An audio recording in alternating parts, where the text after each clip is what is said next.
Говоря. Да там уже. Говоря.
Ja, kaj iz enega lahko prejmo, sam ne smeš naročnine, iz enega lahko naročnine pa knjiga.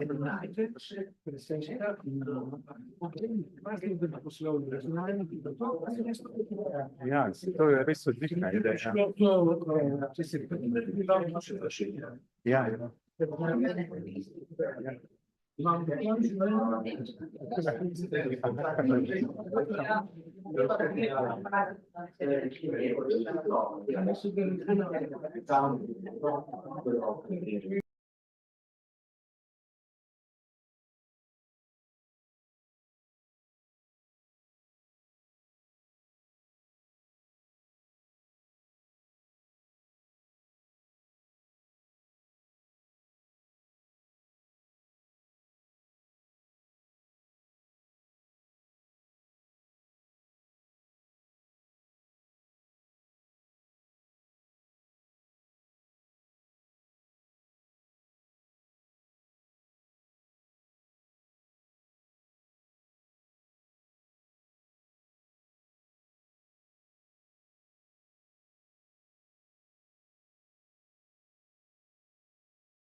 Ki vedo.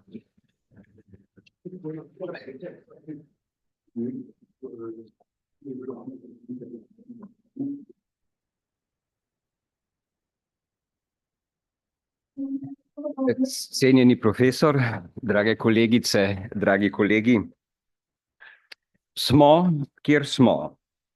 Dlje smo morda, kot smo pričakovali, bliže smo si gotovo, kot bi si gotovo mislili, ali morda želeli tudi. Dlje smo od sebe, kakršni bi si morda želeli biti, preblizu smo si sebi, kakršni gotovo smo. Smo, kar smo. Več ni pričakovati, nam govori iskrenost, več moramo pričakovati, nam veleva dolžnost. Prava mera nas opozarja in bodri, manj je več. Je, kar je, tudi z veliko manj iskrene dolžne prave mere bi nam bilo to, kar je, že veliko preveč. Priznajmo. Bo, kar bo, da bi bila le mera prava.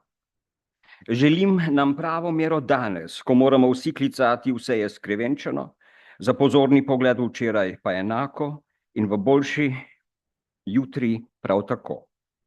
Ne pozabite, več je več, če je mera prava in pravična. To je, če smem tako reči, impresionistični koncept, kot sem ga lahko sam odčital pisanjem in razmišljanjem profesorja Močnika, njegovim konceptom. Morda je težko verjeti, saj sem le zgodovinar, a zvest bralec profesorja Močnika sem. Njegove knjige, Veselje v gledanju, o pisanju zgodovine, Teorija za politiko, 3 teorije, Ideologija, nacija in inštitucija in meni posebej dragocena njegova sijajna razmišljanja o Primičevi Juliji, knjige, ki si jih vedno znova jemljem v roke, so spremenile moj pogled na te teme, na te njegove in vseh nas teme, pa tudi na znanost in sicer na svet. Njegove knjige so mi bile vedno v velik navdih. Verjamem, da vam prav tako. Želim vam torej še vnaprej vedno polnega navdiha v premišljevanju Močnikovih konceptov in v pogovorih z njim. Želim vam navdihujočo in navdušujočo konferenco in naj gre v cvet prava in pravična mera. Hvala lepa.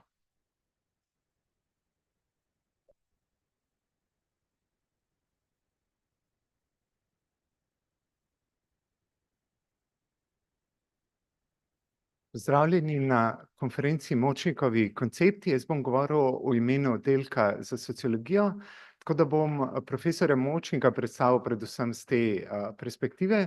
Zdaj predvidevam, da njegove knjige in njegove teorije poznate, drugače vas verjetno ne bi bilo tukaj, tako da bo moja predstavitev bolj v smeri Močnika kot profesorja, mentorja in predavatelja. In ker je vsaka recimo obletnica ali pa dogodek ob obletnici tudi priložnost za nostalgijo, se bom sam tudi malo prepustil temu nostalgičnemu tonu, tako da saj recimo v drugi polovici ali pa konec 90-ih, ko sem sam študiral začetek 2000-ih, je bil Močnik definitivno največja atrakcija oddelka za sociologijo, se pravi, govorice smo slišali že v srednji šoli. Veljalo je, da sociologija kulture je študij, kjer moraš biti, saj če te približno zanima kritična teorija, teorije družbe in podobno, in na sociologijo kulture se vpiše zaradi Močnikovih predavanj, tako da smo potem, ampak potem so nas pa pustili oblikovalci urnika 2 leti čakati, se pravi, ta predavanja smo dočakali šele v 3. letniku, ampak lahko rečem, da se je čakanje izplačalo, se pravi, prva 2 letnika, recimo, če govorim čisto iz osebne izkušnje, prva 2 letnika sem predavanja jemal kot nekaj, kar se pa zgodi kot del študija, se pravi, nisem imel posebnega odnosa do njih, se pravi, profesori kompetentno povejo svojo snov, osredotočil sem se na literaturo, potem imel predavanja kot nekaj zraven, medtem ko sam Močnik pa je iz predavanj naredil umetniško nič manj kot umetniško formo, se pravi ta strast, ta intenzivnost od prve do zadnje sekunde, čeprav so pogosto v teh poznih terminih to trajala do 9 ali pa 10 zvečer, se pravi to je nekaj, kar je težko opisati, to je bil res velik privilegij recimo vseh generacij, ki smo ga poslušali kot študenta, tako da to, kar se tiče forme njegovih predavanj, res absolutna in drzni bi se reči večna legenda oddelka kot predavatelj, medtem ko vsebinsko recimo podobno, kot sami veste, recimo izbranje njegovih knjig in tekstov, so ta strast in intenzivnost prenaša tudi v teorijo, se pravi nekaj, kar je lahko in zelo pogosto je nekaj sicer znanstveno korektnega, ampak puščobnega, je potem nekaj čisto drugega, recimo tudi če primerjate, če se kdo ukvarja, ker smo že omenjali zgodovino, recimo z intelektualno zgodovino, primerjate lokalno produkcijo na področju Močniku ljubega historičnega materializma, recimo pred in po Močniku, takoj vidite razliko ne samo v vsebini, ampak tudi predvsem v stilu, ali pa, kot bi mogoče rekel sam Močnik, v estetskem učinku, recimo v tem, kako lahko te teksti delujejo tudi privlačno. Se pravi, ne samo, da vas zagrabijo s tem, ker so pomembni, ker nekaj razložijo, ampak tudi čisto na tej, recimo emocionalni ravni in vas potem držijo. Tako da to bi bila moja predstavitev, se pravi izjemen predavatelj, mogoče tudi zato, ker tega na tej konferenci ne boste doživeli, razen čisto na koncu, se pravi se omaknil v zadje, poslušali boste druge, ki govorijo o Močniku in o Močnikovih konceptih, pri čemer vam želim seveda veliko veselja v poslušanju.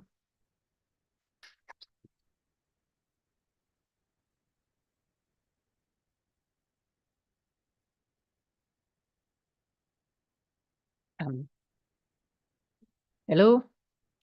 Good morning also from my part. I'm Amelia Kraiger, the editor-in-chief of Založba CF. I will say my welcome in English because of the foreign visitors and spectators at the Zoom and on the internet. And nevertheless, people from 7 different countries, lecturers from 7 different countries came here to talk about Rastko Močnik's concepts. So the conference will be mostly held in English and hope we will make it as we imagine it, as we programmed it. So a warm welcome from a part of Založba CF. So dear everybody, dear Professor Močnik, dear participants also on Zoom, the spectators on YouTube, and everybody present in this hall. So yeah, my warm welcome. And then I wish that these 3 days of marathon of lecturers about Rastko Močnik works it will be, you will hear like 25 lectures, and I really wish that the discussions that will follow will be vivid, also controversial. Why not? In my opinion, this is a must. I, as a publisher, where Rastko Močnik was a founder of the publishing house Založba CF in 1997, I would like to stress that in the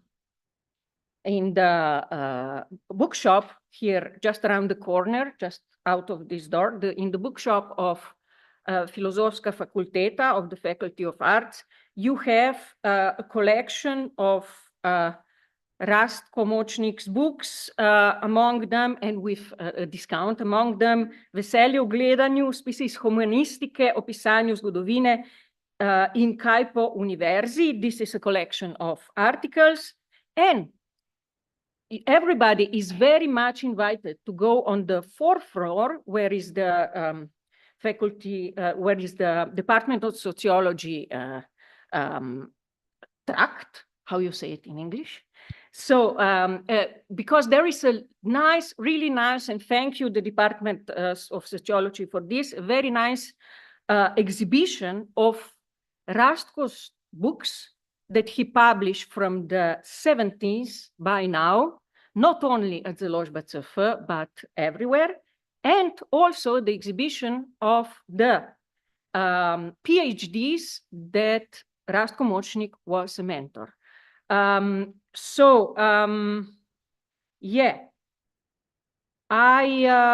well, for the beginning, I have to say, for the end of this, my introduction, I have to say just a big thank you to the Faculty of Arts, to the Department of Sociology for the big support, technical, logistical, and financial support.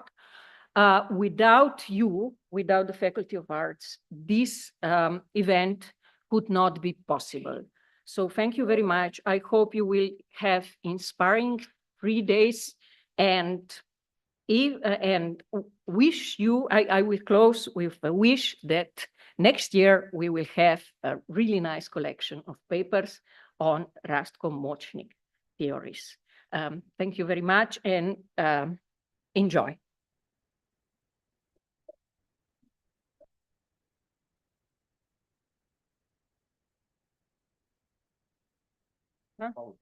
Okay, okay. We will start at 10, as in the program is written. Oh, Rastko, you want to talk already? Okay, we will start at 10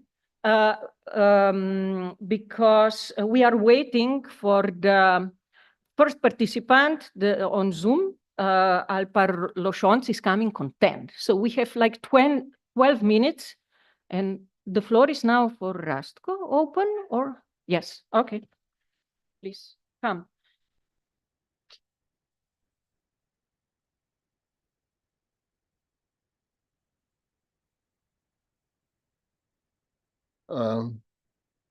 This is a kind of awkward situation, and it's paradoxical because theory is supposed to evacuate the subject. The subject is the subject of ideology. So theory with epistemological rupture evacuates the ideological element, and with it the subject. And in this conference, the subject is myself. So it's contradictory, and the whole contradiction is on my shoulders. So on the other hand, I see that that the audience, that the group that has gathered are all good colleagues who are, well, who have traveled a long way from Močnik's concepts, if there are any, and who I hope will develop their own concept at this conference. We have. I want to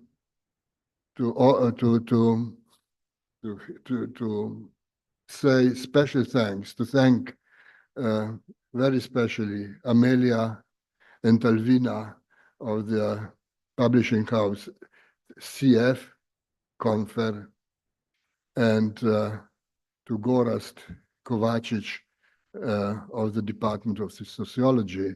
So they have put an enormous energy to organize this conference, which actually bounds every participant to be on the level.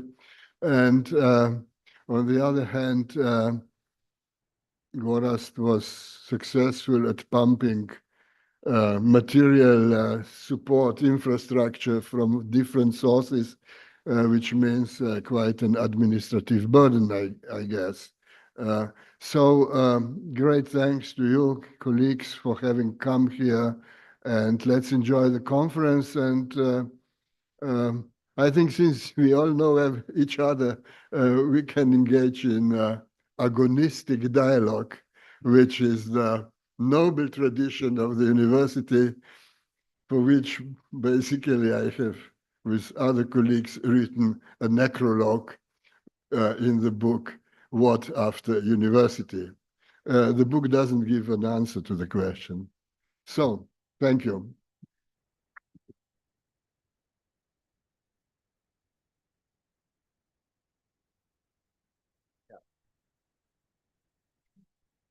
Samo še par stavkov z moje strani. Jaz bi se kot eden od operativcev priprave te konference rad zahvalil vsem tistim v strokovnih službah Filozofske fakultete, ki so pomagali pri izvedbi različnih segmentov in so se pokazali kot izjemni profesionalci, kot zelo odzivni ljudje, ki se tako rekoč čez noč obrnejo in vse perfektno izpeljajo. Upam, da ne bom koga pozabil, ampak najbolj bi rad izpostavil Jureta Preglava iz založbe, ki je praktično v enem dnevu oblikoval tole brošuro, pripravil CIP, organiziral tisk in vse ostalo, tudi postopek javnega naročanja. Potem PR-ovka fakultete Kristina Zajec-Božič.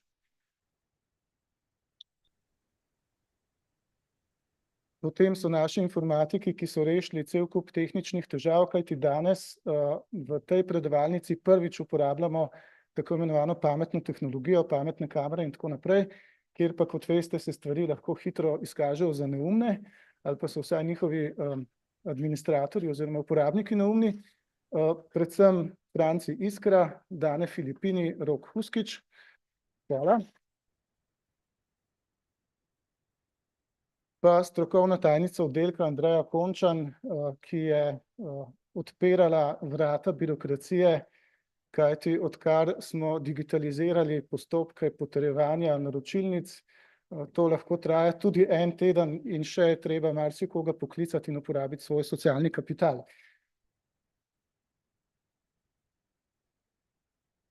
Na strani založbe CF bi pa rad se zahvalil še Aleksandri Gačič, ki je opravila ogromno operativno delo. Hvala lepa.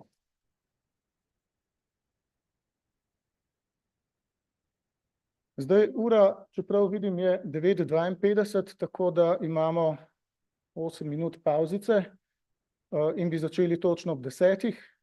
Ni razlogov za zamujanje.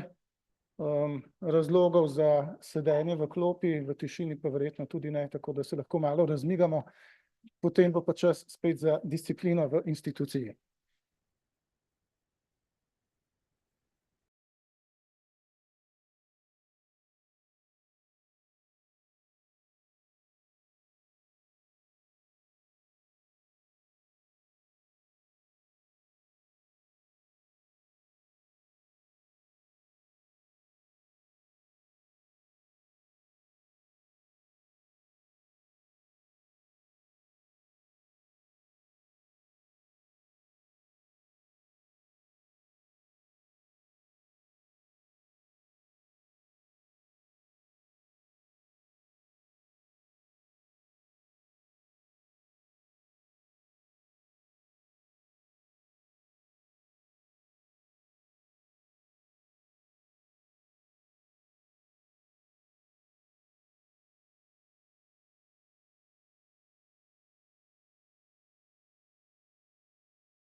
Alpar.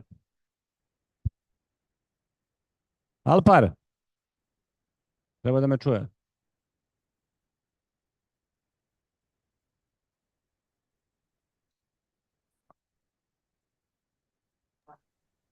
Alpar. Do you hear me? Možete otkačiti prezentaciju, samo da vas najavim, pa onda kada vas najavim možete da je opet postavite. Aha. On se ne čuje. Priča. Jel u redu, ne čujem vas? Da li me sada čujete?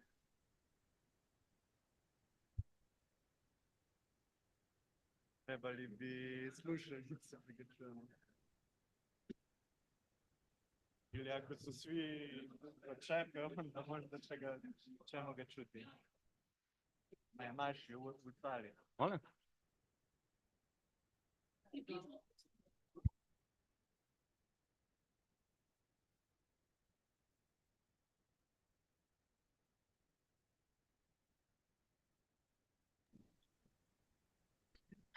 Ezt lebírjuk törölni? Morao sam da izgasim prezentaciju, da najavimo, pa onda možete opet pustiti. U redu? Da li me čujete?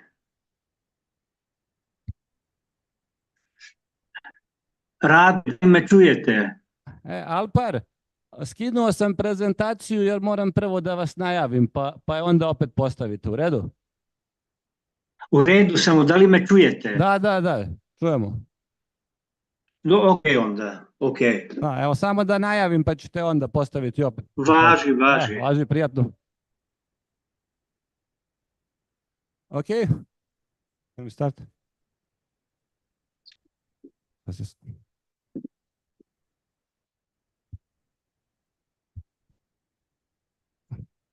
A sad ne mogu ja da vidim.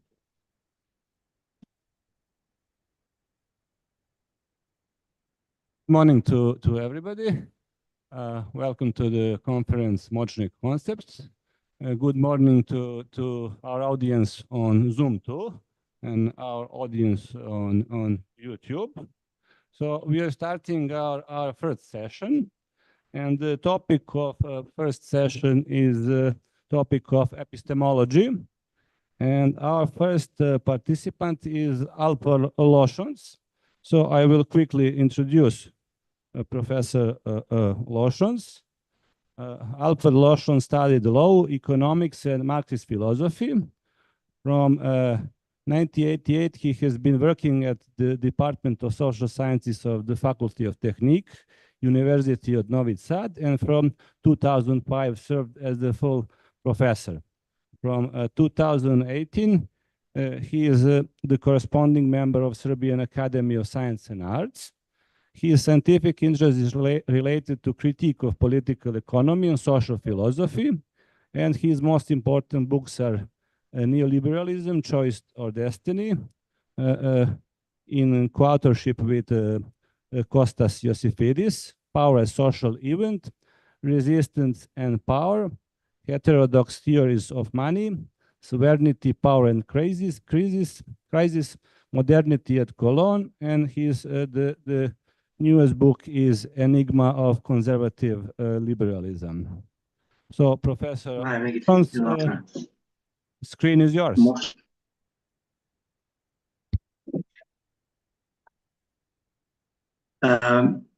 Rade, što je sa prezentacijom?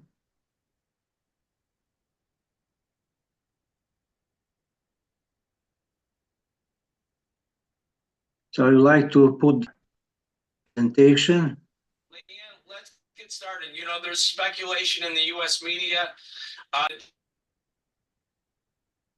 Just a little bit, we have some technical problems. And you can share now.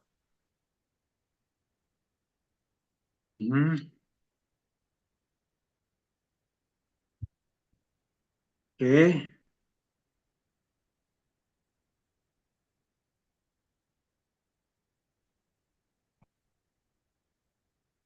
So there is some problem with the presentation.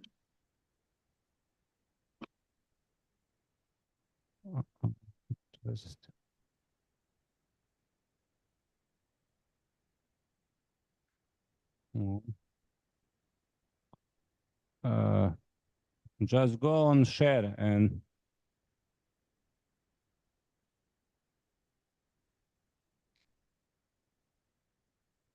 Okay. Okay.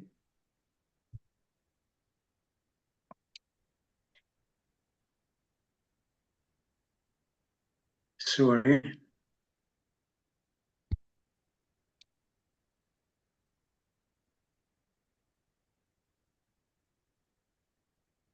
Okay. Do you see? okay, Okay. we are in sync. First of all, I'd like to thank you for the invitation. It's an honor to be here, and I especially greet my friend Rasko. So, the immediate trigger of my not always coherent interventions is the recent lecture of Rasko in Novi Sad. He spoke there about the constitutive position of Descartes via Immanuel Wallerstein on the trajectories of social sciences. A diagnosis was as follows. The nomenclature of social sciences and their production of ideological knowledge is paradoxically the result of the failure of social sciences. Namely, only economic science could remain loyal to the teleological movement in relation to the Galilean principles.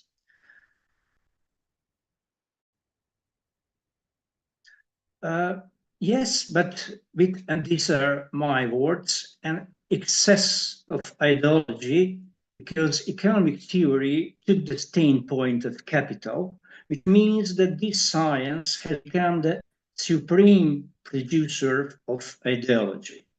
In certain sense, a similar diagnosis was uttered by the semi-radical John Robinson, claiming that economic science is a centaur. On the one hand, it is inscribed in the discursive framework of the ruling ideology. On the other hand, it aspires to be a paradigmatic science.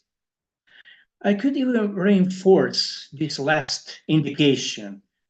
Science is the only social science that pretends to represent universal categories such as scarcity, rarity, or preferences. In this power-biased ambition, economic sciences and economic science is referred to the ideological endeavor. However, unlike John Robinson, who sees a kind of deformation in this, I suggest the impossibility of non-ideological science on the ground of capitalism. This pushes it into the absolutely impossible situation. Before capitalism, economic science didn't even exist. But when capitalists emerge, economic science immediately becomes the medium of the ideological field. In fact, theory as a representation of capitalism self-reflection is necessarily ideologically predetermined. Not by chance, various attempts to project an economic theory that would stand from the point of view of the working class end up with the result of the working class becoming part of the self-movement capital. Even attempts in relation to the political economy of the working class end up with the result that the working class is inherently inscribed in the dynamics of capital. But I'm going to some indications of Rasko. He criticized the possibility of reformulating Galileo Galilei's teachings because such an endeavor would end up in pre-Galilean science, namely in the humanism determined by Vico's argumentation on the topic. First, I would like to complicate Rasko's trajectories regarding the mathematization of economic science, sometimes risking to follow orthodox Marxist paths. In addition, trying to consider the impossible status of economic science, which, let's not forget, didn't want to be a social science at all, I will remind us of the integrating relations that Rasko develops between theory and ideology. Meanwhile, I want to follow the elements of the criticism of political economy with Althusserian flavor, being interested in the problem of interpellation. Finally, taking into account some of Rasko's reflections on different interpretations of the basic logic of capitalism, I intend to make some apologetic claims in relation to Marx and the phenomena concerning the hypercapitalism. Mathematics conditions the process of measurement, which represents a significant ideological tool. It is in fact a specific knowledge that guarantees or is supposed to guarantee the objectivity.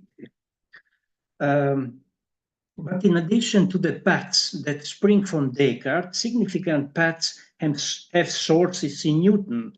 It is about the fact that economists were specially tied to the figure of the machine. Of course, Descartes also operates with the machine, but only with Newton can we think through the strange mélange between the figure of the machine and the modern economy. And here is my first orthodox Marxist deviation. I am reminded here of the classic thesis developed by Boris Hessen and Henry Grossman in the 30s. According to this, the natural sciences, more precisely the mechanical understanding of the world, are developed from below. That is based on the study of existing technology, that is practices of craftsmen. Based on these various scientific statements regarding the structure of the world are realized. The economic discourse that develops in interaction with the mentioned technologies, it is all in the context of the medieval machina mundi. I would call it, following one of Althusser's famous hints, the initial anti-humanist determination of economic science. Here, namely, there is no humanistic determination. This discourse does not start from human subjectivity at all. It does not consider the previous set of needs. But economics, as well as modern sciences, is inscribed into the infrastructure of existing means and not subjective goals, as Grossman has accentuated. Here, the machine is actually linked in a chain between the technology of craftsmanship, economic performance, and nature as the ultimate guarantor of meaning, which has always been of special importance for economic discourse. It is not coincidence that the main medium of economic ideology has always been naturalization, that is the suppression of the effects of society. But before I return to the Galilean momentum, it should be noted that there is another direction concerning the economic discourse that makes it extremely schizophrenic. Philip Mirowski, not from Althusserian perspective, named this as a cyborg phenomenon. Therefore, we see the human machine that is a machine with human predispositions. Its archetype is a homo economicus. That is what Althusser calls the paradigm of bourgeois subjectivity, namely the subjectivity that adjusts everything according to desires and confronts desires with supposedly objective constraints. So in the economic discourse equipped with rational choice, the class struggle is neutralized by turning the complex relationship between production and circulation into a technical allocation of goods. At the same time, The economic discourse, which now bears the name neoclassics, is interested in presenting this subjectivity as a manifestation of sincerity. According to this, the substance of modern subjectivity is sincerity that manifests itself in exchange. Its professional name is revealed preferences. We remember that sincerity was important even from Karl Marx, with the fact that he detected the erosion of economic reflection precisely in the field of sincerity. Ricardo and the others even cynically expressed the truth about capitalism by being sincere about the existence of class struggle, while neoclassicism persecuted this kind of sincerity. It follows that for Marx, the only way to truth is cynicism in capitalism. Therefore, after identifying this hybrid anti-humanist and humanist speech of the economic discourse, we can rethink the ways of Galilean science in terms of mathematization. Again, in accordance with Hessen-Grossman thesis, mathematics entering modernity by deep connections with craftsmanship. Yet, there was a very long way to calibrate economic science in the sense of mathematization. At least various economists argued that it brought with in the danger with the masking of basic contradiction. Some economists who turned economic discourse into mathematical symbols, like Leon Varas, were emphatically socialist. Or let's also remember that in the period between World War II and World War I, the first man of the American Economic Association could be a sociologist economist Thorsten Veblen, with ties to the industrial workers of the world, and above all, with the radical view that capital represents sabotage in relation to production. It certainly didn't occur to him to use mathematics as an epistemological tool to neutralize economic discourse. In addition, the situation is further complicated. On the left, there are positions that think that the democratization of mathematization is a royal road to communism. This is what one Oskar Lange, a famous Polish Marxist, thought in the 30s in a well-known discussion about the possibility of socialism. Recently, David McNally renewed this argument, taking into account the emergent digital technologies that can now solve the problem of measurement even in a non-capitalist way. So in fact, mathematization is as a means of repression of the effects of sociality arises in the context of the 20th century and the 50s, when mathematization not only enables intelligibility for the economic discourse, but also guides it. In fact, measurement is a medium of economization, takes shape with the militarization of the economic discourse, for which World War II is only a trigger, not a cause.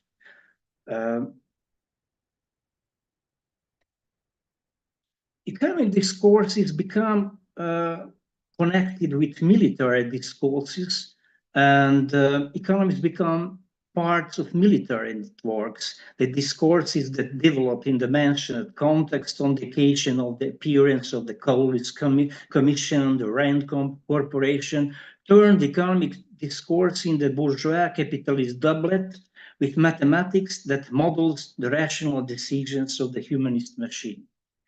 It doesn't change anything in that neoclassical discourse under the influence of neuropsychology or other disciplines notice what derogates rationality. Rationality or irrationality are not important as much as the conquered ideology of neutrality.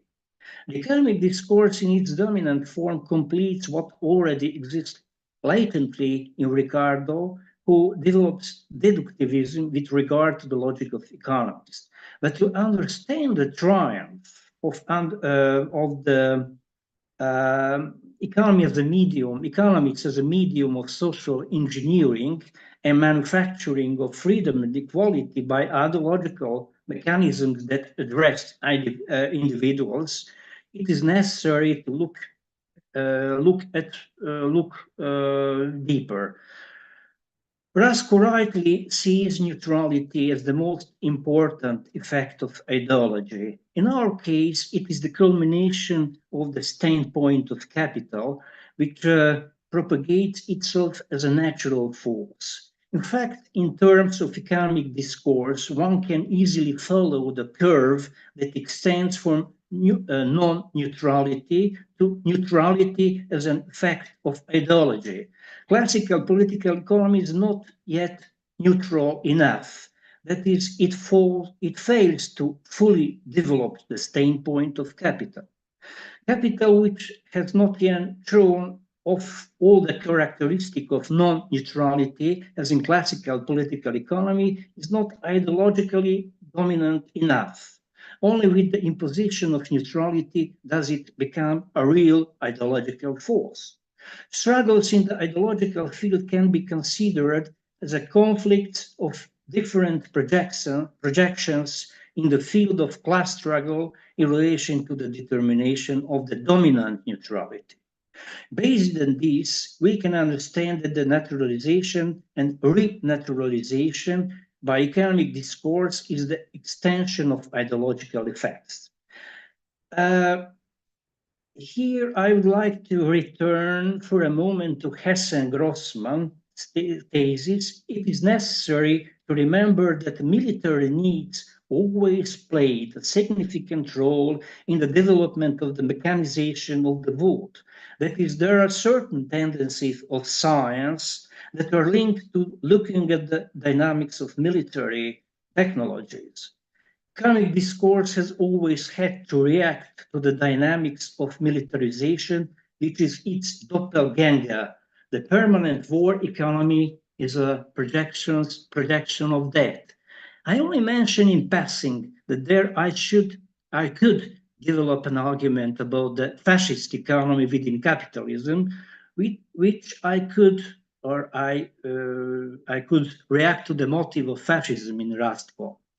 Therefore, the link between military technologies and economic discourse has existed latently since the very beginning, but only in the context of the World War II did it acquire consolidated meaning. Let us not forget that it is it is a very rare situation that students critique the whole concept of some science, but this is exactly what happened with economic discourse. The students across Western Europe and America, outraged by the recognized autism of economic discourse, founded the post-autism movement.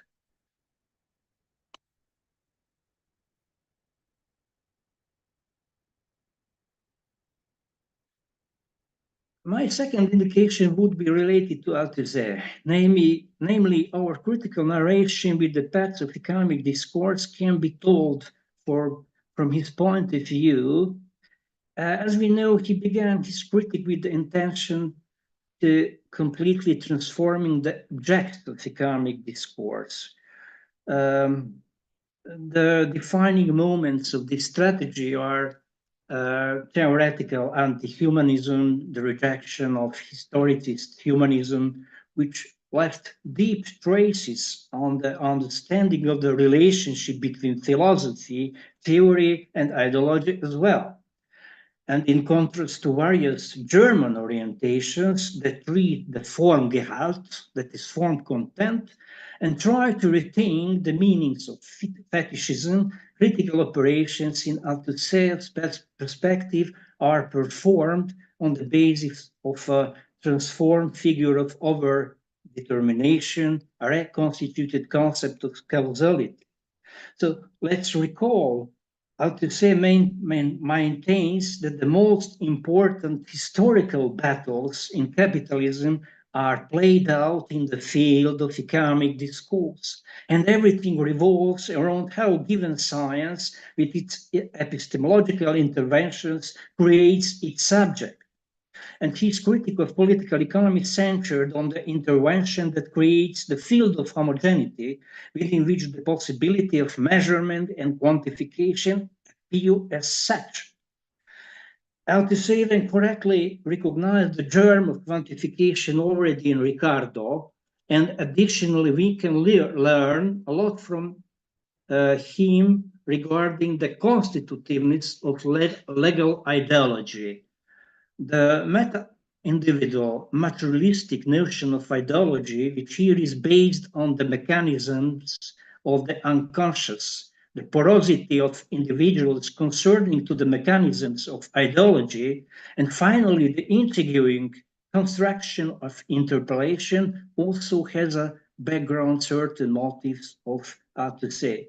At the same time, there is a Rastko's creative departure that he makes in relation to the classical Althusserian interpretation of interpellation, starting from the moment of self-delusion in regard to ideology and operating with the Freudian notion of fantasy as material of ideology and secondary elaboration, he brings novelty to the one-sided scene of Althusser.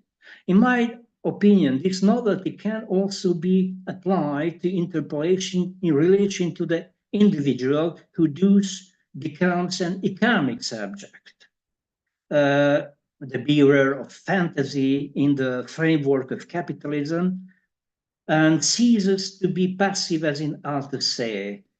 It should be emphasized, besides, that Althusser attributes an extraordinarily significant role to the social sciences. He attributes to them the effect of social technique in terms of assujettissement, which means that he is ready to place the social sciences, especially economics, in the position of ordering of the ideological structure of capitalism. Not by chance, he emphasized the discussion on transformation of empirical individual by the materialistically interpreted ideology. And he likes to quote Hobbes, who directly says that if there is something that causes discord between us, that is social science. Of course, in Althusser's vocabulary, it is claimed that the social sciences are reproduced by an intense class struggle. His point about intricate tangle of underdetermination and overdetermination and originally impure contradiction strikes a critical chord with those paths of social sciences that rely on models with prepared factors. Althusser, by integration of Machiavelli in the critique of economic discourse, promotes what is emphasized in his self-criticism, namely the class struggle in theory, more precisely what he called class tendencies in the theory. And coming to the end, I would like to mention one more moment in Rastko's argumentation from the mentioned book of Contemporary Capitalism. At the beginning of this book, in the context of the discussion on the theorization of practice, he analyzes the complexity of capitalism, which of course interpolates freedom and equality and ideologizes tolerance in intolerant environment. And in doing so, he singles out three theories, of which only the first is a traditional economic theory in its basic constitution, regulation theory, Wallerstein-biased word system, and Italian theory of cognitive capitalism. Conceptual criticism in relation to all three orientations are hinted here. Although regulation theory promotes a periodization that ends in post-Fordism, which is above all important for Rastko, it cannot avoid the standpoint of capital. That is, it cannot avoid the class position rooted in the self-referentiality of capital. Treating the supposedly objective categories as costs, inputs, and outputs, it promotes the perspective of capital.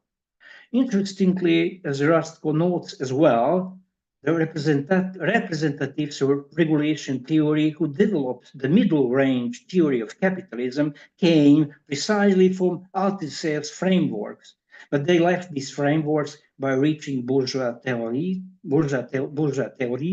and transferring the problem to the field of neoliberalism, simultaneously leaving the field of capitalism. Even here, another criterion appears. The theory in question cannot treat the phenomenon of capitalism in history falling in the trap of historicism. Antonio Negri and others point to the expansion of the reach of capitalism to the whole life, but they convert the theory into the theory of activism. Even the theory of the vote system, which is frequently treated critically in the left-wing conceptualization of capitalism, is hit by the critical point that it treats the dynamic of capitalism too deterministically, and for it, the processes of contemporary capitalism are determined by the logic of necessity. Admittedly, the critic appears here in a somewhat mitigated form. The mentioned orientation really determines the frameworks, but in order to analyze the processes of determination in them. Probably the critical point of determination can also be linked to Althusser and his emphatic treatment of contingency. That is, we could once again thematize with him why the economic theory cannot articulate the indeterminism in capitalism. So my last indication refers to Rastko's economic reflections, such as phenomenon of uneven and combined development, or the heterogeneous causality promoted by Ricardo against Adam Smith. These reflections revolve around the realization of immanent differentiation, the necessary deviation within the logics of capitalism. Even the critical treatment of Carday's concept of self-management is centered around this. Perhaps we could once again invoke Althusser's conception of social formation, which foresees differentiated modes of production without any censure. But here there is another crucial question. To what extent does capitalism depend on its own non-capitalist conditions? Rastko's critique in relation to the board shapes this issue. Contemporary capitalism develops forms of personal dependence. This, of course, goes against Marx's statement about the generalization of impersonal dependence within the framework of capitalism, which is based on the liberated labor power and the dominance of anonymous economic determinations. Allow me to say that I am here more orthodox than Rastko.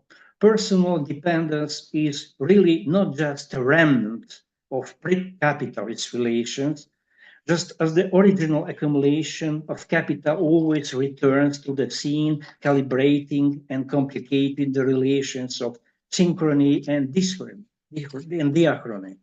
Therefore, no re-feudalization is needed to bring the forms of personal dependence or non-economic coercion back on the scene. They never left this social formation. But for me, it is important that personal dependence on the actor of power, corporate capital, etc., is not an obstacle in relation to the realization of hypercapitalism that is imbued with the economic coercion and determinations.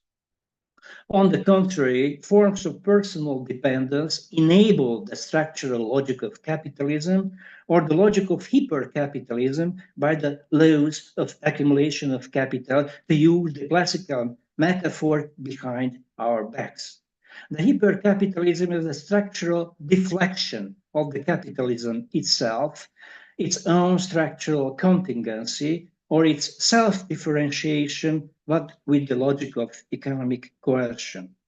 This is in accordance with the classic critique of political economy, the ultimate manifestation of the contradictory bias of capitalism. Thank you for your attention.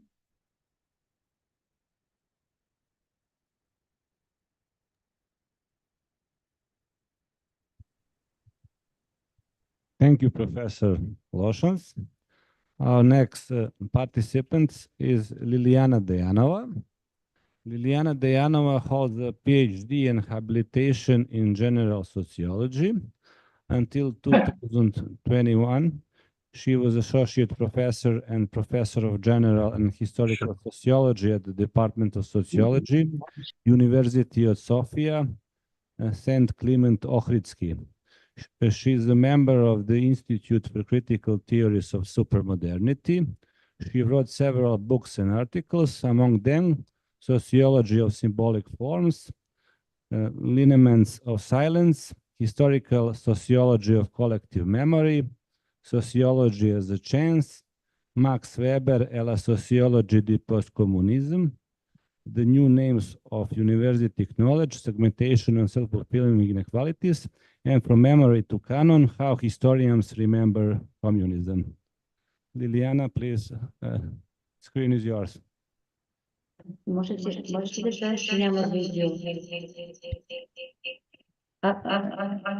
Excuse me.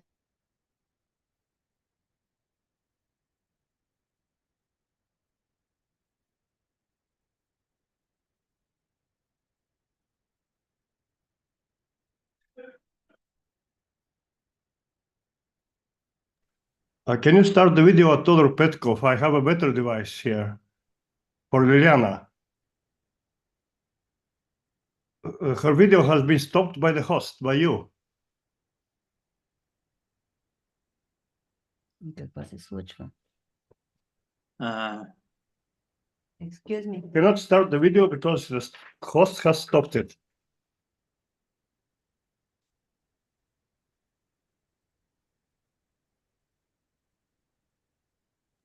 You can upload PowerPoint now. Okay. So, can we now?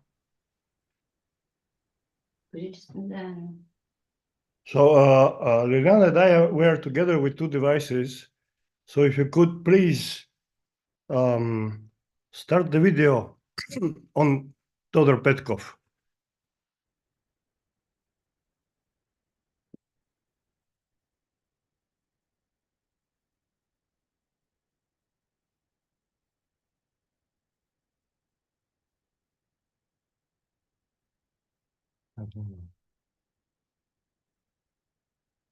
Почва ли? Не знам, не дава. Тук. Ето тук. Дава. Виждаш ли се? Не се виждам. Ето Лиляна Деянова. Не се виждам, но няма значение. По-хубаво, че не се виждам. Okay, so it's maybe she said it's better that she can't be seen. Yes. Ма има ли звук? Can you hear us? No. Can you? Yes, we can hear you. But it doesn't see your video. Can you please turn on your camera? The camera is turned on. Start video пише тук, да. Start video, but maybe there's something with the camera after all. Защо това е на Тодор Петков? Трябва да е твоето. Ама ето тук го служи на старт видео. Не, няма значение. If it's possible to begin with my thanks for the presentation, for the invitation, and so on. it is Mr. Petko, you must turn the camera on. The camera isn't turned on. Todor Petkov camera. My camera is on, but it doesn't work well with Zoom. So maybe the other device can do. Хайде да не объркваме толкова много дивле. Ами да, ама да види, че не може да пусне това. Да, няма значение. Но кажи, ако ме слушат, да почвам.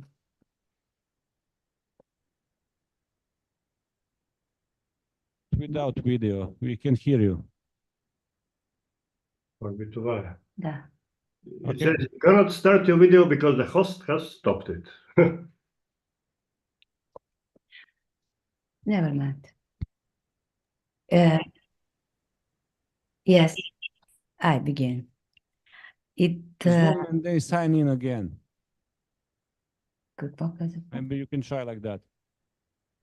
Sorry, my technical understanding is not so good, but Todor help me.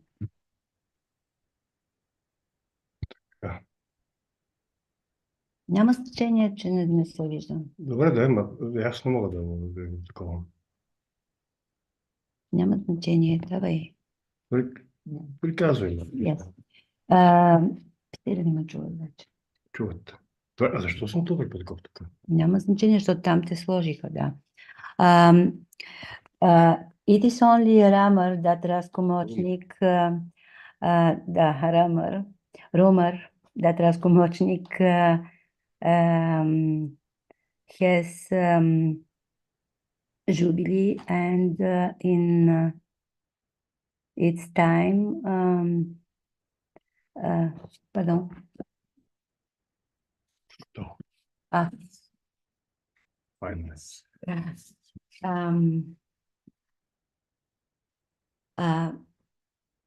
It is only a rumor that Rasko Močnik is 8 years old, and it's time to tell legends about him, and these are not just a few. Our meeting with Rasko is not a legend, not just my personal meeting when we met in the 1990 on a summer university in Strasbourg with colleagues and students from former Yugoslavia, with no Yugo nostalgia or Yugo apologia. As the first thing I sensed was a kind of collective affinity in the Goethe-Weber sense, and it simply happened. It was not just seeing Rasko was reading Das Kapital. Not a legend, it was a meeting of my colleagues and friends, and of our Marx seminar,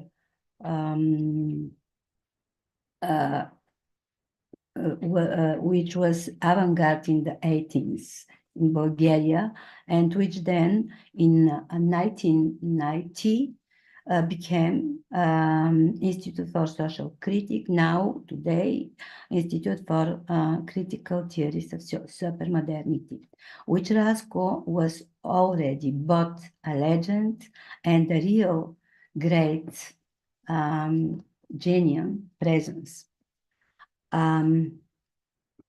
I would like to ask for your attention for a couple minutes to let my colleagues Todor Petkov, friend, mediator, translator of Rasko, mediator between our communities, whose presentation of Todor is later today. Read a few words, collective words.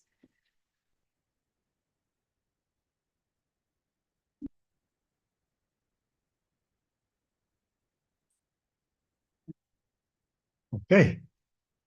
So maybe I should give a bit of presentation. I've been the scientific secretary of the Institute for Critical Social Studies, actually of the International Board of Directors, whose director, one of them, is Rasko Močnik. So in a way, I'm his Bulgarian secretary, so to say. So I'm going to read aloud a few words that are like a quintessence of what we feel like saying about him. And what we feel that why we say that it's just we see it as another rumor that he has an 80 years jubilee is because he's still too young for jubilees. He's still proposing with an almost boyish smile his sociological discoveries, and as he waves his hands frantically around the whiteboard, he still entrains us into thinking the future that is coming down on us. In short, for everybody in our institute, Rasko is Rasko. This cannot be a function of institutional history. The fact that he has obtained the title of Doctor Honoris Causa at the University of Plovdiv and has been for many years the chairman of the International Board of Directors of the Institute for Critical Social Studies is just related to what Rasko is. But the question is not what he is, but who he is for us. Well, for us, just for example, Rasko is a thinker who, without much fuss, not giving to the temptations of the philosophical show business, proposed a theory of ideological interpolation that resolves such problems which Louis Althusser didn't even manage to formulate. A theory, thanks to which the critique of capitalism is not a leftist atavism, but a chance to understand the future. This is why we have been his co-thinkers for over 25 years. Co-thinkers that have succeeded in thinking with him, even when we didn't all think the same things. Thank you. It's Liliana again. I apologize for English. And my topic, critical theory of supermodern capitalism and ideology of human capital. We and Rasko were of a generation which, even before reading Marx, was provoked by these words. If the capital is a production of human labor, this is not Marx. If the capital is production of human labor, it is unclear why man could have fallen under the domination of his own product of capital and become its subject. How the worker could, from a master of capital as his creator, become the capital's slave. This is not Marx. These were the words of von Thunen, and an economist, agricultural, a big proprietor, born in the century of Enlightenment and considered today, Schumpeter also considered him as a predecessor of the human capital theory.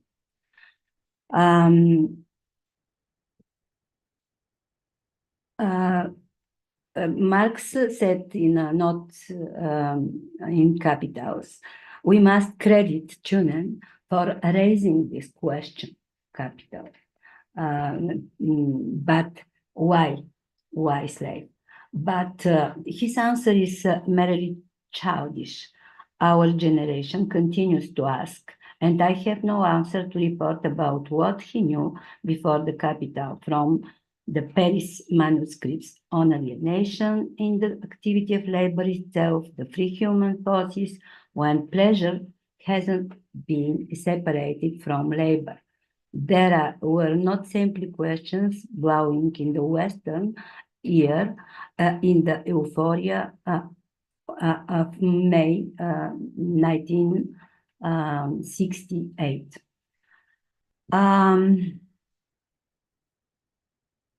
Therefore, I choose now the theme, the problematic of the production of man himself, of knowledge as building up and not just instrumental usefulness because man creates after the laws of beauty, as Marx said, that is, it creates a new measure. A problematic that allows today a distance to look at educational politics of quality education and investing in human capital with respective uncountable and measurements, human capital index of the World Bank, skill index, European test of functional literacy, PISA, and so on and so on. The significant symbolic violence of this program and its institutional scope are symptoms that investing in education becomes more and more a market factor, and what is measuring is quantity of quality, mainly the usefulness of certain types of knowledge, guaranteeing future employability. What is the logic of yes, this is real text. Why is that Raspo Močnik in thematizing the aporia of theory as practice and the theoretical reach of epistemological coupure break, considers such concepts as knowledge-based society and cognitive capitalism as pseudo-concepts? What is the logic of the theory of labor power as human capital and a new form of subjectivity? And how could some of this be used to analyze this appeal, European appeal of in a knowledge-based society? Starting with these questions and with the Močnik reformulation of Althusser's theory of ideology and interpellation, subjectivation, I will focus on the manner in which Michel Foucault reads Karl Marx and reformulates him, the Althusserian problematic of ideological state apparatus.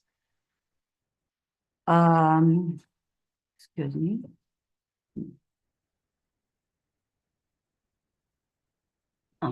It is not very important. This was a debate with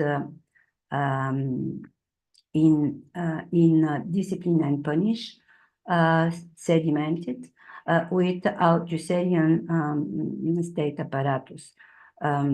Ideological apparatus, but in Discipline and Punish, discipline are apparatus of accumulation and transformation of time into capital. The question of Foucault is how the growth of capitalist economy requires a specific modality of disciplinary power.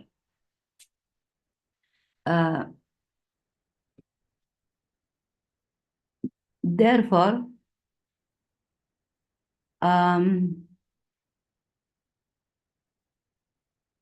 excuse me, I want to go faster. There are many studies of this, but not on influence of Marx in the late lectures in Collège de France. At least I don't know of anyone noticing that Foucault later, in The Birth of Biopolitics, published these lectures, remobilizes Marx's theory of labor power. In this his significant critique of the theory of human capital, he demonstrates the differences of theory of Marx from that of Ricardo. Therefore, I am interested in these lectures that are dedicated to the redefinition of Homo economicus as entrepreneur of himself, analyzing one of the aspects of new liberal order, utopian focus, and method of thought, that the theory of human capital. And It is in this book and context that Foucault adds another concept, important concepts, Foucault's concepts, that's important to understanding capitalism and reforms for investigating in education is, for instance, the concept new liberal capitalism, biopolitical capitalism. Biopolitics is a multitude of different techniques to achieve both subjecting bodies and control over population. In this theory is also see the danger coefficient de menace inherent both in underestimating the theory of Theodor Schultz and Howard Becker of human capital, and in that theory's premises and consequences. In an era when new relations are coming up more between the disciplinary and the dispositive of security, the later becoming dispositive of security increasingly more sensitive to those risk individuals who don't invest in production, reducing themselves as unemployable. Discussing the Marx-Foucault problematic and the distinction of productive consumption and consumative production in Marx's introduction to a contribution to a critique of political economy, a distinction underestimating also by many Marxists, is not possible without the many years of specific interpretative work of mentioned Institute for Critical Theories of Supermodernity, the efforts to understand critically Marx's theory of surplus value in a way as Deyanova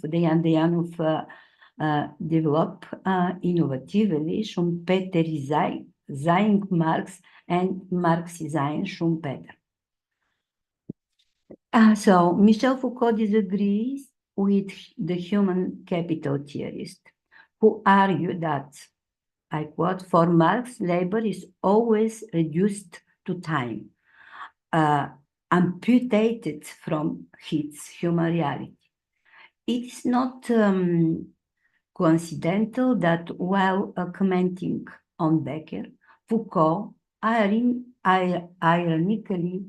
reminds us that there is a difference between Ricardo's labor theory of value, which entirely, I quote Foucault, reduce the analysis of labor to the quantitative variables of time, and the theory of Marx.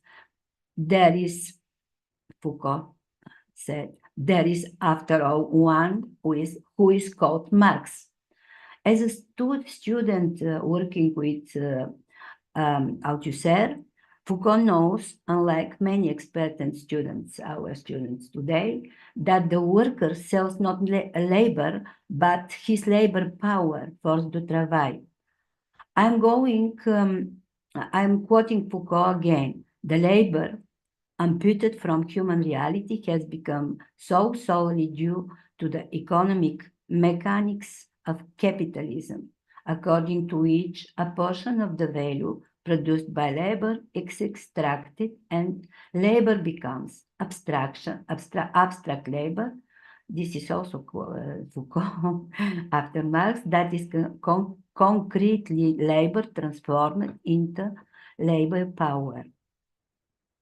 The quotation is from Naissance de la biopolitique, The Birth of the Biopolitics. In other words, Foucault's thesis is that this abstraction is due to capitalism itself and its historical reality, while neoliberals claim that abstraction is not a fact of real capitalism. It does not arise from the actual mechanic of economic processes, but from the way it is interpreted.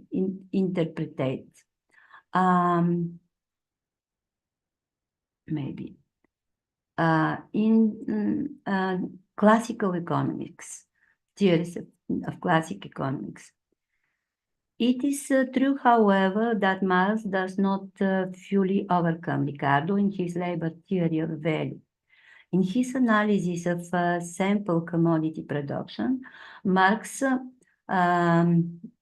put in brackets glosses over the qualitative differentiations of human labor and the production of needs.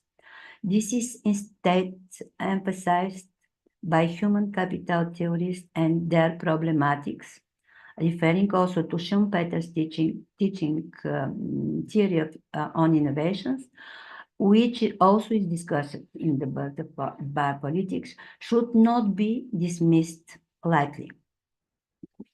Foucault said. Maybe here is good. Excuse me. Колко минути имам още? Не, гледай, моля те. This is, sorry to interrupt. Interruption. This is instead emphasized by human capital theorists and their problematics. Should not be discussed lightly. In both his early and later works, Foucault includes a similar passage in his text about the rise of the New West, economic takeoff, about the economic takeoff which cannot be understood, I quote Foucault, without the interconnectedness of two processes. The accumulation of man and the accumulation of capital cannot be separated. The problem is how make capital from out of individual's time, how to capitalize it, how to accumulate in each of them of their power of capacity in a way that allows it to be used and controlled. This is quotation from Foucault. How to organize a profitable duration, durée profitable. The disciplines are dispositives for the accumulation and conversation of time, transformation maybe of time into capital. The transformation of life into labor power occurs in a different way during the classical era and the time the free worker offers his forces strength in the market. He does not offer labor, as Foucault emphasized after Marx, when, as I mentioned, when debating Gary Becker and his human capital theory.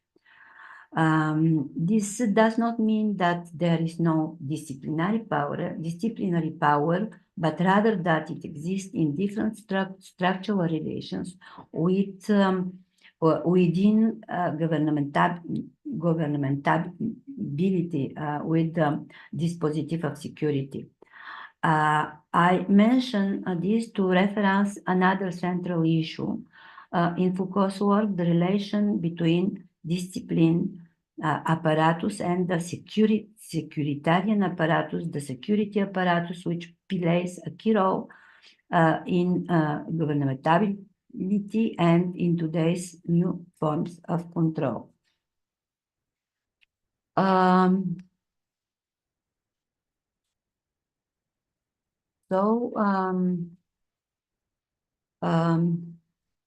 Foucault discusses, this is important, the issue of innate elements of human capital, which might sound like science fiction at the time, not in today's super modern and super uncertain capitalism, as extremely serious thesis. This is because genetic is increasingly popular for its ability to identify individuals at risk and the type of risk to identify. And it will be perfectly normal that this enters in the circulations and economic calculations of rational individuals who assess and choose alternatives, focusing on improving and excluding the risky.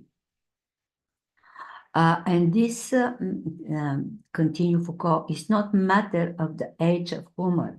It is simply a way of thinking on a form of discourse. This is currently in a state of emotion in the beginning of 17. The danger lies not even in the possibility of racist discourse concerning the human capital, but in the new political stake enjeu, because once society raises the question of genetic enhancement, the issue of control will arise concerning the filtering and the enhancement of human capital, which presents the political problem of use of genetics. Foucault also interested in another element of human capital, educational. In these lectures, in March 1979. Well, as well, mobility, health, migration, a completely new, I quote, economic institutional ensemble emerges, which is constantly being renewed. This involves deciphering in economics terms social behaviors that are not economy. Purely legal, said Foucault, or political relations are defined with the cynicism of a commodity market critic opposed to public authority. Becker opposition in terms of efficiency, of optimal threshold of acceptability, supply and demands games and balances between risk and profits and so on. On the horizon, a new type of society is emerging with a new type of human technology, central concept of Foucault. A society that is very, very different from the society of panoptism. It involves modifying the rules of the game rather than the mentality of players. New toposes, new motivational evidences if analyze ideology and ideological interpolation in Rasko's strategy, but this will be the problematic of Todor Petkov presentation yesterday. Toposy, motivations, motivational evidence of an so-called aesthetic of entrepreneurial existence, as Paltrineri and Nicoli, after Luka, Paltrineri and Nicoli,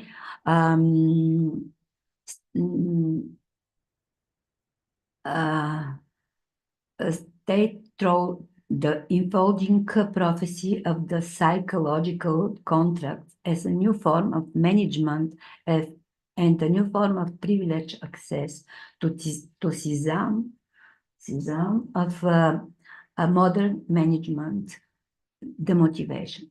This post-Fordist labor management represents a blurring and mixing of the categories of subordination and freedom, achieving maximum effects of subordination by producing freedom. This is the spirit of new economy, according to Becker. According to him, it is the science of the system, economy, science of the systematic responses to our environment. Economic, said Becker, is any behavior that accepts reality. And after Foucault, this is a colossal definition, as this definition points the core of neoliberal change.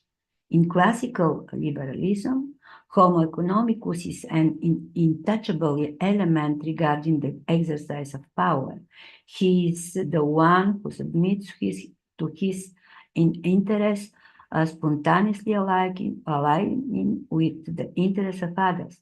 In short, a person left to act autonomously, to do, in the sense of the so-called laissez-faire. The policy of improving, maximizing human capital turns out to be biopolitical. The right of quality education is a guaranteed right of Homo economicus. It will be available to all, but not for everyone, or at least not in the same way for all. In other words, it is not for everyone.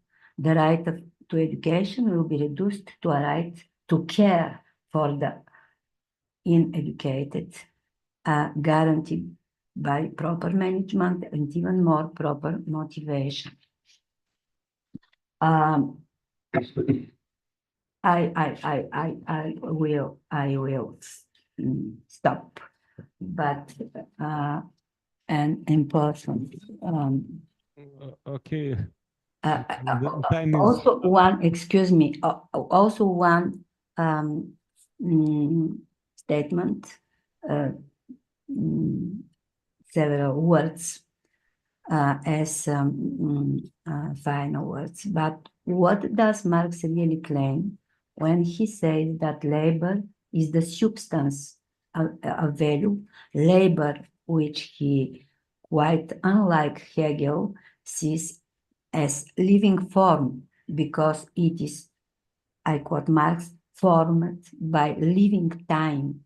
And is this not, in fact, a human symbolic form that cannot be reduced to quantity? This is what I was to understand. Thanks, Rasko, and my colleagues from the Institute for Critical Theories of Supermodernity. Thanks. I apologize for the manner of reading and for my improv on Jason. Thanks. Thank you, Liliana.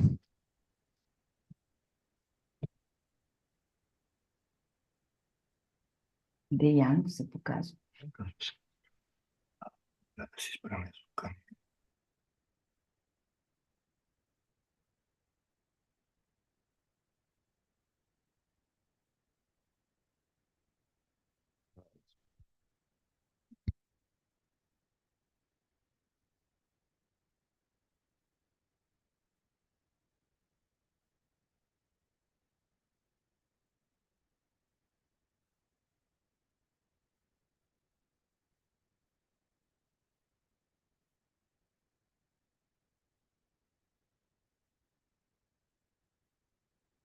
Our next participant is Ivica Đorđević. Ivica Đorđević holds a master's degree in international economics from the Faculty of Economics and a PhD in security science from Faculty of Security Studies at the University of Belgrade. He is an interdisciplinary researcher educator in the field of security studies.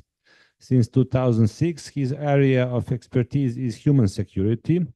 He began working as an associate professor at the University of Belgrade Faculty of Security Studies. In addition to his work with students, he publishes several monographs devoted to the impact of the current economic paradigm on the security of people and their communities. He has published dozens of scientific and expert articles and participated in a number of international conferences and projects in the field of human security. So, Professor Đorđević, the screen is yours.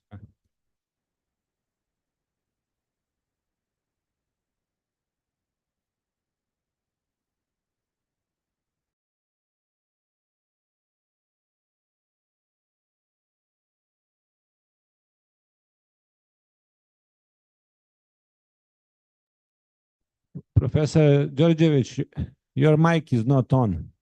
We can't hear you.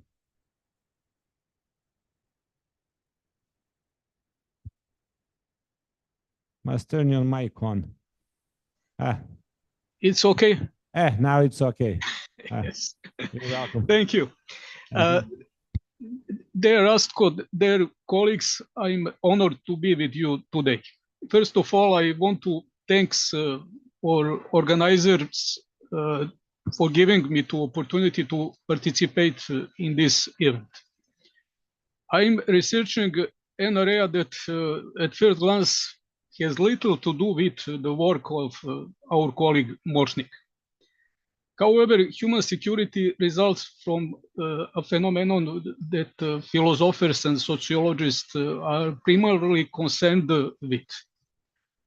Our first contact happened at a time when I was doing research in the field of human security and the need to get sociological confirmation for my thesis.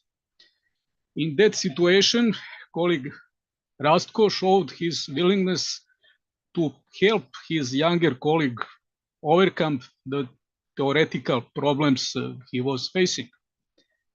Thanks to our conversations, exchange of ideas and literature, I gained qualitatively new dimensions in the approach and the analysis of phenomena in the field of security. In this context, I would like to share with you the most significant moments thanks to which my colleague Rastko helped me to look deeper into the roots of current problems in the area of people security, of the epoch of which we are contemporaries.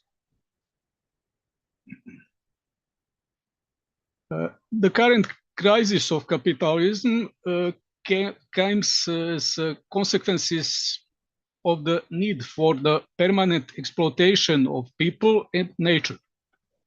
That logic creates large social differences in the center of capitalism and maintains a development gap between the center and the periphery to ensure extra profits. That global reproduction of inequality could not be interrupted by the socialist project because it is itself one of the variation of capitalist relation in the global capitalist system. The only thing is that they provided a kind of respite, a calm before the storm that is coming in the current stage of capitalism. Social concessions forced to the fear of an alternative, but also the conscience of the political elites due to their responsibility for the horrors of World War II are abolished through transitional process in both the West and the East. The crisis of the hyperproduction system returns the center to already overcome models known as neoconservatism or neoliberalism.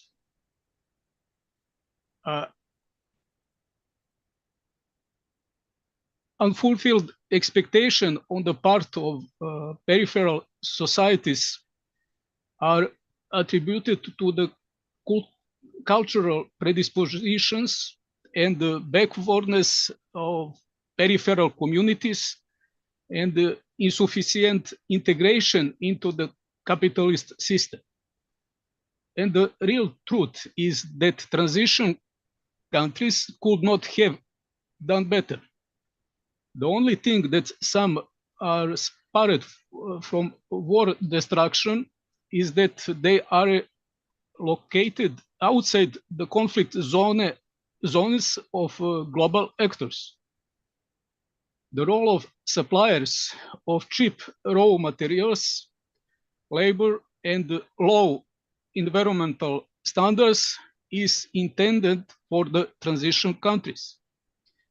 At the same time as the transition in the East, the welfare state is being abolished, thus creating a large part of marginalized population in the West.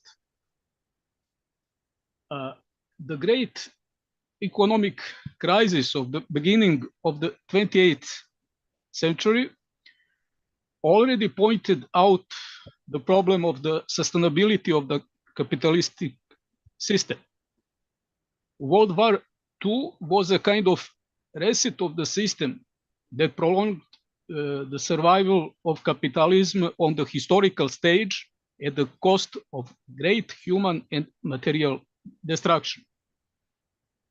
However, in the 60s of the last century, the system began to falter, and the beginning of the 70s it started with an internal transition. Due to existence of ideological competition in the East, the system applies milder forms of internal changes.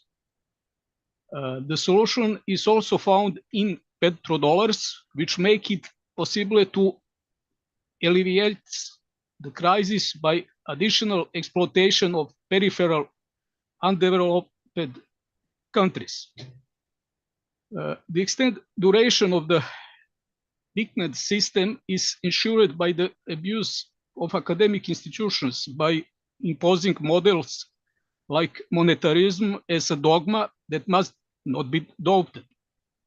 Official channels through the International Monetary Fund and the World Trade Organization, which are completely under the control of big capital, are used to promote economic models of development that serve to maintain dominance. Eastern European countries fall into the trap of cheap loans and the IMF model, which combined with internal structural problems leads to the collapse of the system led by USSR. In the West, celebrate the collapse of ideological competitor as proof of their superiority. And they don't realize that is they don't change their system, the same fate awaits them. The pamphlet about the end of history is a symbol of the delusions of Western strategists, who instead of their own transformation offer outdated models based on quasi-free market. The clash of civilization thesis sounded so ominous after realizing that the Western project of global domination was having problems with implementation. In his analysis, colleague Rastko explained well the mechanism of the disintegration of the Eastern Bloc, and more importantly for me, how our former common country disappeared from the world stage. The aligned political bureaucracy is the most responsible for the collapse of the system. which, with the help of the criminalized economic oligarchy, delivered the space of former socialist countries to big capital, turning their states into peripheral countries dependent on developed capitalist states. Simultaneously, with this disintegration of the welfare state came the elimination of redistribution mechanisms and the collapse of social networks. Neoconservative economics has broken the community economy and is now attacking delayed exchange and intergenerational economics. Very soon after the fall of the Berlin Wall and the beginning of the so-called transition, it was seen in which direction the reforms were leading and what role was intended for the peripheral countries in the true sense of the word on the global capitalist system. A lot of criticism and serious scientific works have been written on the subject of the effects of transition processes, both in the center of the system and on its periphery. I would like to take this opportunity to point out one segment of the process that has gone unnoticed by most colleagues. In 1994, in its report on human development, United National Development Programme promoted the concept of human security. Hereon might object to the relevance of something being promoted by an organization controlled by the then world hegemon. In that context, I will just say that at the moment of human security promotion, the USA is not overly interested in the work of the UN system. In support of that thesis is the great debt of the USA on the UN system and the fact that Boutros Ghali is in the position of Secretary General, who is one of the few whose mandate in that position has not been extended. In short, human security is a kind of excess that is recognized by many transitional losers as an opportunity to change the system from the inside. Human security represented nothing more than an attempt to deliver to the participants of the transition process what was promised in the form of respect for human rights, economic sustainability, and the living conditions of worthy human being.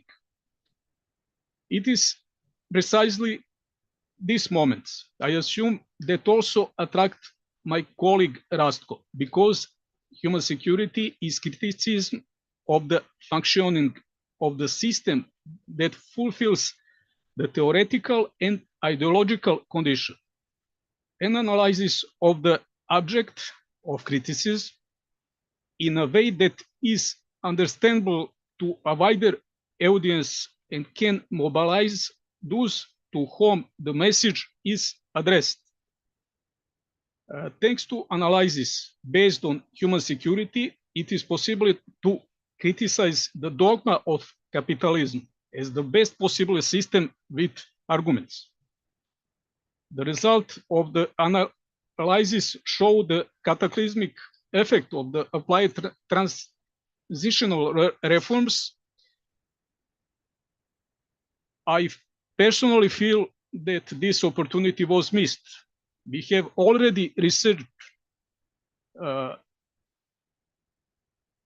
we already have reached in the stage when, due to the postponement of reforms, we have a radicalization of the situation and major fractures caused by the system. It is becoming unbearable that the constant and endless accumulation eats nature and destroys the planet.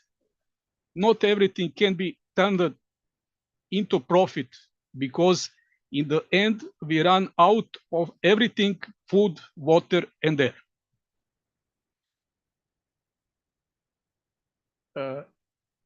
Breaking the bond between citizens and institution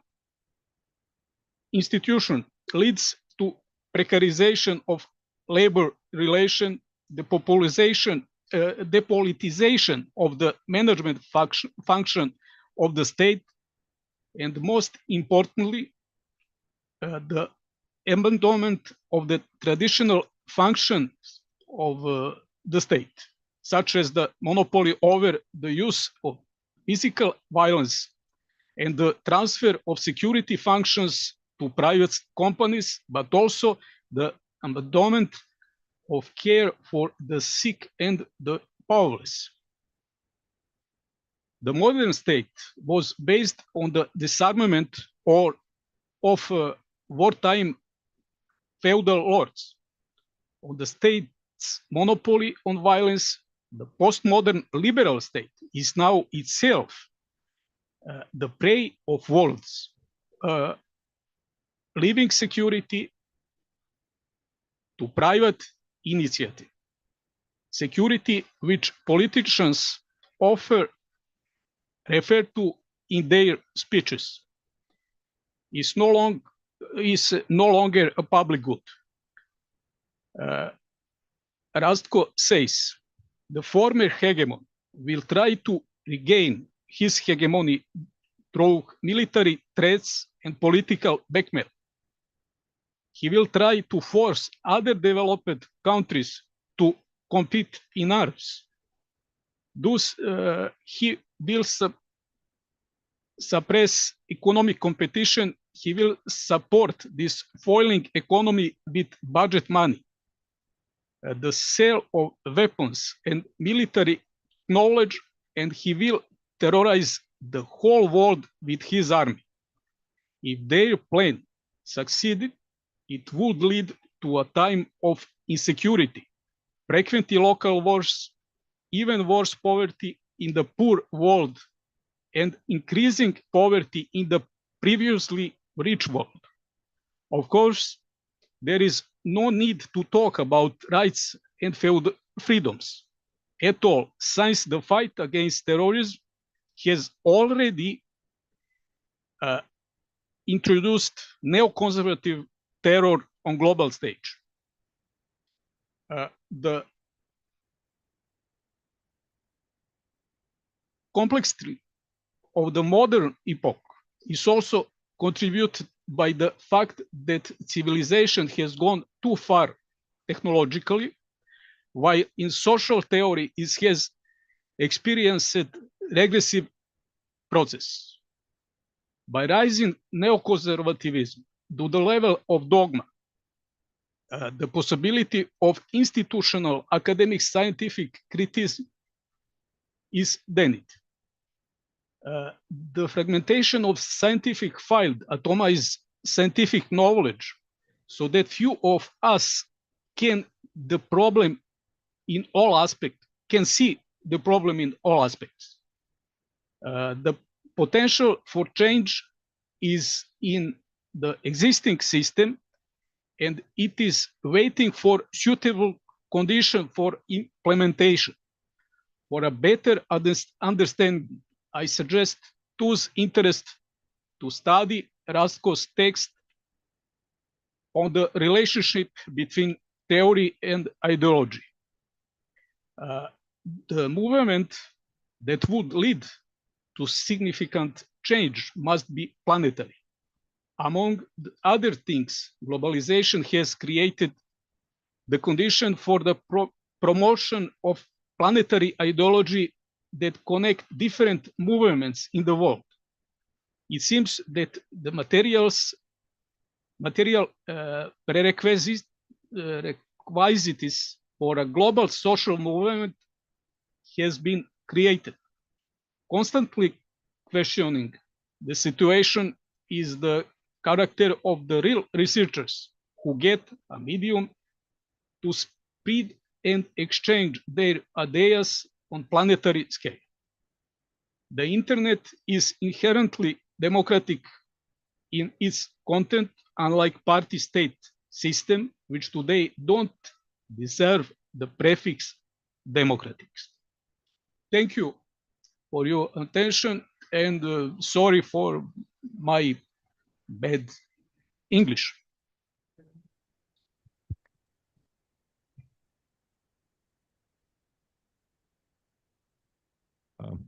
Thank you, Professor Đorđević. We can now open a discussion.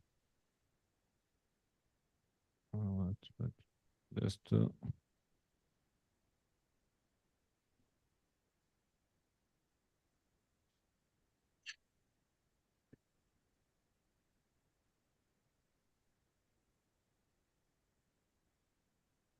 okay, thank you. We can start discussion now, and I invite also our audience from Zoom. They can join discussion too. So you are welcome to pose questions or comments. If I may,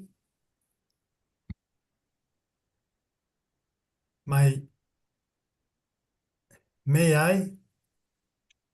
Hey.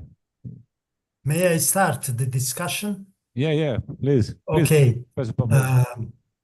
I will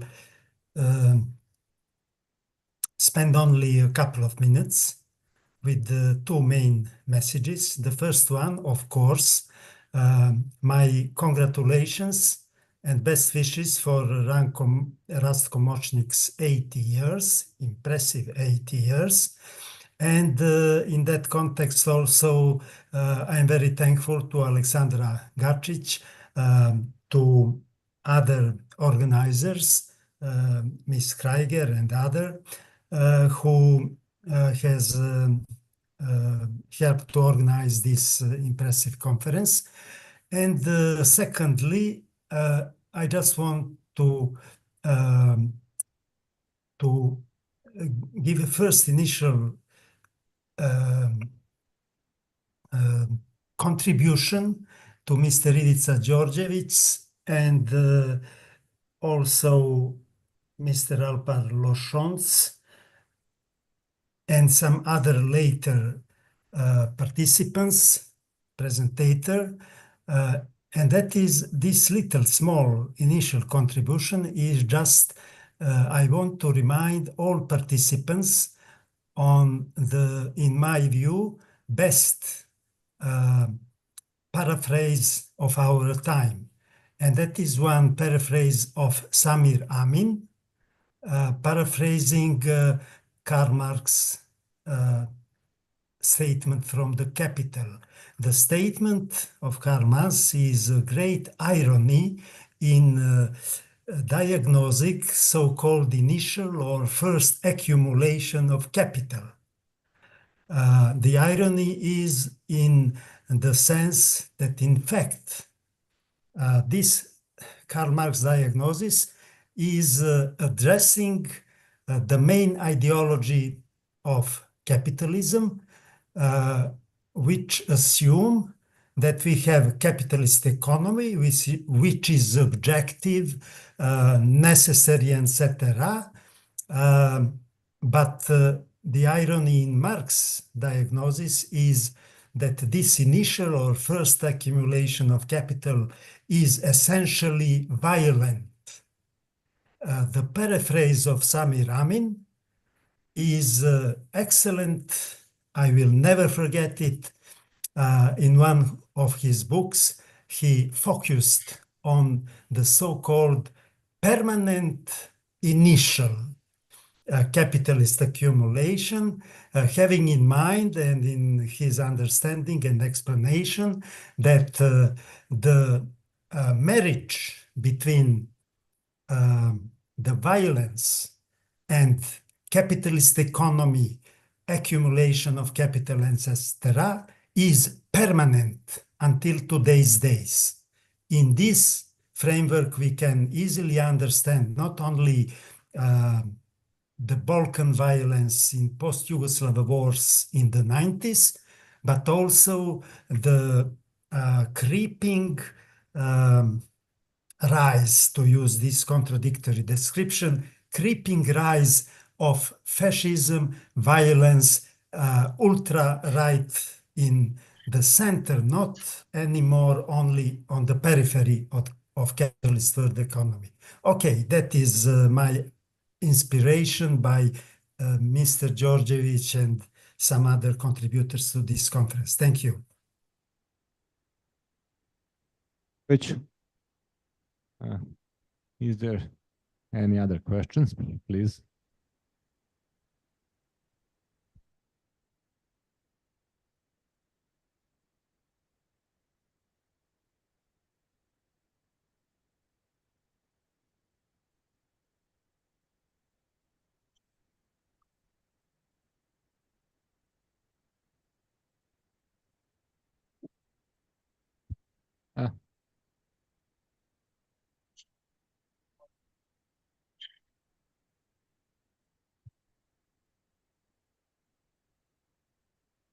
Can I sit here? Yes, thank you. Is microphone on? Thank you very much. Hello? Do you hear me? Please be reasonable. I'm actually an autistic man. I was diagnosed with autism, actually with autism spectrum disorder, so that I have some problems with the verbal interaction. So please be reasonable and thank you for understanding when I ask the question. I was very reminiscent of Ivica Georgievich lecture, which makes us concerned about human security. What is actually very, very important to me. As we transition from the industrial society to the more, that means from more secondary service jobs, to the service jobs, we have been under pressure that the transition has made an offer. Now it's not more interacting between machines and humans, like in industrial age, but more human between and human, so between the humans.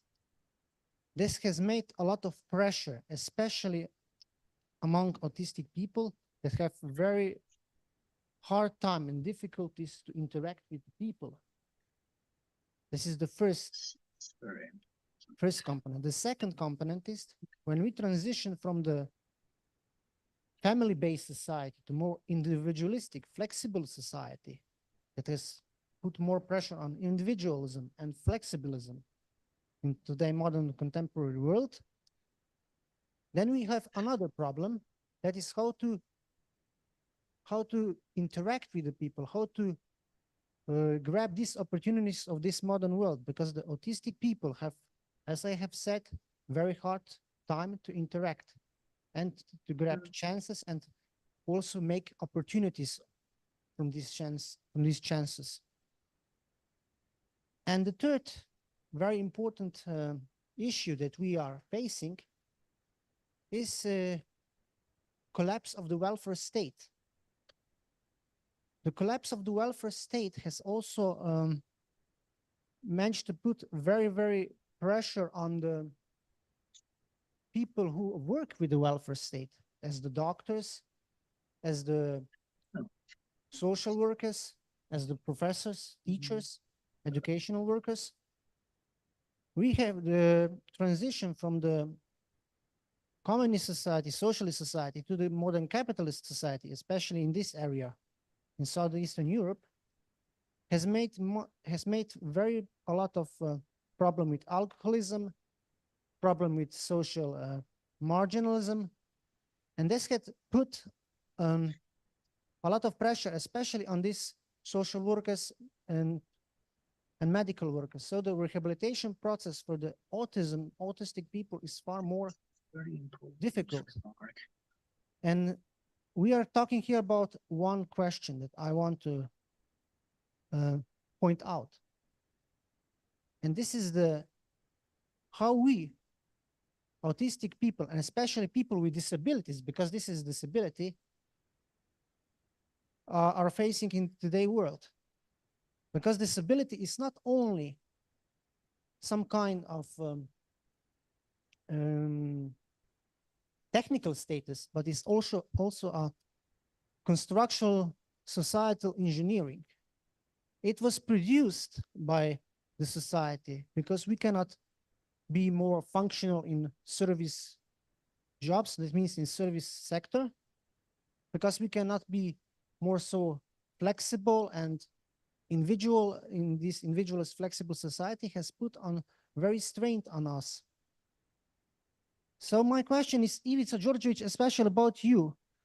How are you gonna solve? How is the planet, how is the world, the people plan to solve this problem with people with disabilities who are even marginalized, that they cannot work? Is there human security in the face of environmental destruction that also pain us, in the face of collapse of welfare state that you have mentioned, and especially in our Southeastern Europe with the rise of fascism and the rise with criminal activities? Thank you very much.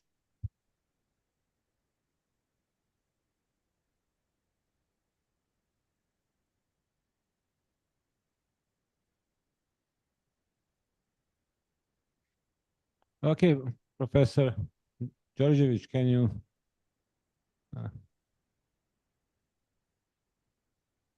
reply to the question?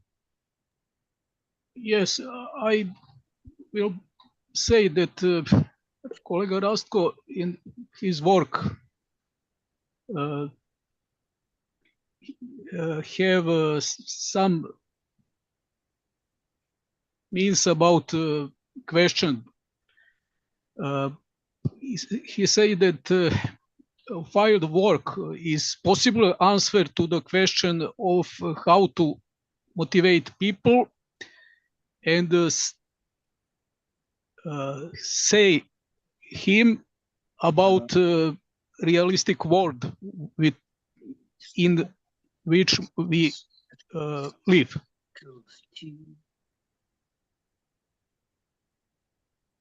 It's Okay. Thank. Thank you, Professor Đorđević. Nebojša Milekić.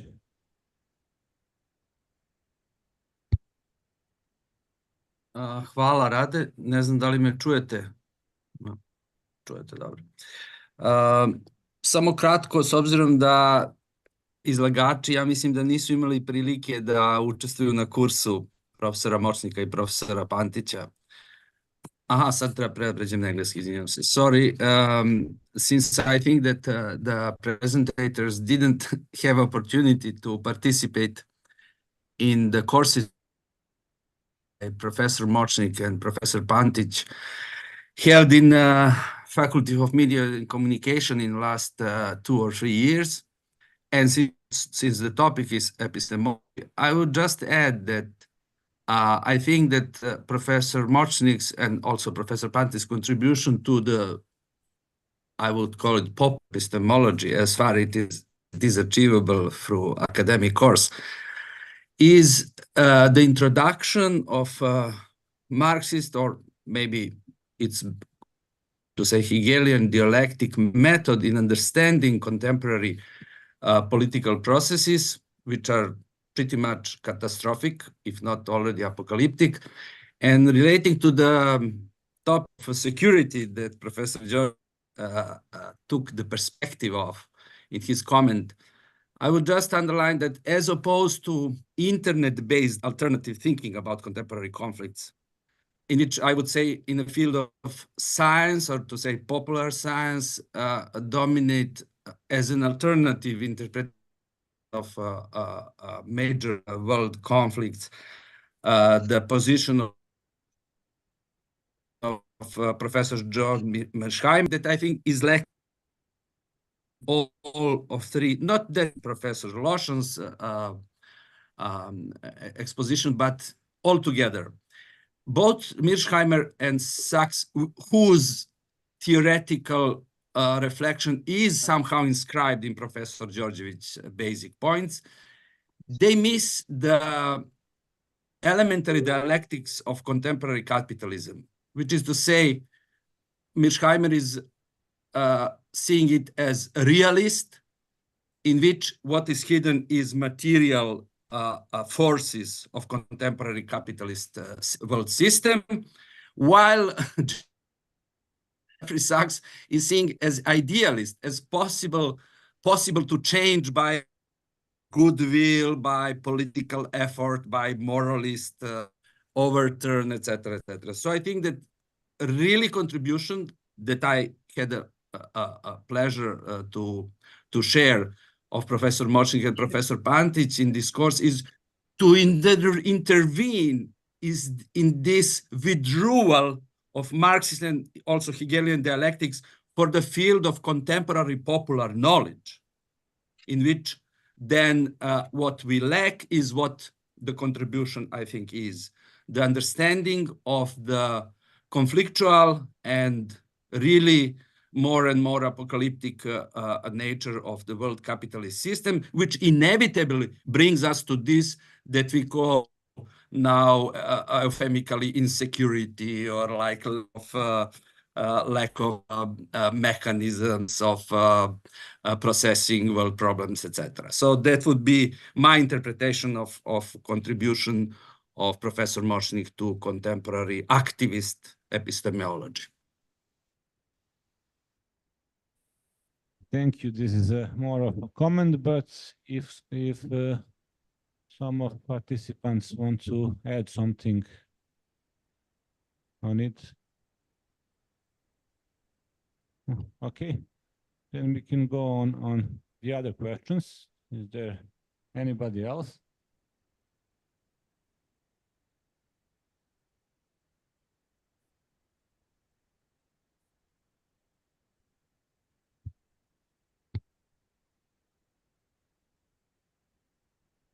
Okay, then we're gonna make a break, short break, and we'll be again here in 40 minutes. At 12:30. See you later. Thank you.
Okay, thank you very much. Welcome back to our second session today, the session titled Speech Practices, Standardization and Literary Canon. My name is Luka Culiberg from the Department of Asian Studies. First, I have to say, I have to give you an important notice. This session was supposed to consist of three presenters, Professor Igor Žagar, Professor Milorad Pupovac, and Professor Igor Kramberger. But just a few moments ago, due to some personal circumstances, Professor Žagar had to leave this venue all of a sudden and will not be able to present now. The organizers are planning to reschedule Professor Žagar's presentation for maybe tomorrow or day after tomorrow. This will be notified later, but at the moment we will have then two scheduled presentations. Yes,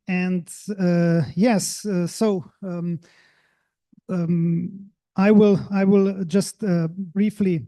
I mean, I introduced myself before. Maybe I should add as well that I did my PhD at the Sociology of Culture under the supervision of Professor Rastko Močnik, and as a member of the committee for my PhD was also Professor Milorad Pupovac, who is today's first presenter.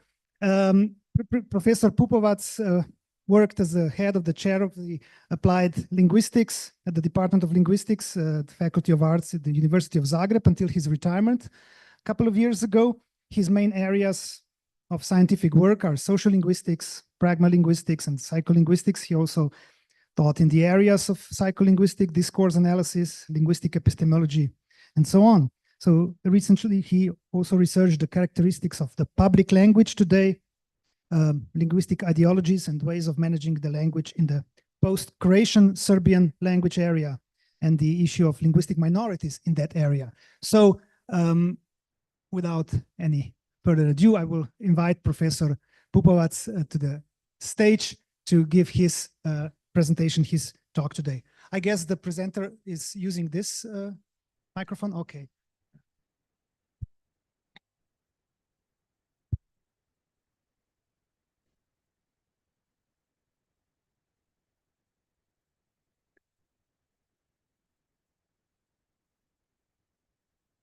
Before I will start,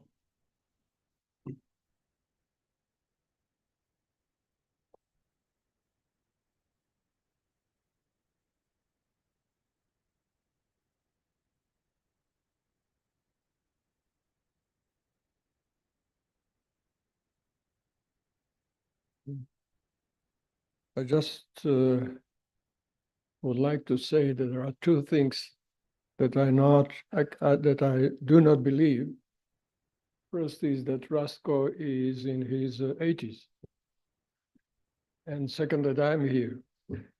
Thank you very much for the opportunity to be here. Thank you, Rastko, and to all of you who are Rastko Močnik Circle.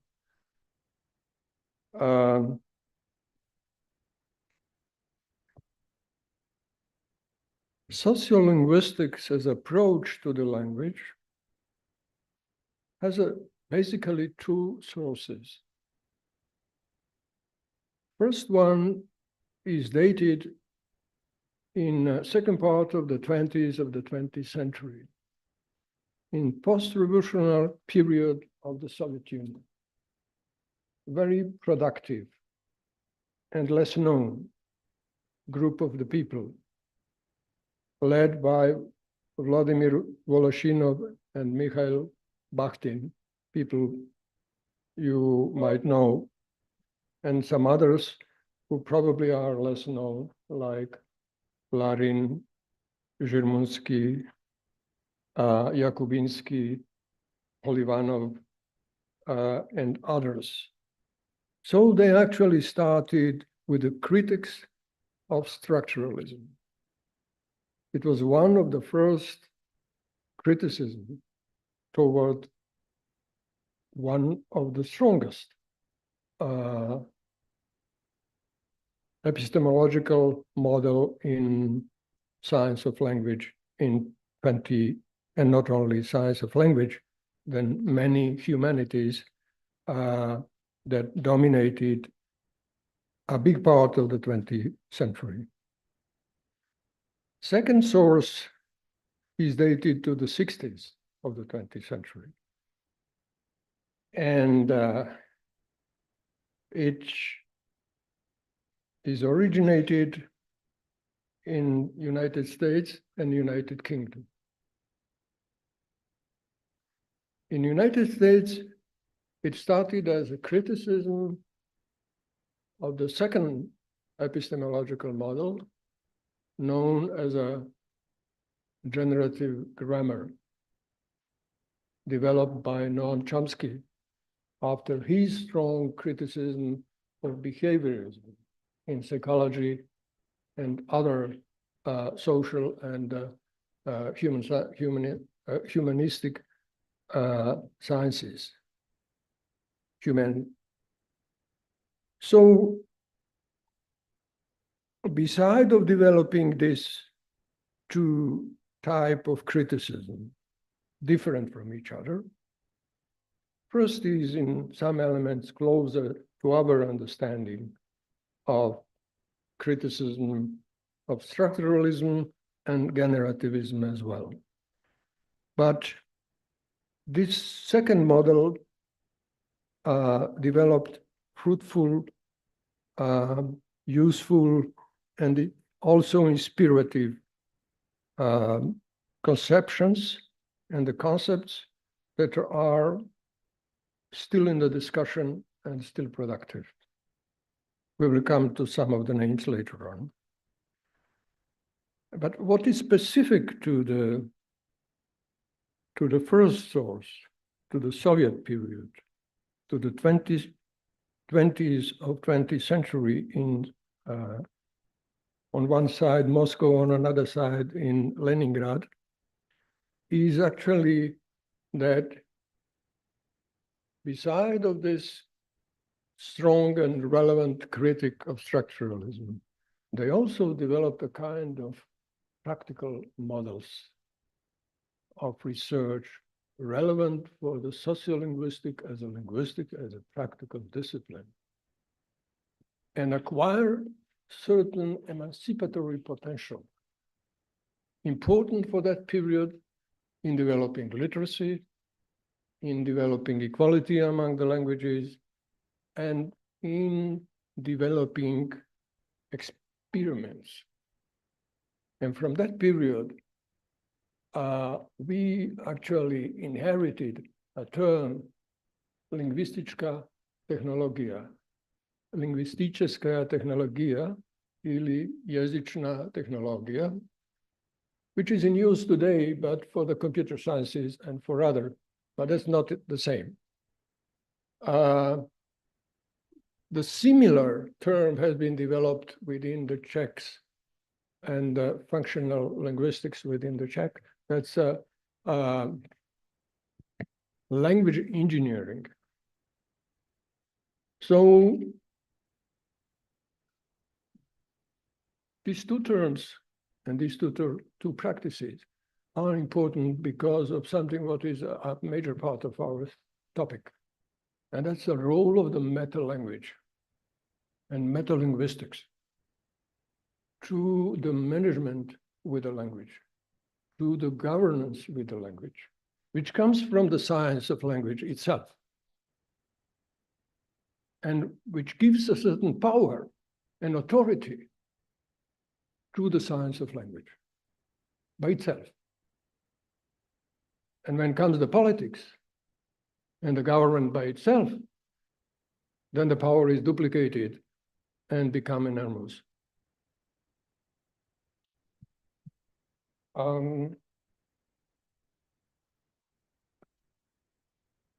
This part of the sociolinguistic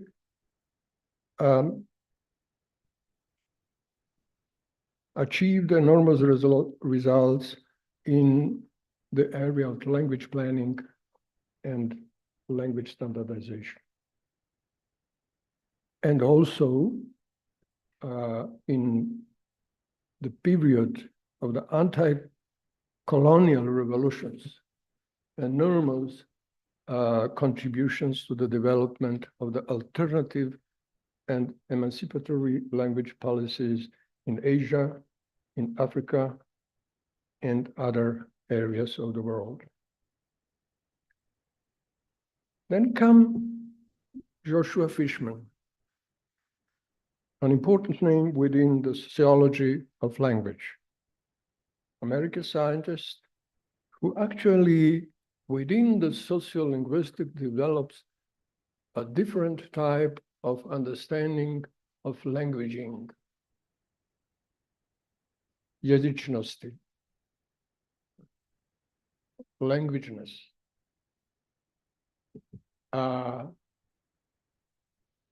Bringing to the discussion and to the table differences between the various languages and within the various languages. Which differences might be attached by something what is not strictly linguistical. It might be ethical, ethnical, might be religious, might be historical, or any other possible reason. And Fishman contributed to the sociolinguistic with different understanding of language, of languageness, which means that until that period, a dominant understanding of the criteria how to get a definition of a language identity. It is not any longer enough to have a genetical criteria or historical criteria from one side, and from another structural or typological criteria. It has to be taken into consideration, the third one, as a sociolinguistic conditions of the language. That in a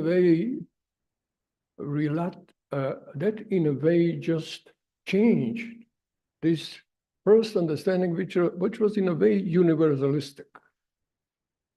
And with the Fishman and others in sociolinguistics, it got a dimension of relativism. Unpredictable definition of the identity of the language due to the relativization of the criteria by different non-universal factors. And it led sociolinguistics to remain still within the emancipatory as a science, helping many languages to get to the attention, to the discussion of their position and their equality toward others. But in the same time, it's step by step became the way how sociolinguistics started to serve as a part of the establishment of linguistic regimes, linguistic authorities. And then later on, has been recognized that with no matter whether sociolinguistics is in any way involved in the process of defining a language or discussing what it is a language, sociolinguistics became a label or etalon or epistemological paradigm to be used by as such, not as a scientific model, than just as an epistemological paradigm. I will give you some examples how it works. In the area of post-Serbo-Croatian language, if it may be named in that way, or in New Stokavian language.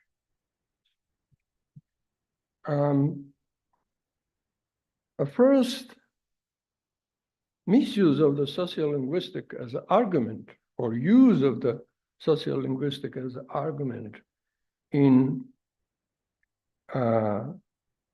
strengthening and in legitimizing, first is a transformation from the standard language to the language. Standard language is just one phenomena of the language. No matter is it Slovenian, Croatian, Serbian, Macedonian, Bulgarian, or any other language. It is a one powerful, important, unavoidable aspect of the language, but not language as a whole. Not something that can substitute the language as a whole and its reality. It's just one aspect, one face, one dimension of the reality of the language, with a power bigger and more influential than others. Other faces of the language, as Ranko Budarski, famous Serbian Belgrade professor and a sociolinguist who recently died, and it should be mentioned. I have to mention him here due to the great respect that I have to him. This transformation happened very smoothly. With no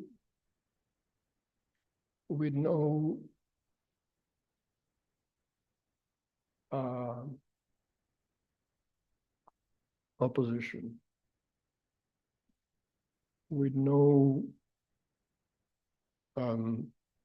many questions. And it included several ways of regimentation of the language. This term is developed by Paul Groskriti, American anthropolinguist from the Chicago School of Anthropolinguistics, led by Michael Silverstein, as one of the big name of that circle. And Groskriti is one who introduced this term, regimentation and language regime, together with some others, which names I will also mention. So changing the name of the language.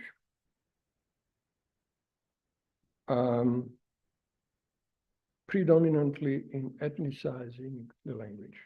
So to create a monoglottic standard which has to be transformed in a monoglottic language in the same of the name, in a multi-ethnic societies and multi-ethnic state, was the first step. Second was a constitutionalization or officialization of the language. Languages immediately became part of the constitution. That was the way how I was involved, one of the first democratic organizations in former Yugoslavia called UIDI. Okay. So I should not move, yeah?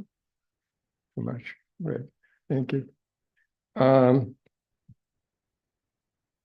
think I have at least one person who understands me in this regard.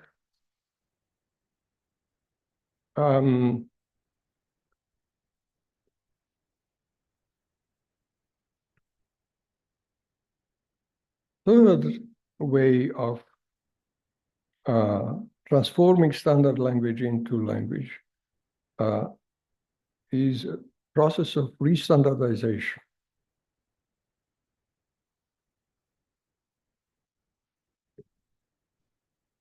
With the new grammars, new orthography books, new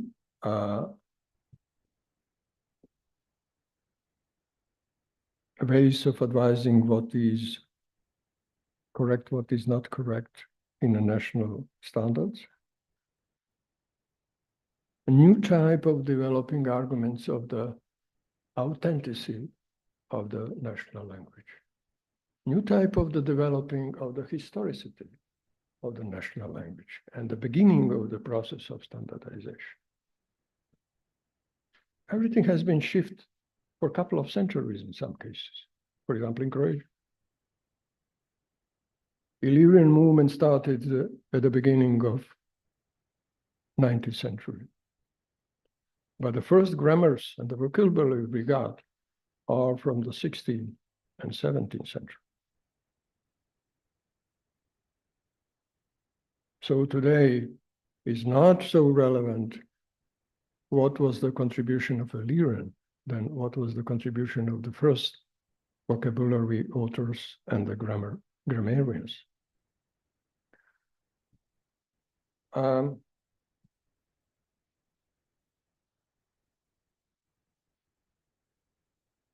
That means actually that they shifted, Luka, our understanding of the process of national language even in a period before Herder. Of course, they have a Herder in mind, but they shifted before the idea of the national, of the language as an important element of the nation identity. And that's something what should be further subject of the investigation or research. Second case of the sociolinguistic as an argument is the use of the model of the language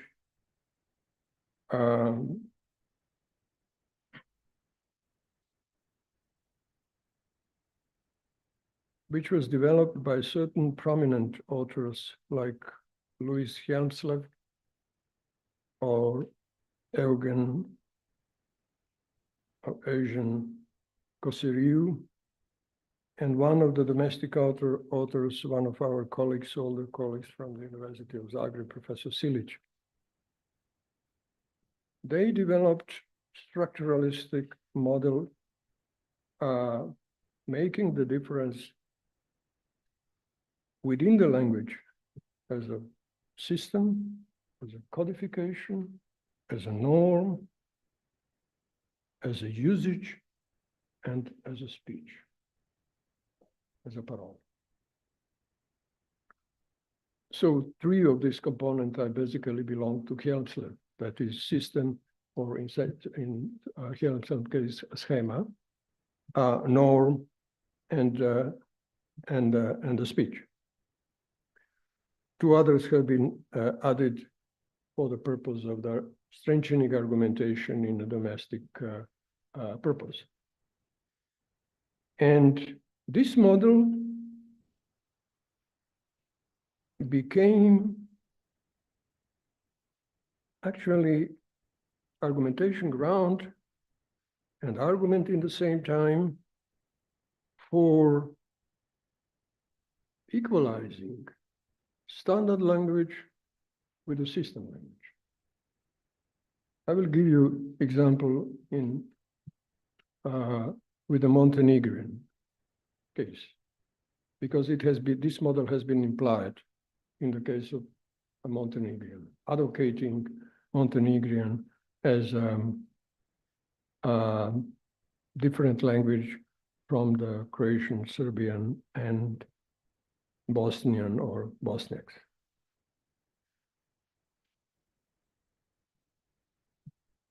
What was the first step in this case? It was not the claim for re-standardization of the language. Then even stronger claim, the claim for re-vernacularization of the language.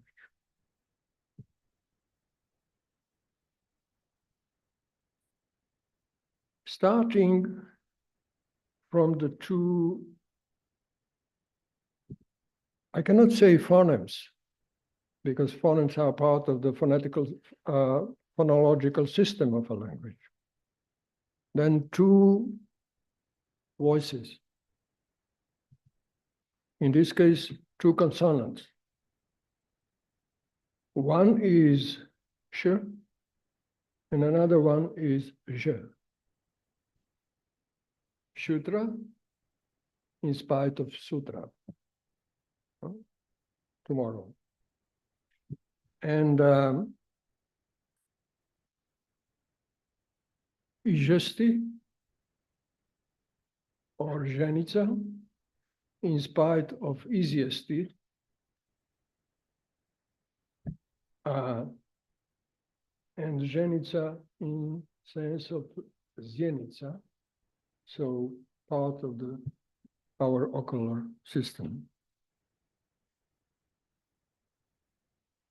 which is produced by the tradition of the Jekavian Jotovanje,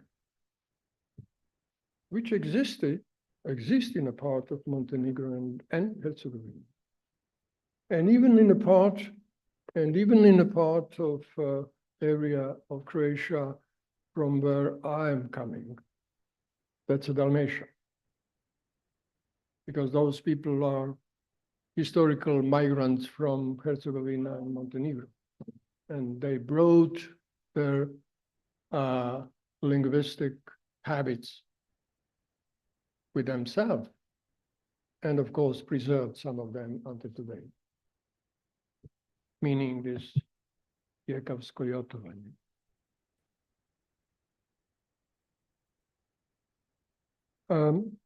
But what might be the function of these two voices or these two graphemes? Can they make a language as such?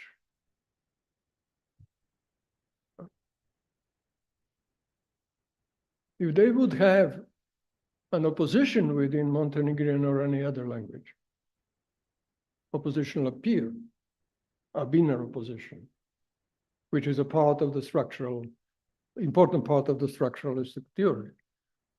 In that case, we might eventually speak about relevancy of that as a language, but this is not the case. This might be, in the best case, allophone, as we say in phonological theory. So that means realization of a phoneme, not a phoneme as such. For example, we in Croatian, I don't know how it is in Slovenian, we have one of such allophone in the name Anka, Anna, Anka. When I pronounce Anka, I pronounce a kind of an N, which is influenced by the voice, by the phoneme before and by the phoneme after. And it is a phonetical realization of the phoneme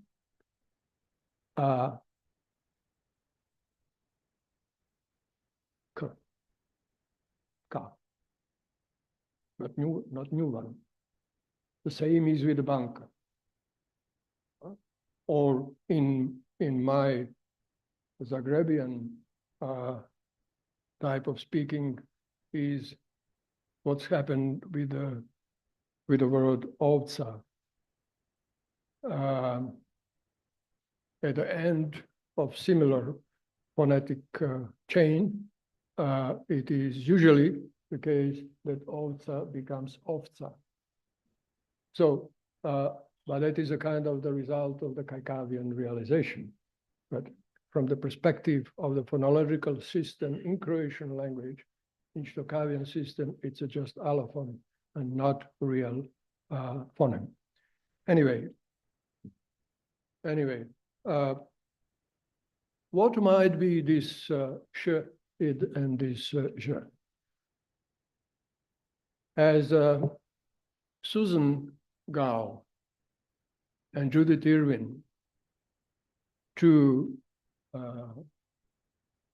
prominent authors belonging to the Chicago School of Anthropological Linguistics or Linguistic Anthropology, they call that in an excellent Peircean tradition indexico-iconical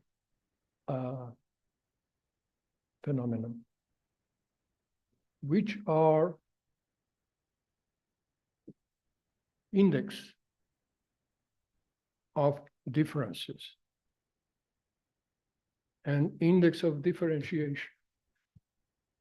And they have a very productive results in presenting the cases of linguistic differentiation.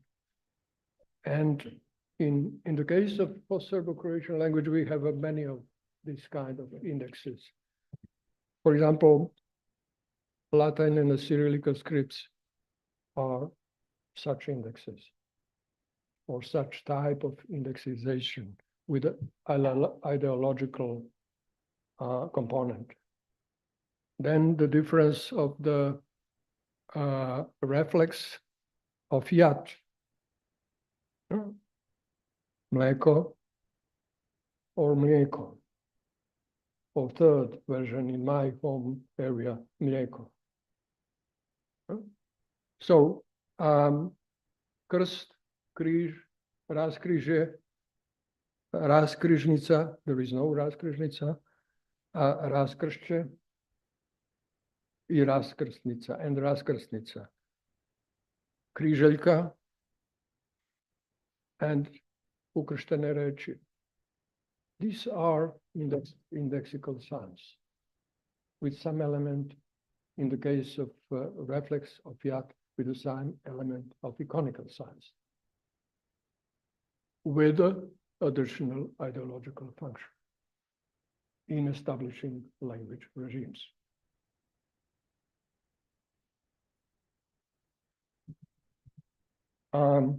Because they are labeled as a Serbism or Croatism, as it was the case previously, Germanism, Hungarianism, in the Turkish, Arabism, and so on and so forth. So the third case, can you please just watch my time? It is already. No, it's already, but we have a bit more time because of. Okay. The third case is of using sociolinguistics as an argument is that comprehension and understanding or that it is not important or relevant for recognition and argumentation of the differences between languages. Because there are sociolinguistic criteria.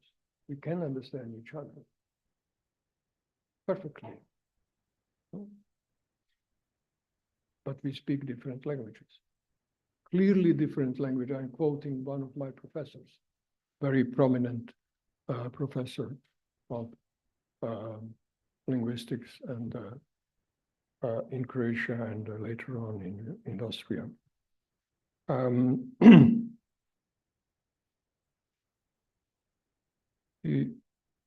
quoting him because he met with the question of a journalist in Croatia. So, what is your opinion? Should we start to translate Serbian into Croatian and vice versa? And his answer was, no, that's not necessary. We understand each other. Beside the fact we speak clearly different languages. How it is possible to understand that we speak clearly different languages and so successfully understand each other? Explanation is not in what my professor said.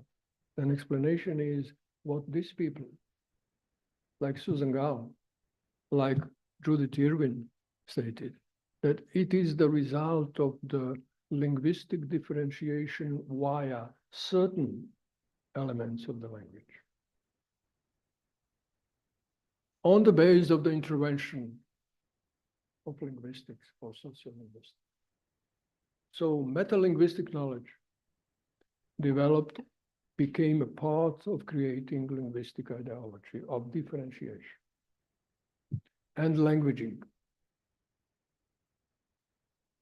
And in certain cases, alienated that meta language from the speakers.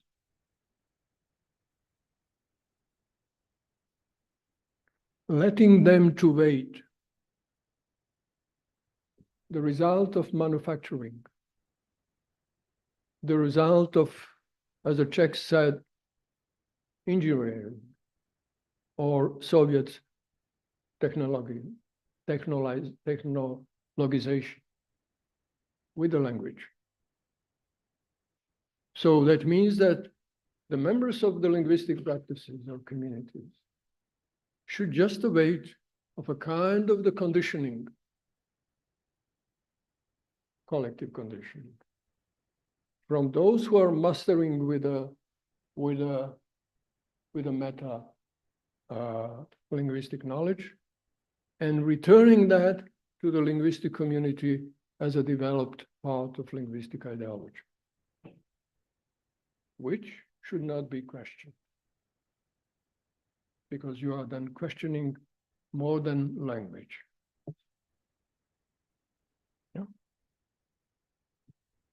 Questioning nation, questioning state, and questioning other important entities. So, when I mention alienation,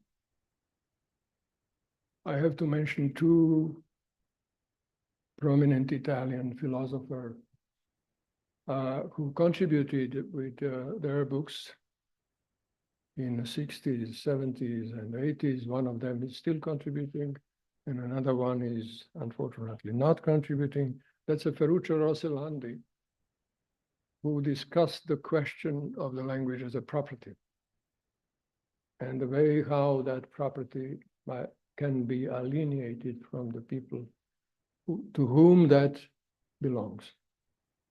That means to the members of the speech communities or linguistic communities. And the second is Augusto Ponzio, who continues the type of criticizing linguistic alienation and language alienation by alienating meta-language from the language and from the speakers of the language. That happened in the case of using linguistics as an argument. And just for the very end, two examples. In my language, which obviously is not that I'm speaking right now,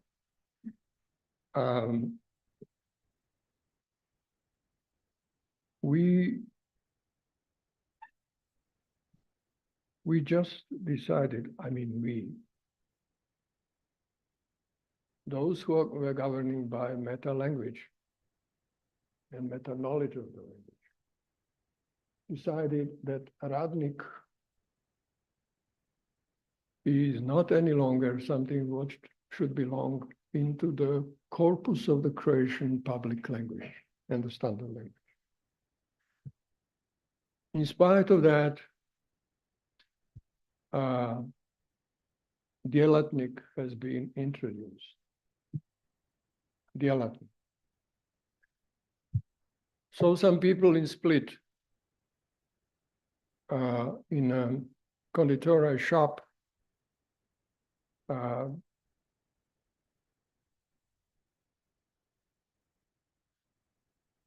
listened and started to follow me by two criteria. One is an analogical, which is powerful criteria in language. And the second is, of course, a discipline. And they decided to change the table on the entrance door of Bobby's. That's the name of that chain of the conditorei shop. And changing radno vrijeme into djelatno vrijeme. The second case is more recent. When Radnik came back to the public language, but only in the syntagm strani radnik. So the rest you will understand by yourself, particularly the ideological dimension of both of this.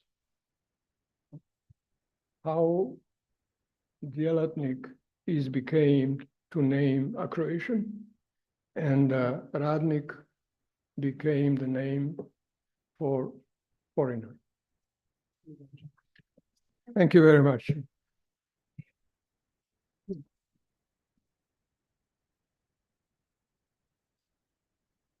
Thank you very much. This was a presentation by Professor Pupovac titled Critique of Social Linguistics as an Argument in Establishing Language Regimes. And now we move immediately to the second presentation of this session. And this is a presentation by Professor Ivica Kramberger, who will also join us through Zoom. With the and just a short introduction, Professor Kramberger graduated in comparative literature and has a PhD in sociology here from the Faculty of Arts, University of Ljubljana, under the supervision also from Professor Rastko Močnik. He was employed at the Marxist Center at the University of Maribor and worked as an assistant and assistant professor for sociology of culture at the Faculty of Education, Faculty of Arts, also the University of Maribor. And his main research area is the theory and history of editorial work, of publishing and the media, and has also worked extensively on the manuscript legacy of Janez Trdina. So his presentation, titled only An Entity That Supposes for Itself, will be the second presentation of this section. And then we will have, of course, discussion before we all go for a lunch break, right? So please, yeah, Professor Kramberger. Hello. Yes. Good afternoon. Hello, we hear you and see you now very well, yes. Okay, thanks. Please, you can begin. Do you have a presentation to share, or? I will speak and I will include some whiteboards.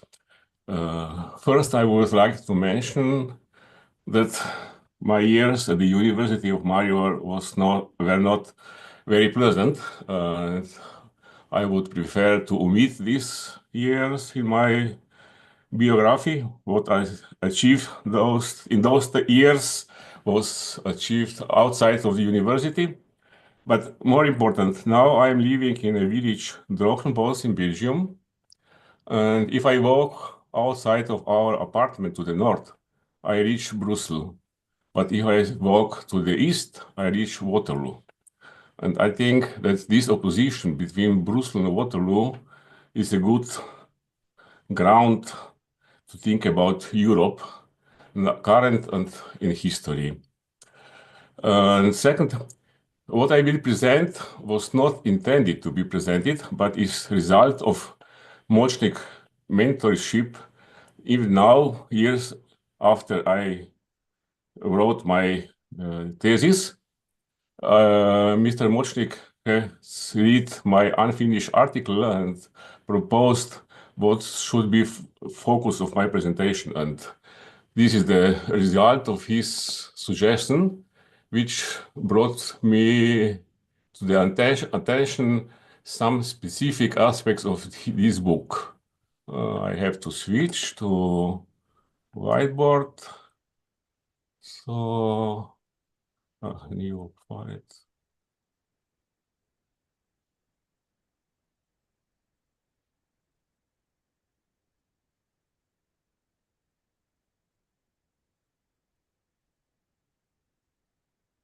This is book published in year 2006 by Močnik. It's his second book, which it has entitled Some Relation to Francis Prešeren, as important Slovenian poet. But this book is more related to the interpretations of Prešeren and Julia in the literary history and to some extent outside of literary history in Slovenian ideology.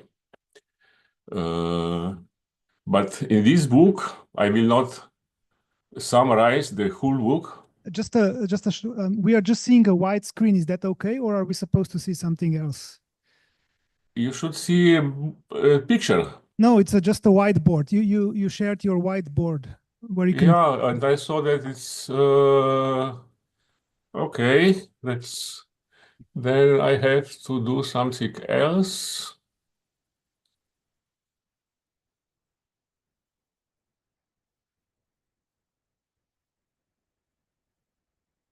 Is now better?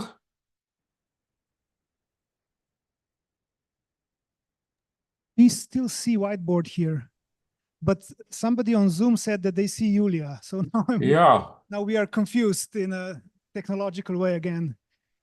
Yeah. Because I see Julia as the title and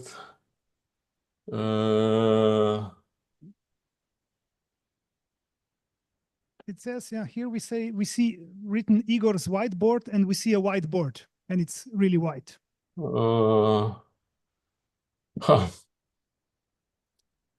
I don't see any besides upload. I don't see any option how to help. Okay. That Zoom people can see it, and we in Ljubljana Yeah, can't. So there's a. That's I think the problem. Yeah.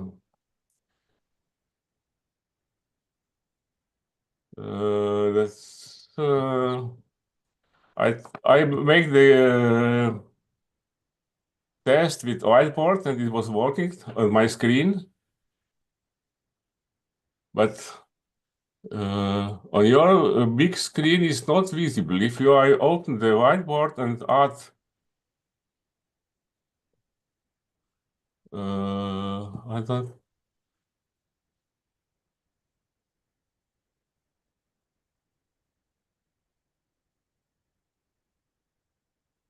You just continue and yeah. Yeah, I don't see option.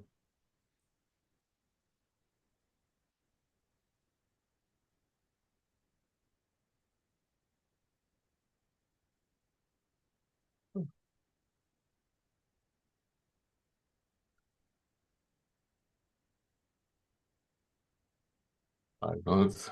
Yeah, that's the problem because my presentation is now based on pictures prepared for this presentation. And I thought that whiteboard is working, so I'm really disappointed that this is not working. Because I cannot explain arrows and squares and details without picture. I will continue with whiteboard. These people in Zoom will see. Many there will see then, yeah.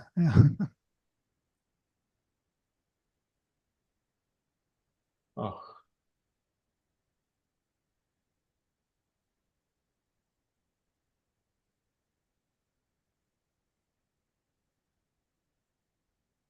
Rasko Močnik mentions in his books about Julia the canonic form of myth presented by Claude Lévi-Strauss in year 58.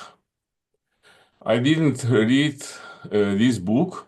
I am speaking about Lévi-Strauss on the grounds that I have read a long article written by Australian anthropologist Marx Moscow about this canonic formula of myth. This article was published in American Ethnologist in the year 91. We can see now the formula, so everything is okay. We fixed it. Yeah. Okay, fine.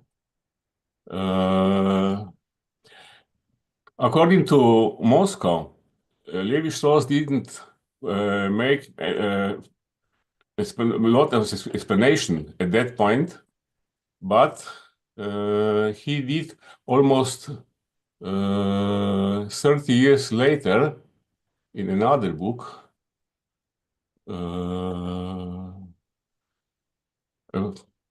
longer explanation in year 85. This Julius pottery myths about this pottery and founding of pottery in South America and in difference to North America were used to explain further what is the meaning of this canonic form. So Rasko also Močnik also didn't explain this form of Lévi-Strauss. He was using it. He mentions that reading what Josip Stritar was speaking about Prešern can be presented in this way. There's the formula of Lévi-Strauss. There's the formula presented by Močnik. These are my comments, that the elements of the formula in the lower line are factors, and elements in the line above are functions. And the main point of the formula, the problematic point is, if you are leading from left to right, the element A change to function A, but as inverted, a complement of A, and function y is now factor y. According to Moscow, it's not necessary to do this, but Močnik didn't speak about these questions or troubles with these requirements. He was just using the formula in his book.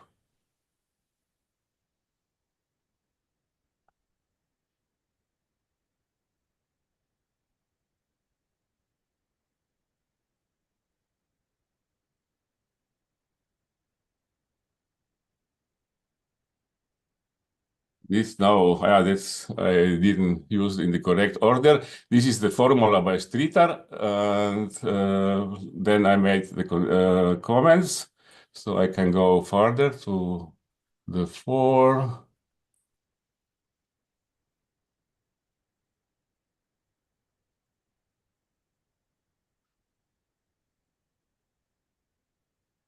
There's the final form presented by Ivan Priatel in the year 1905.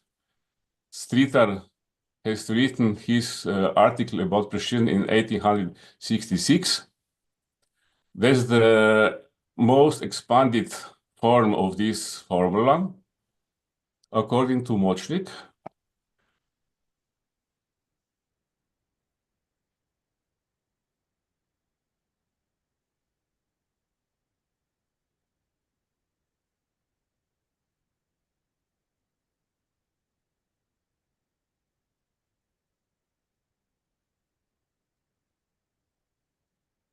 And my comment is adding these lines below the canonic formula is creating context.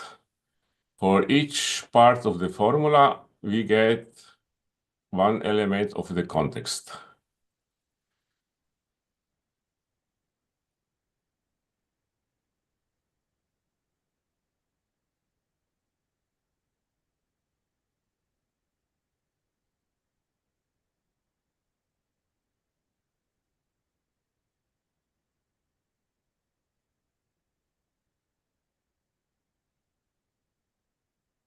Now, if we propose that context needs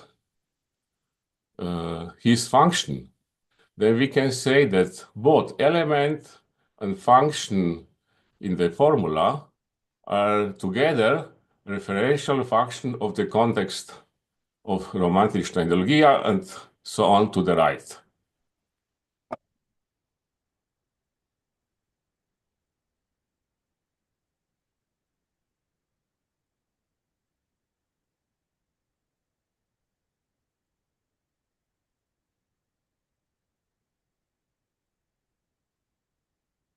But the question is, what are we doing?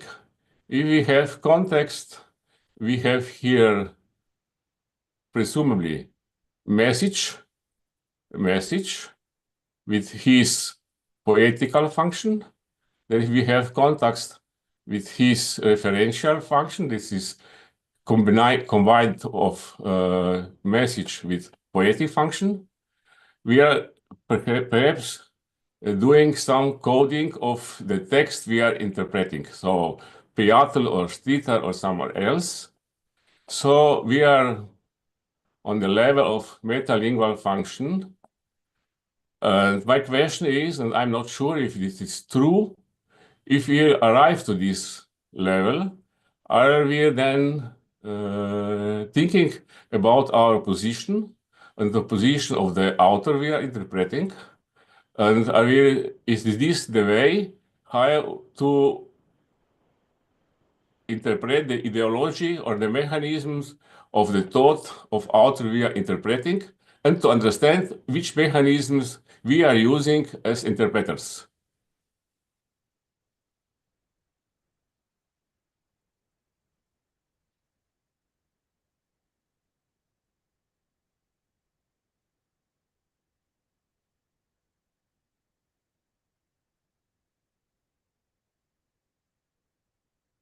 I made two paradigms. In the book, Močnik presents four authors, and for each there is a canonic formula, Stritar, Murko, Tomišek, and Piatl. But only in the first line we see that the requirement that A should be reversed into the opposite, in the inversion or complement, is fictia, is nefictivni. In the other three, this is not achieved, ideally. So one could say we should add more quotations from the text and see if we can play through the requirements of the canonic formula to better understand each of author, or there are really these kinds of problems which explain why Stritar and Piatl were the authors of significant, more important interpretations of Prešeren compared to Murko and Tomišek, for instance.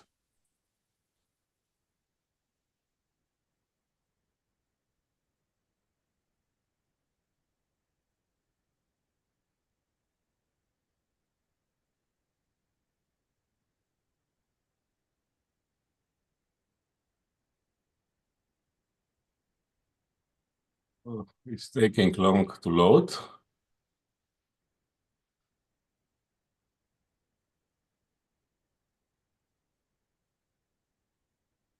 Don't know what happened. Loading.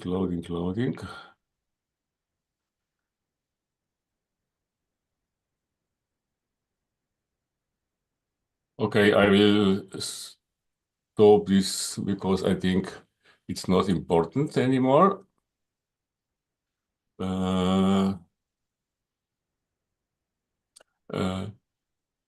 So my intention was to show that the tools we are using for interpretation can be used playfully, and I wanted to show that my way how to explore the situations when I don't understand everything in the text is that I make a regression in some kind to Jakobson model of speech act and try to understand through these optics of Jakobson what the author is trying to explain or to tell me. So I include in some way speaker and the listener.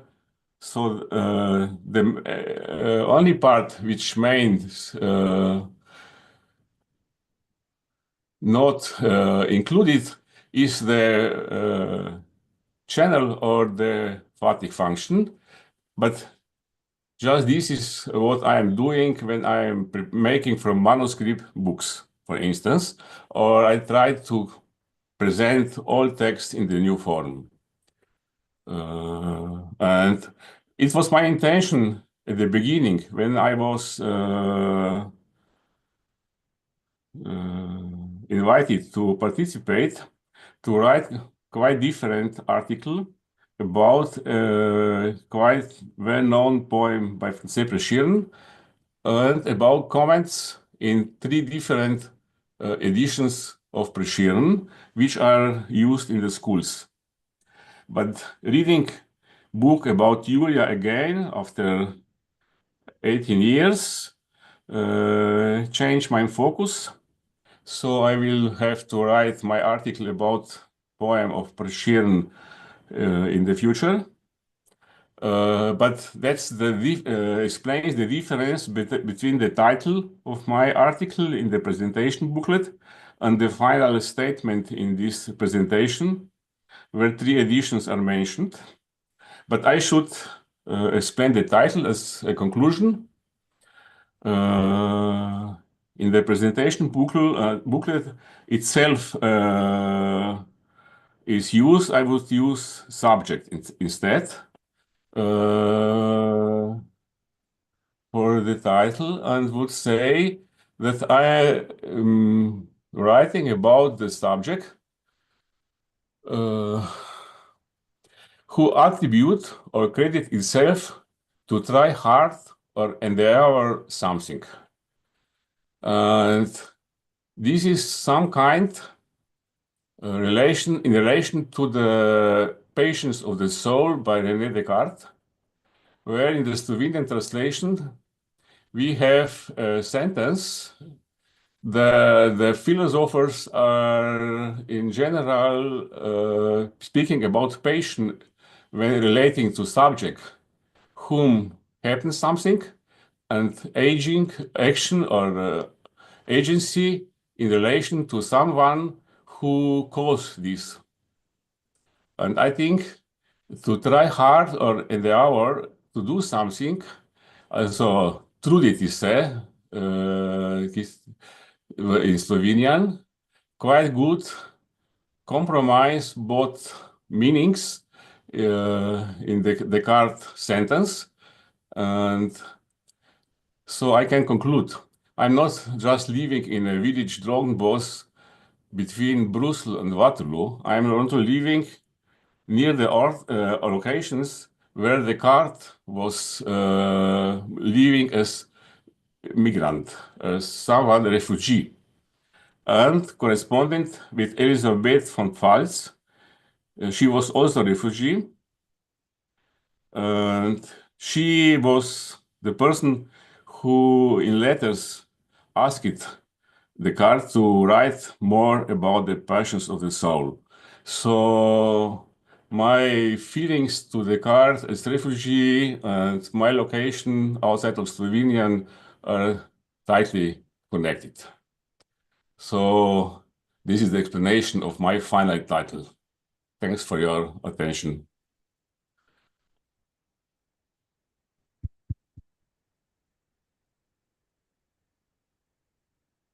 So thank you very much also, Professor Kramberger. And this concludes the presentations. In this section, we have now, of course, some time for the debate.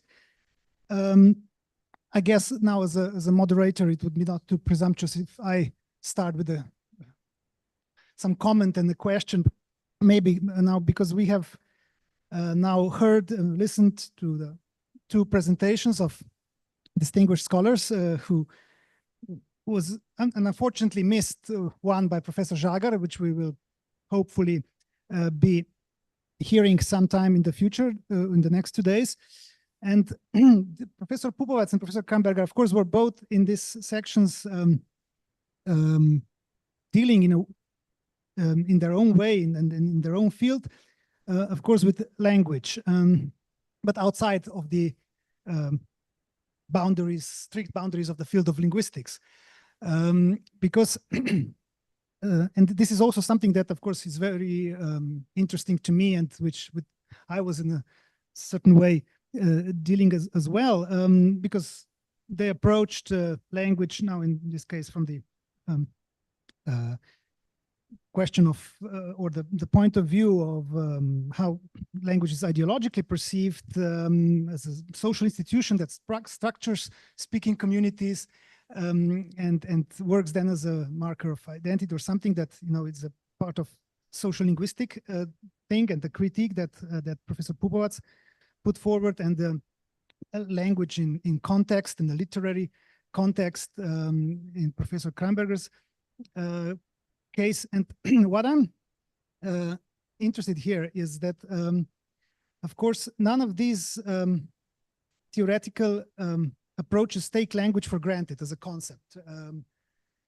And to bring maybe now also some Professor Močnik's concepts into this, because this is what we do here. I think that, of course, the crux of this problem lies specifically in the concept of this language itself. If scientific linguistics was in a way founded with structural linguistics in the lectures of Ferdinand de Saussure, it is its starting point, in a way, is this blind spot of conceptualizing the relationship between langue and parole, right? It is, we all know that according to Saussure, the only possible object of scientific research is the system of, synchronic system of language, the langue. But again, as Saussure says, le fait de parole précède toujours, so there's always speech acts which come before that. And Saussure was unable to conceptualize this boundary, which is constitutive for linguistics. And again, I think that, if I quote correctly, Professor Močnik's idea was that this is the point where linguistics falls from theory into ideology. And the question is, why is this boundary possible? Why is this boundary between langue and parole possible? And which means, what connects these two elements of language? And of course, it is the introduction of the speaking subject, right, into the theory. Močnik showed that this is this speaking subject without whom there is no parole, no speech acts. But of course, there cannot be any speech acts if the subject is not already in possession of a certain linguistic system, if he doesn't already know the langue, right? So linguistics, in a way, cannot construct any signifier without a speaking subject. So with this extra theoretical help, and the theory of speech acts, maybe Professor Žagar would be talking about argumentation and all this, which was one option, how to inscribe the subject into the signifier, and also social linguistics, which tries to bring social aspect into the to actually explain language. But the point is, we cannot define language as an object of knowledge until we have understood its internal structures, which we cannot understand if we don't know what we are actually trying to understand, because language is in ideological concept. So to make it short, I guess my question would be, how do we navigate these intersections of language, power, politics, meaning, without losing the sight of these complex realities that shape our understanding of language itself? And how do you maybe, and this can apply to Professor Pupas, to Professor Kamberger, or Professor Močnik, or anyone else, especially those who deal with language in their theory, how do you, from whatever starting point we come to, argumentation theory, critique of social linguistics, or whatever, and the political regimes, how do we conceptualize or think about language first in our theories?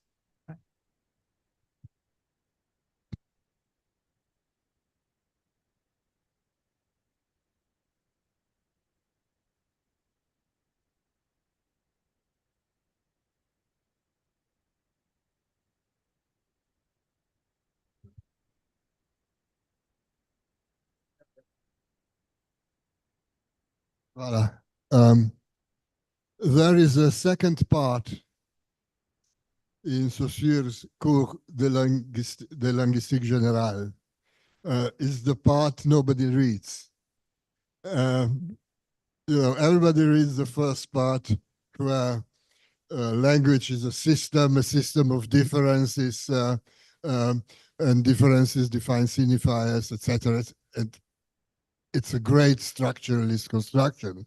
But then in the second part, Saussure says, language actually is the result of a convention. It's what linguists define as a language, because empirically, factually, it doesn't exist.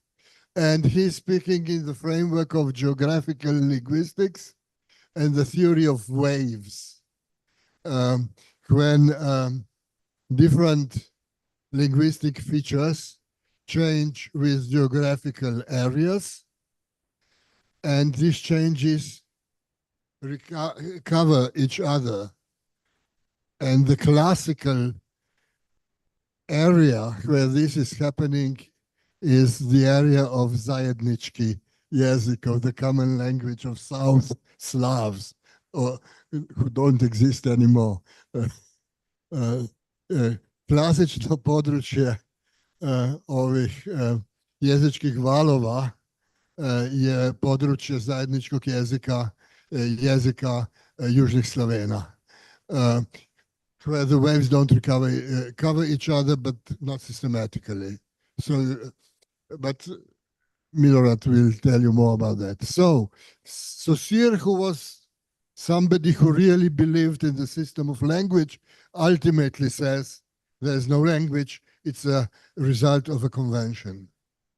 Now, Voloshinov and company that Milorad presented to us were speaking about speech practices, and speech practices in contradiction and in permanent struggle for domination. It's something that Bourdieu reactivates without having read Voloshinov, Medvedev and company. But in the Soviet Union in the 20s, you see that they are living this struggle. It's not an academic approach like Bourdieu's or Fishman's. Fishman is very skeptical, very distant, but they are engaged. So, so this is one point I want to make. And the second point is that when the state comes in with state ideological apparatuses, what was the subject, the topic of Milorad's presentation, things become dramatic.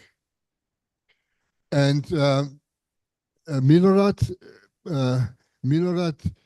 called the processes that are going on in our area vernacularization of languages, which means languages are becoming something homely, something parochial. And at the same moment when they are becoming homely For the state, they are alienating themselves from the people who speak them. So we have this kind of double movement of alienation of the linguistic standard, which is imposed by the school apparatus, by the media. It's not an innocent process. It's a process that has real consequences for the speakers, for sujet parlant in Saussure's terminology. I mean, if I don't master the standard, I cannot go to secondary school. I cannot enter university. I can hardly finish the elementary school, and this means class determination as such. So we have this process of vernacularization in the Balkans or in the periphery or everywhere. But on the other hand, we have the same process about which Buden will be speaking. And he also speaks about vernacularization of German, of one of the world languages, the language of academia, the language of the sciences, the 19th century language of the best universities in Europe, Humboldt universities, and later research universities. So a language that was dominating, but which is now becoming the language of everyday communication in Germany, because everybody who is in this upper strata of academia, of prestige and social hierarchy speaks English. And the paradox of this situation or those processes is that in Germany it's a problem. Germany is something that people are viewing as colonization, as peripheralization of German, while in our part of the world, it's a state program. The state which should be defending against vernacularization is the agent of vernacularization. So I think this is something we can bind back, we can refer back to the problem of hegemony, domination, and well, I say the word that has not been pronounced yet, comprador bourgeoisie. Yeah, thank you. But of course, still the discipline of linguistics remains and its object. But I think we have another question there, if it's okay, and maybe just raise your hands also in Zoom if somebody wants to add something. Thank you very much. So I have a pretty straightforward historical question for Professor Pupovac. I would like to hear your opinion and perhaps analysis on the 1967 declaration concerning the name and status of the Croatian literary language. The repercussions, the reactions from Belgrade, the repercussions on the Constitution of 1974. I would very much like to hear your opinion on this. Thank you.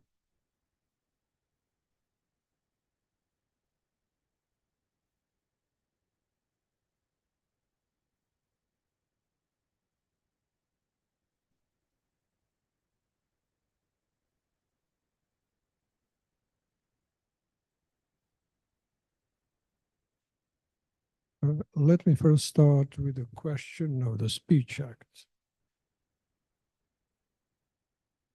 I didn't explicitly mention Speech Act,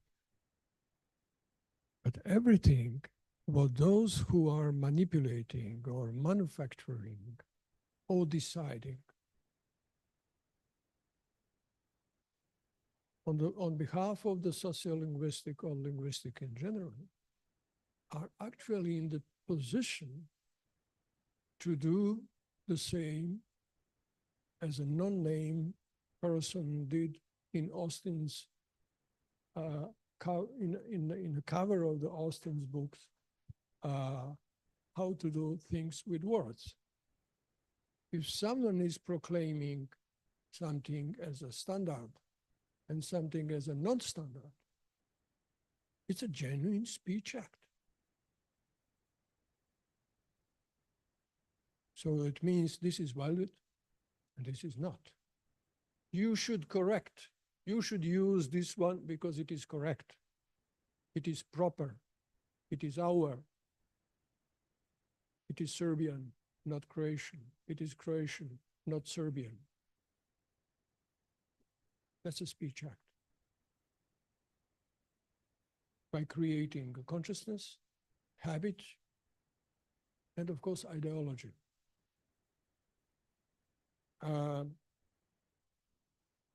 Recently, we have newly forged words like Padaline, in spite of Oborine, or Padavine. This L is ideological component, which means this is our authentic, and that's what makes us different from others. With no matter that we have all two other words in our lexicon, in our lexical knowledge. But we apply the procedure of putting aside both of these two. And this is a type of ideological process. And ideologization, one of them. Who is doing that? Someone who has a power, not someone who has not have a power. Maybe those who initiated that foreign workers, strani radnici, came on the spot. Maybe they don't have that authority. Maybe they are speaking from the linguistic practices, language practices by itself.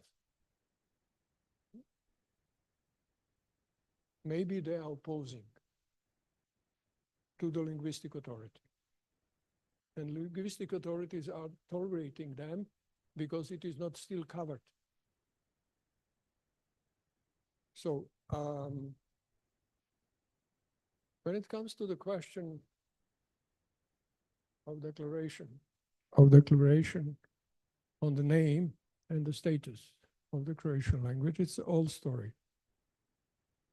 And now sacralized, actually. Something else is sacrificed. But this is sacralized, and that document, which was adopted shortly after Novi Sad agreement, became a mythical place of the autonomy and right of the Croatian people to use their ethnic national name for its language. But with no question, what would happen with those who are not covered by that ethnic name?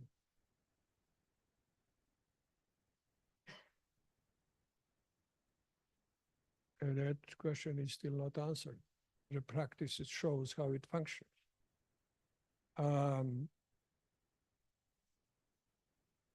Recently, we adopted in the parliament a law on the Croatian language, which is not so developed as it is the case with the Slovenian one. But not so restrictive as the laws are in Estonia, Latvia, Litva, Poland, and even Slovakia in somehow. But emphasizing that the that standard Croatian is protected by the law.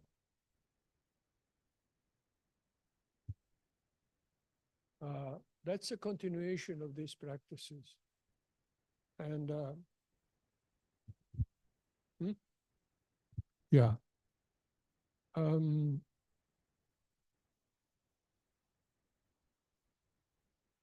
Something I didn't mention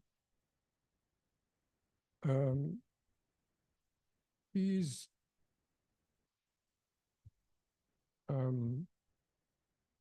practice of applying a principle of the people of the right, people's right to self-determination in linguistic sphere. Every people has right to name its language by its national or ethnic language. And what is the result of this kind of understanding of that right? There's the fact that everyone on the area of post-Serbo-Croatian consider that right as its own. Everyone is the oničar. Everyone is taking part of that language by the principle, which I will express in a paraphrastic way. Right, people's right to self-languaging. And that is a kind of re-vernacularization in idea of post-Herderian understanding of that, from the ethnic spirit, not from the language spirit, which lasted for the 2 centuries among the Serbs, Croats, and others, with respect of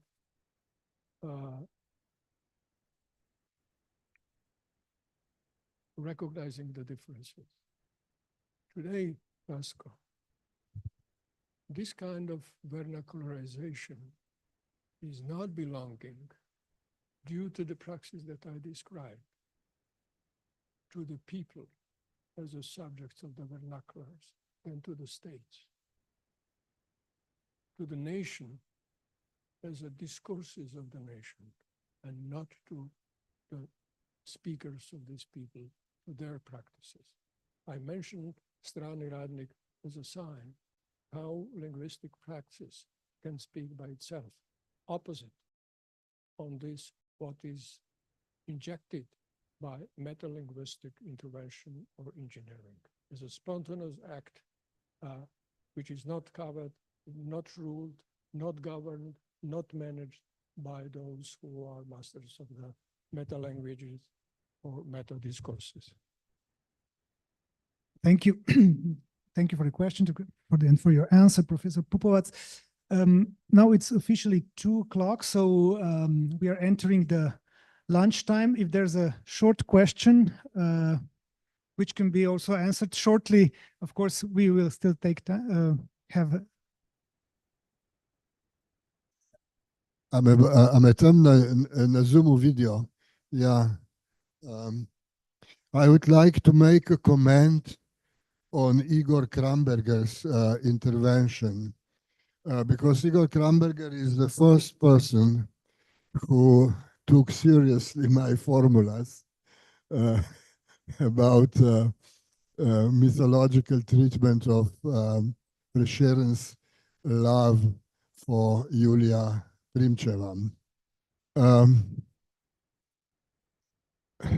Actually, what Igor briefly presented as his interpretation of mythological formulas probably delivers more exactly or more transparently, more clearly what I was intending to say in this book.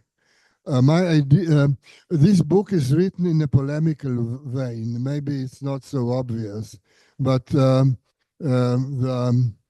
nation of Slovenes was celebrating the 100 years of, what was it? 150, well, an anniversary of Prešern's birthday or death. And it was a big event with television round tables. There was a movie made, a series was made in historical costumes. Mattia Chop was there, and the drinking social group, the Friends in Ljubljana, Spelunkas, etc. So I was struck by the low level of how could I say, of literary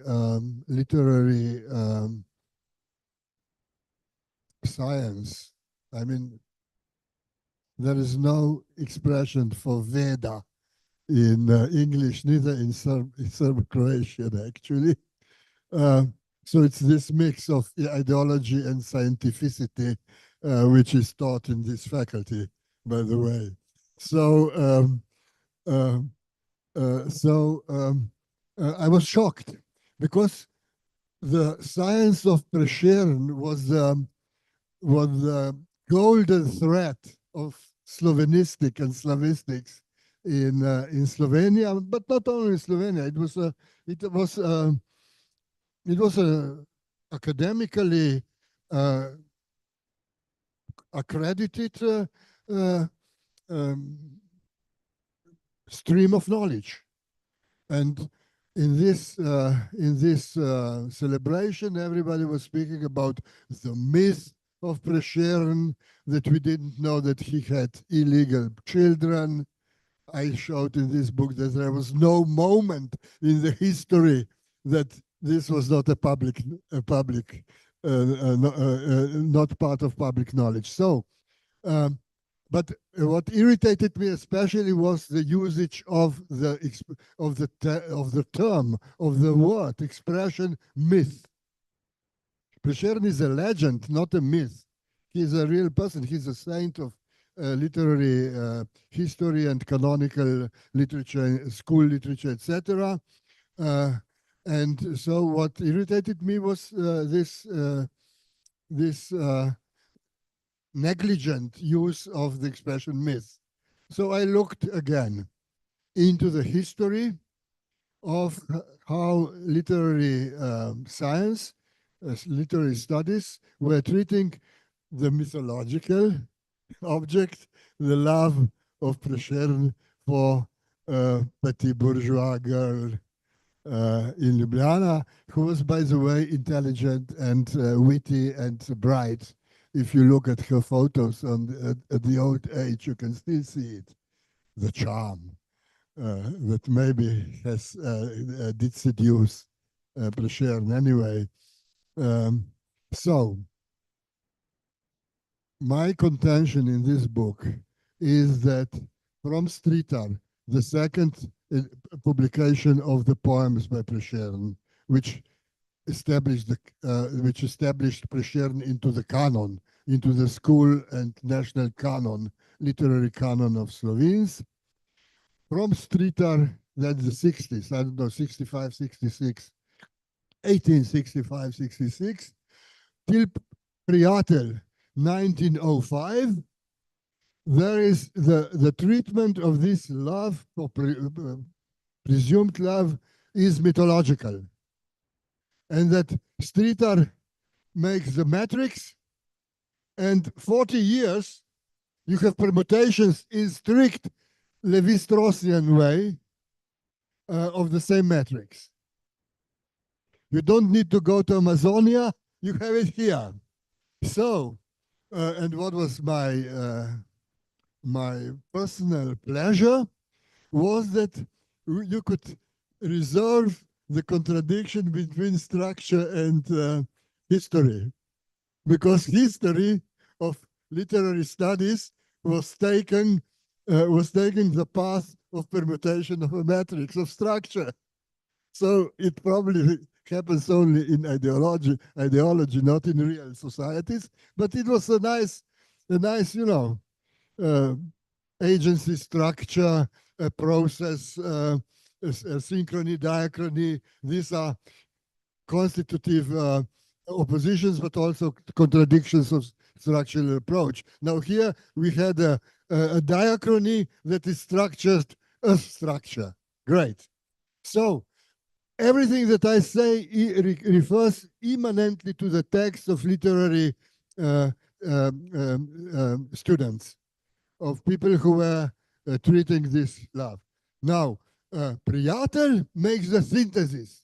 He puts together all the different permutations, and by doing this, he liberates literary studies of mythological epoch and entered into a new epoch of neo-romantic ideological fantasiacal interpretation of Prešeren literature in general. And Priatel was a great writer. His texts are nice to be read. You know, the best Slovenian writers are not those in fiction, in belles lettres, but in essayistics, like Filip Kumbatović or Jože Javoršek, not in literature, but in essayistic text. So anyway, the idea was to show that this 50 years or 40 years of Slovene literary studies from the 60s to the first decade of the 20th century are mythological, and then comes on one side neo-romantic, fantasiacal, symbolist interpretation, and on the other hand positivist interpretation by František Kidrič, who prevailed finally and is the most quoted author in Slovenistics, because he was the last to go to the archives to study documentation, etc. Or the others were making big constructions, etc., on the basis of Kidrich's work. So anyway, that was my intention. And then I said, well, it can be formalized. Let's show that it can be done also in orthodox structuralist way. And I made those formulas that were so kindly treated and analyzed by Igor Klamberger.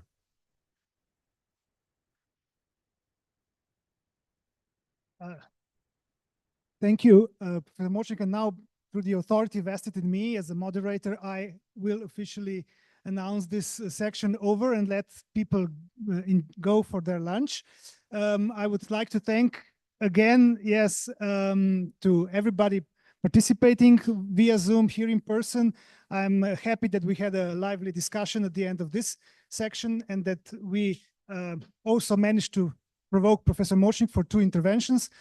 And maybe Goras, you okay. So can I add yes, okay, one sentence? I am then also inviting you all back at 4 p.m. when the next section begins. So thank you very much and see you later. Can I say a sentence, please? Yeah. Only a sentence. Okay. Please, yeah, a sentence. A sentence. I would just like to thank Rastko for his studies to the translations of Jakobson and Barth in Studia Humanitatis book series. These 2 books are still inspirations for me. Thanks. Thank you very much. Thank you. So see you later again.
Pa se vidi.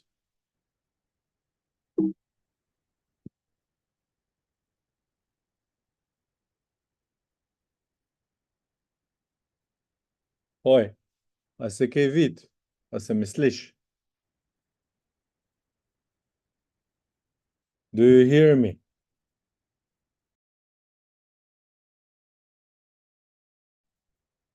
Yes, we hear you.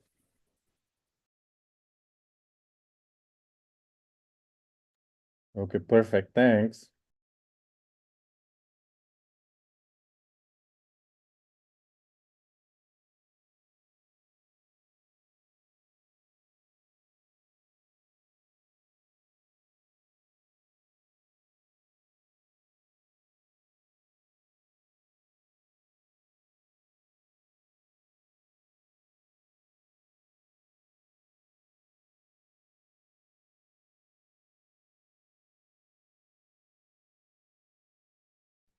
Čekaj.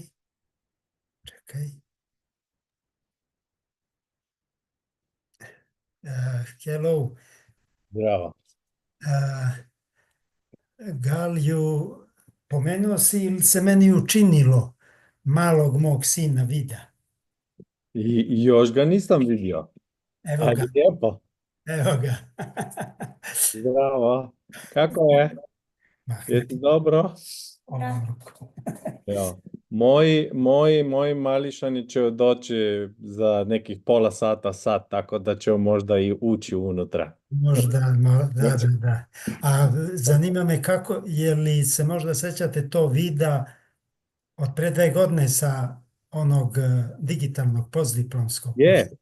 Jel tako? Ja sam se odmah malo pre iznenadio kako neko poznaje vida. Ja znam da Rastko zna vida, ali sad se seti. Samo je on porastao od pre 2 godine. Sad je... Pa, kod njih ide brzo, ne? Kod njih ide brzo.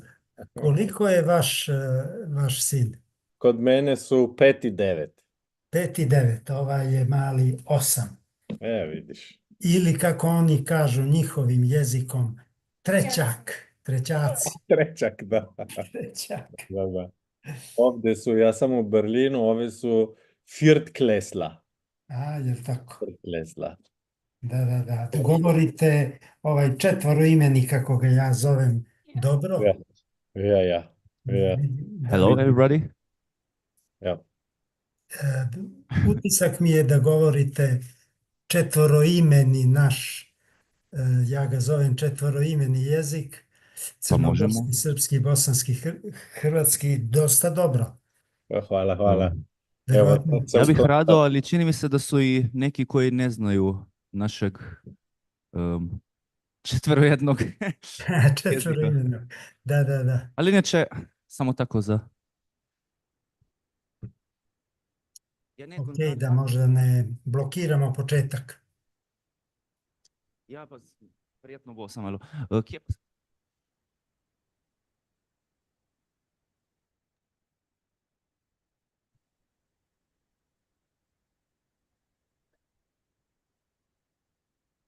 Ja, so, vidi mene. Evo, Dejan. Tale znak pa ni v našem četveroedinem jeziku. So, yeah. I'm happy to announce that we are starting again and to say hello to everybody that's being here and everybody on the other side on Zoom conference. Now we're starting a panel on ideology, and I would not even lose time because we will have a chance to talk later on.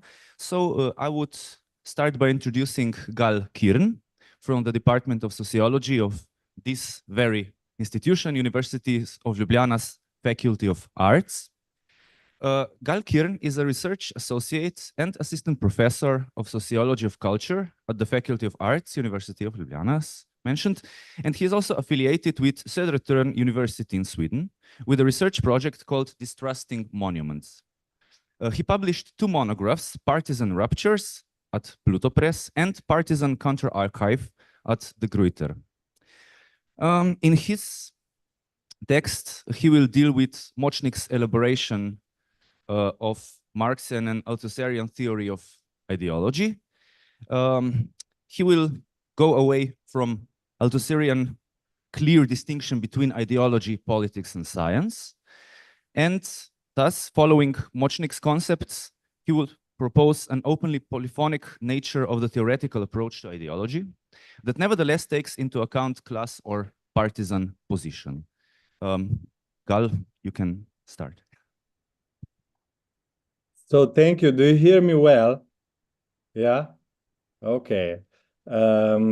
Thanks for this presentation. Thanks to all organizers to put this beautiful program together, and also for this hybrid option that enables us from abroad to participate in this conference.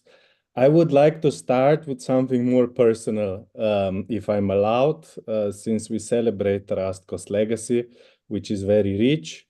Let me just say a few personal thoughts. Since you are now at Faculty of Arts, those that are in person, I've attended Rastko Močnik's lectures, so theory of discourse and epistemology, and I must admit these were the lectures that really blew my mind. Without any kind of comparison, it was something that brought, it's like inauguration for kind of student theoretical political life, if you want.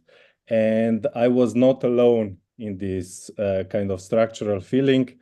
There were many other students and people that returned, through years to these very same courses, listening to some concepts again, and expanding and thinking together as well, since even though Rastko was always a great orator and lecturing, he was also allowing for something, as what he said in the beginning, agonistic dialogue, or I would prefer maybe even comradely discussions that we had on political, theoretical, and other matters. So in this, yet again, I have to say, he was one of my maîtres à penser, somebody who really influenced deeply the way I also do some of my critical research. And I would say that these lectures already marked certain three features of Rastko work that I would here like to highlight. First is meticulous theoretical work, patient detailing, articulating conceptual epistemic operations. Second, very creative jumps between matters and disciplines.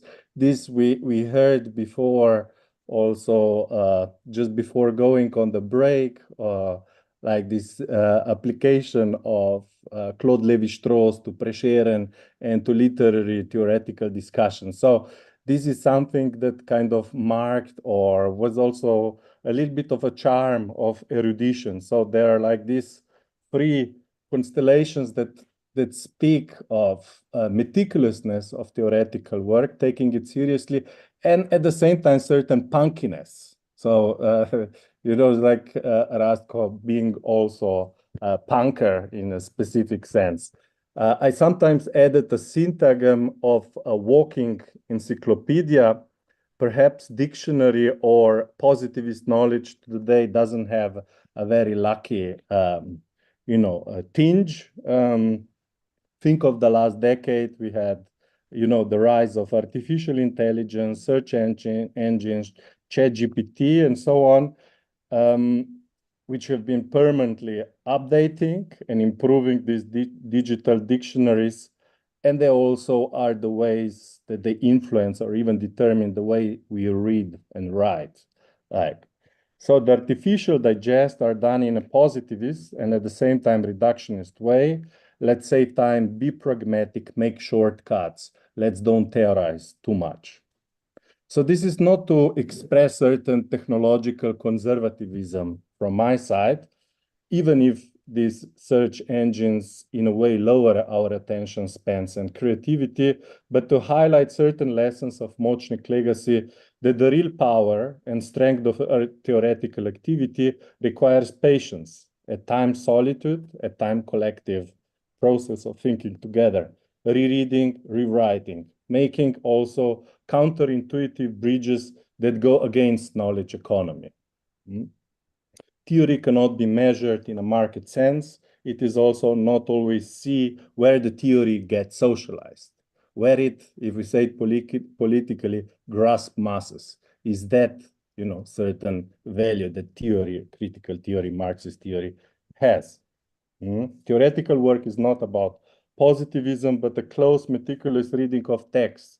There is still a beautiful passage in Lire la Capitale from Althusser in his introduction, where he talks about these different, you know, elementary senses, sensitivity, how to read the text, how to read it against the grain, how to read it at the first glance, how to go with the greed of the author, but then also against it. So this kind of return to Althusser, to Marx, to any kind of, let's say, classical text is something that I think should be celebrated even more, not just because of Močnik and the way how he participated in these creative returns, but because we are losing that in terms of critical humanities today, how at least I observe it with some of my students or even in my generation.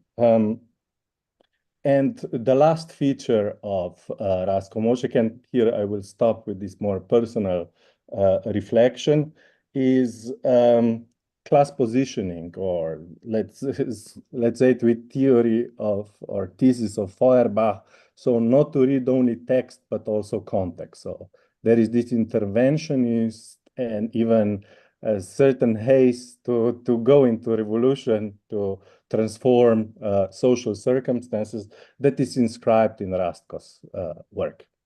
And he has not stopped engaging with different autonomous, artistic, political, social movements and research scenes. So this makes him as a very different intellectual figure that a lot of intellectual or academic mandarins, as he also sometimes calls them, have been are. So there is definitely not a very comforting position in that before or now. So for now, what I promised, as you know, the writing abstract is some kind of magic realism of all of us in academia, certain visual thinking. And most of the time, the public and the presenter is a little bit disappointed by himself, herself, or you stray away from what you promised. You can only come to abstract at the very end when you prepare it. So, but Andras, don't be afraid. I will present something on ideology. There will be some positions from the abstract. Don't worry. I won't be too heavily disciplined, and I'm also happy to hear others in the panel who probably have much more concise project. But yeah, what I suggested to kind of work through was this kind of, it's a very broad field of theory of ideology that Močnik offers, and it's, I think, genuinely polyphonic contribution. So something that would intervene in discussion with Marx himself, with Marxism, no legacy of Lukács, Praxis, Frankfurt School that are, on the other side, so to speak, of Marxism, critique of commodity fetishism and value theory as well, even though taking some of it, and then taking the line that runs from Gramsci to Althusser and post-Althusser, let's call it like this. So his positions are then marked by, structural linguistics. We already heard some talks on that as well. Ducrot, Bakhtin, Voloshino, and so on. And then anthropology, interesting. Marcel Mauss, even Emil Durkheim, critique of Weber, that all plays an important role in Rastko's work on ideology, sociology then to some, in some regards as well. And then he takes from symptomatic cases in news, journals, analysis of ruling ideology, and interestingly, all along his scattered material on ideology and essays, literature, classical literature. So yeah, it's becoming not just like a conceptual practice, but also conceptual tool to intervene in political practice. So these are all like kind of very broad sketching out of what Rastko's field of intervention is. And then somebody would say, maybe today, in last years, that we have entered into age that operates much more on surveillance, like we talked a little bit on this securitization, and repression. So increasing militarized and crudely neoliberal, necropolitical, historical moment on the one hand, and on the other, ideological, that is not anymore so much mediated by the state, right? That Althusser was kind of insisting, but maybe directly corporatively. So through dominant social media apparatus linked to algorithm capitalism. So perhaps there is this kind of, you know, with the withering away of welfare state, there is also certain withering away of state ideological, in a sense, that Althusser proposed or still fought from. So on the first glance, early Marx or critic of human rights seems obsolete. Emperors do not need to hide that they are naked. They enjoy willfully that they are racist, that they are militarized, that they are warmongers. I am from Germany now, come from Germany, and I know how the political class has been completely, you know, without any kind of, you know, this kind of veil of liberal democracy, respect of human rights and law. This has already completely disappeared. So in a way, maybe that is also a call to think about, you know, the new ideological mechanisms with this more authoritarian turn. And the second thing that we also mentioned already is this normalization of the climate breakdown, right? A few years ago, there was still this insistence, oh, there is this green capitalist transition. It's a new modernization. Let's make a green New Deal. It's like there is no ideological even belief in that story anymore. So this kind of modernization that came within kind of this late capitalism is to a very large degree dead, right? So this is where this more apocalyptical or dystopian ideology kicks in our everyday life. And one deals, you know, with this structural feeling, not just of amnesia or this kind of double standards and stuff, but like this kind of resignation as well. So in what follows, I want to take on some inspiring proposal from Rastko, add a few of my reflections, take it to the field of political theory and memory studies, what I recently work on. So I would comment still, I think it's important intervention, for example, when we are taking ideological interpellation. Močnik speaks about the identification on one side, subjectivation on the other, and there is obviously even different forms of identification. But there is only minority probably of cases or ideological subject that simply or blindly follow. I think Močnik's theory is very strong when it shows, you know, how these kind of veil alternatives are made, or where the subject is included in supposedly democratic choice or the decision to, like, the most famous Europe or the Balkans, or, you know, what we had as orientalizing and self-orientalizing discourse, not just in Slovenia, but also like thinking about the new Europe and so on in the 1990s. What I want to maybe talk a little bit more in details is something I would call, or Balibar remarked one time, is ideological counter-interpellation, right? So here, maybe I will show, if I have time, something small in Foucault, Rancière, and then move to the criticism of Holocaust model as some kind of cosmopolitan memory ideology that has been, kind of dominating in the field where I come from now, so critical memory studies. So a few elementary tenets of theory of ideology. You all know this is, I won't repeat here, the intervention within the Marx field, so it goes against the false consciousness. It also goes and takes on a certain critical remark that there is no differentiation then between the ruling ideology of the ruling class, Althusserien, both Močnik are also very critical towards this old Marxian formula of economic structure determines ideological political superstructure. So, in still one of the most inspiring or theoretical texts from Močnik, from Ghostly Demarcation. This was a conference on Derrida quite a while ago. Močnik has a very good critique of commodity fetishism, and now I want to just share with you, bear with me, one quote. Now you tell me, do you see it? Is it seen?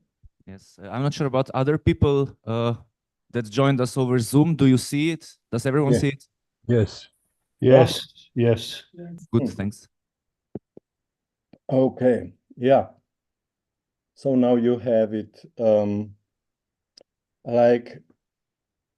Močnik speaks about certain totalizing function of, let's call it, Marx theory, but also quite a lot of Marxist approaches later, that economy can secure its own ideological conditions of possibility, right? As if it doesn't need other symbolic systems. And even within Capital, Volume 1, you have already this secondary, but also you could say very important corollary. So here, let me read this passage, which speaks about this separation. One is separation, of course, from feudalist personal ties, the other from means of the production.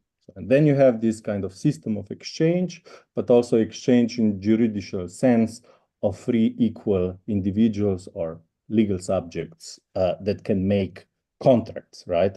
So, to quote, Marx's failure may have originated in his incapacity to redesign his early critique of human rights so as to articulate it to his critique of political economy. Fetishism is the illusion of the self-sufficiency of capitalist economic relations. Its corollary is that judicial institutions appear as autonomous, as distinct and independent of the economic sphere. So commodity fetishism is the appearance structurally necessary how capitalism appears to ideal participant. And here I would not like to concure it completely, but I would say that certain elementary operation of commodity fetishism exists. There is certain autonomy also of the economic, insofar it produces elementary ideological effects. Think through the dominance of numbers, indexes of stock exchanges, how all of a sudden capital or sold shares materializes in skyscraper on the one side of the globe and fired workers on the other side of the globe. To understand such appearances still matters and what kind of material effects they have in our everyday life. However, commodity fetishism, and here I agree, is not securing capitalist reproduction, neither is it its dominant form. Symbolic systems exist, and some of them are crucial for capitalist reproduction. So there is this kind of Močnik insistence on juridical and kind of later Althusserien, especially in his work Sur la reproduction, so on the reproduction, he develops also like kind of this Derridian supplement. So there is certain kind of moral ideology of certain obligation or feeling good or bad or suffering through certain going to work, or also like conducting what the system or symbolic system or the other kind of expects from us. So that's one part. Why Althusser at that point develops also this theory. One partial political answer is because May 68 failed. Why did it fail? Why are certain ideological mechanisms, certain structures so strong? Let's call it solid, that, ideological interpellation, as Althusser said, is 90%, successful in 90%. Okay, it's like kind of very arbitrary number, but for sure, Althusser is not so much interested in sur la reproduction and in many other cases on the, situations where interpellation is not successful, or like he doesn't have a theory of counter-interpellation, or what, I don't know, one would call political subjectivation, and so on. My son just came inside. So this is one thing that I want to talk about now, about this more counter-interpellation part. Yeah, one important thing that I was reading a while ago, historical research in 1930s German context, the way how working class resisted fascism. So it's not that the whole kind of German class just completely embraced, the Nazi ideology, but there was something what was called Eigensinn in German, or in the Balkan, probably we would call this Inat, something Trotz, so certain refusal to do and maybe kind of more resist in a passive sense. It is active, of course, but passive, not that you're making protest because you're going to be killed or sent to concentration camp. Right, so that's like one sort of ideological counter-interpellation. Then we have certain location, I think, that we can read Michel Foucault, how he answers to this challenge of Althusser, or also of Marx. But Althusser, if Althusser is interested in success of ideological interpellation and capitalist reproduction, then Foucault shows how history is also kind of defined, or could be, looked at through a certain genealogy of the abnormal, the sick. So all those figures that cannot fit, or that are seen by the sovereign power, right? Or what you would say state apparatus in Althusserian sense, but something that, is pushed on the margins, or put in prison, or put in mental institutions. So included by its very exclusion. So one should add that this abnormality, there is the whole area of state institution that will take care, discipline this mind and bodies. What is not theorized in Foucault in strict manner is that this counter-interpolation, the abnormal, of course, does not lead to certain political stance, political orientation, or even something that will really disturb by appearance, utterance, the dominant regime. Maybe it makes it even stronger. So that's a bit like certain circularity between the resistance and power in Foucault. To credit of Foucault, he was himself, like Deleuze and Guattari, involved in anti-psychiatric movement. Okay, another possible path of political, let's counter-interpolation is political subjectivation. And here, Močnik, but also myself, one worked on the Rancière theory of Jacques Rancière, for example, La Maison Tante is one of the books that probably makes the most interesting case of political subjectivation. So this is a counter-inscription that does not at all identify with the dominant ideology, expectation of certain topos, national unity, but disrupts it radically. I think that Rancière shows one good direction of this. He makes a clear differentiation between the political police regime of what is being said or seen and so on, or counted, and takes a few examples where political subject emerges. So those that have not been seen, counted for, are not only disturbing, but are disrupting the dominant order of police. So he takes example of plebs, of Spartacus kind of different revolts, also Algerian revolution or anti-colonial struggle. And for our kind of theory ideology, I found one particular operation interesting.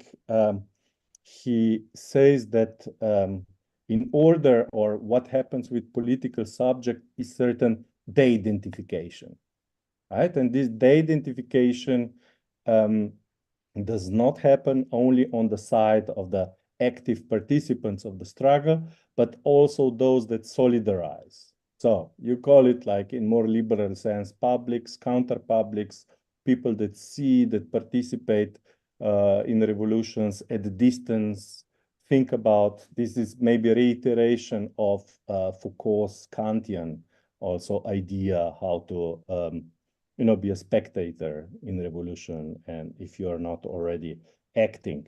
So in Algerian, in French case, it means that through anti-colonial revolution, Algerian is not anymore Algerian, and French is not anymore French in this substantial, position, or this kind of more telluric sense.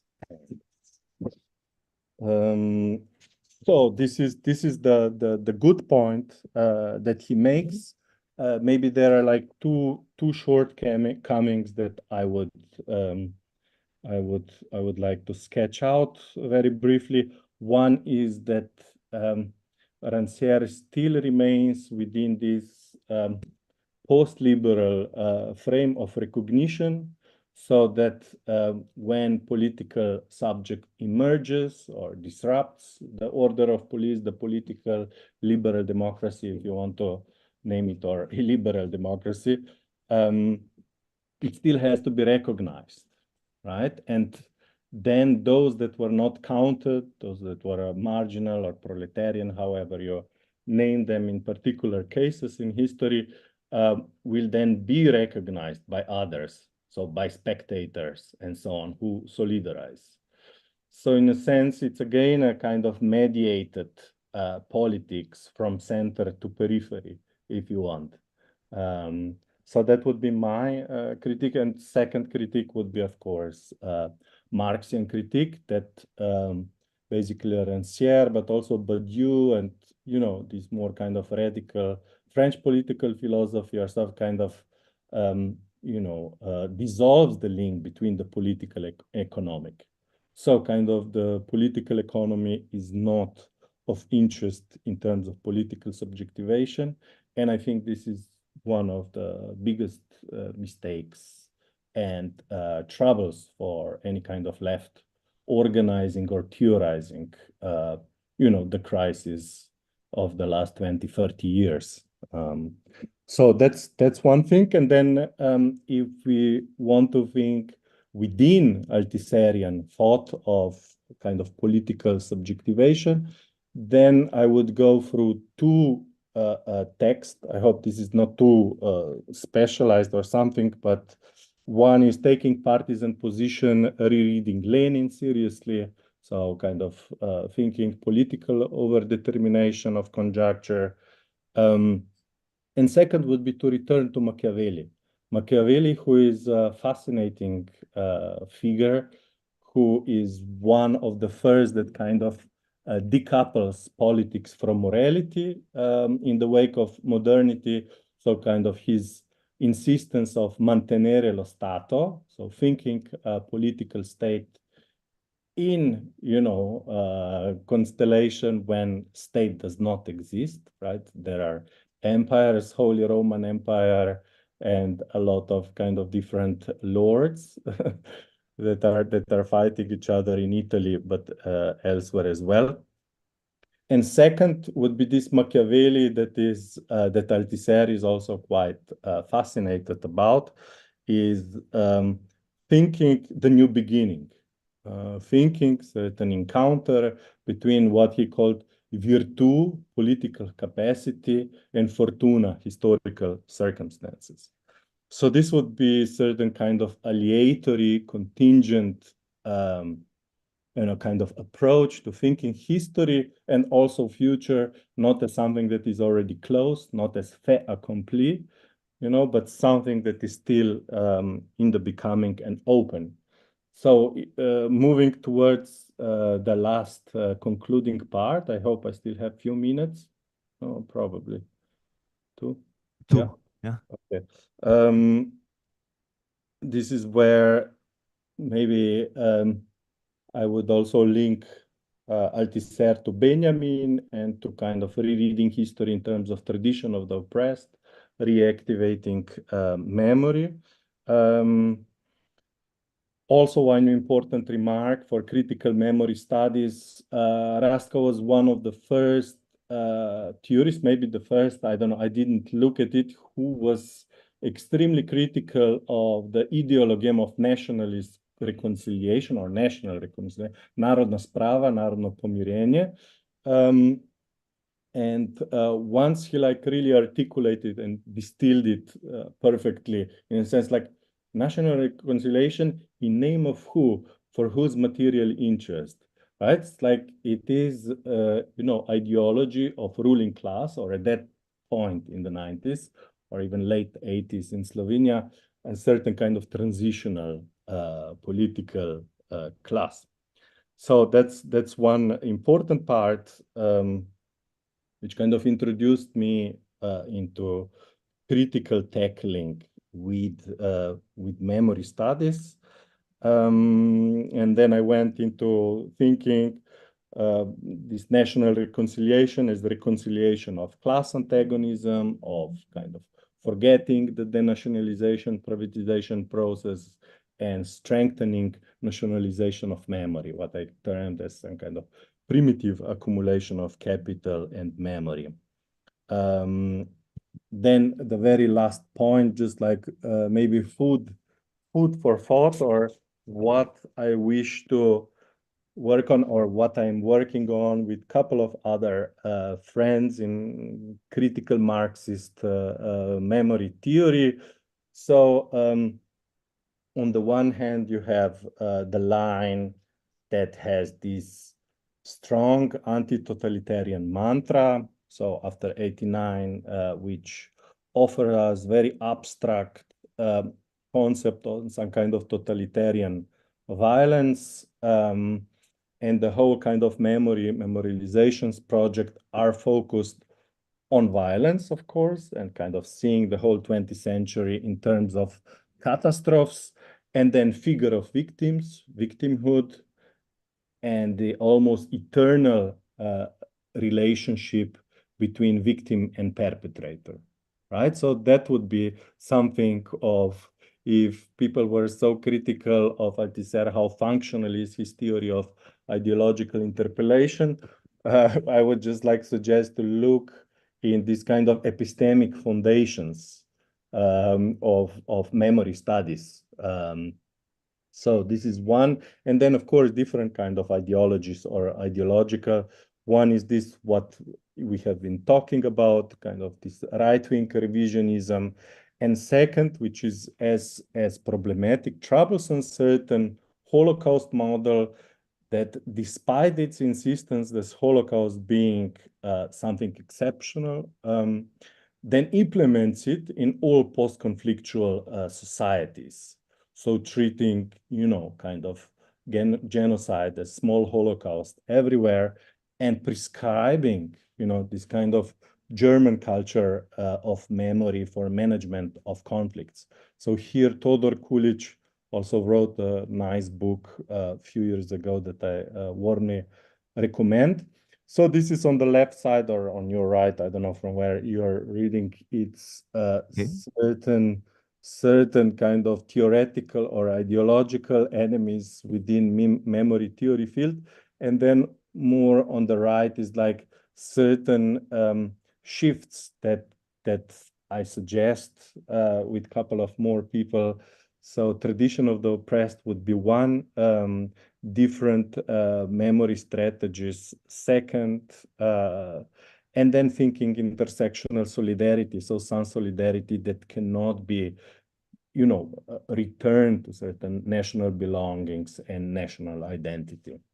So that would be, I'm too long, I cannot explain too much. But yes, the time is unfortunately running out. Thank you very much for this very challenging finale.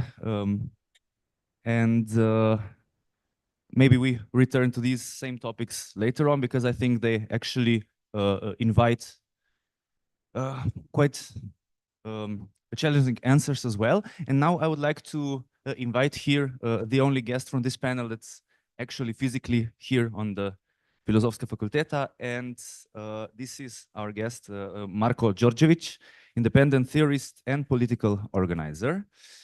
Đorđević acquired his MA degree with the thesis Institutional Critique and the Problem of Subjectivization in Contemporary Art from Department of Theory and of Arts and Media at the University of Arts in Belgrade in 2014. In 2021, he acquired his PhD at the Faculty of Media and the Communications in Belgrade.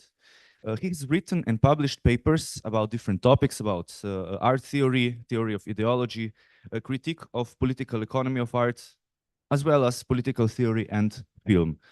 And today he will present the fundamentalist or the fanatic as conceived in Močnik's famous book, Three Theories. He will focus on all ideological subjects that fall outside Močnik's meaningful, meaningless divide. And as the fundamentalist is never considered as someone who subverts the situation of the communication, our guest will take into the consideration a nationalism as a zero institution, and thus further conceptualized fundamentalist institutions. Very much, Balázs. If I could perhaps just ask you to, I would need to operate the, yes, the PowerPoint presentation. I need some space here. Can I, just a bit, you know, so I can. Oh, but he'll be sitting in front of this, so this is enough. This is basically, as Trump would say, it's enough. So thank you for the great introduction. Thank you for the invitation. Thank you, Professor Močnik, for your life's work. Thank you to the philosophical faculty, and of course to CF, the publishing house that organized a huge part of this event. Oh, great, thank you. This is fantastic. So the title of my lecture, oh, before that, sorry, thanks to all the people on Zoom and on YouTube. Thank you for watching us. Okay, so no, back to, okay. Perfect, great. So the subject of my lecture today is the elusive figure of the fundamentalist in Močnik's three theories. As I've been introduced, I am an independent theorist and a political organizer. Why this is important and pertinent to the lecture, you will find out very, very soon.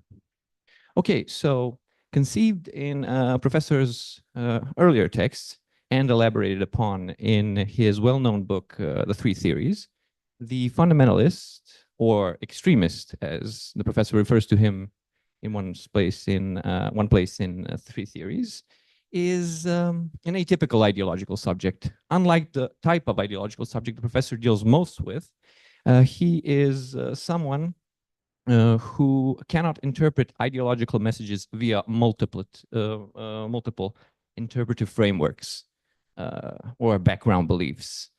In other words, while most ideological subjects only conditionally identified with the subject supposed to believe, that place where different background beliefs intersect and a subject of communication checks the message against different background beliefs in order to find the meaning of the given message. Professor Močnik introduces another type of subject, one whose identification is unconditional. And here is an interesting segment from the part on nation, from footnote 17, 3 theories, ideology, nation, and institution. So it is a great little footnote which has been haunting me for years because it is so pivotal in the chapter as well as in the book. So of course the professor says we brought up one of the ways in which identification can become unconditional, and with the instance of identification not being the subject supposed to believe, but the subject supposed to know. Namely, if the demand of meaning hits the individual's fantasy, and therefore the identification is mediated by unconscious desire. And this is how we can explain extremist and fundamentalist interpolations in general. The footnote isn't complete. I'm guessing maybe in the discussion we'll reach the end. The end is also very interesting. But this is what we need now. Both subjects, the one conditionally and the one unconditionally identifying, have the same starting point. There's a social demand for meaning. So this is what unites them in a typical situation of communication. We can go straight to the schema. I'm sure many of you are very well versed in this segment and these usages of Lacanian schema, the analytical process, but we'll go through it very fast. So, of course, the message hits the interpret and requires, places upon him a social demand for meaning. This is the outer circle. The process on the outer circle is, of course, the process of interpreting the message, trying to find meaning. And in a regular communication situation, that's all that happens. The interpret eventually interprets the message and gets the meaning. However, more often than not, the inner circle is also affected. And this is the circle which represents unconscious desire. Here is an example from professor's writings on contemporary capitalism from 2017.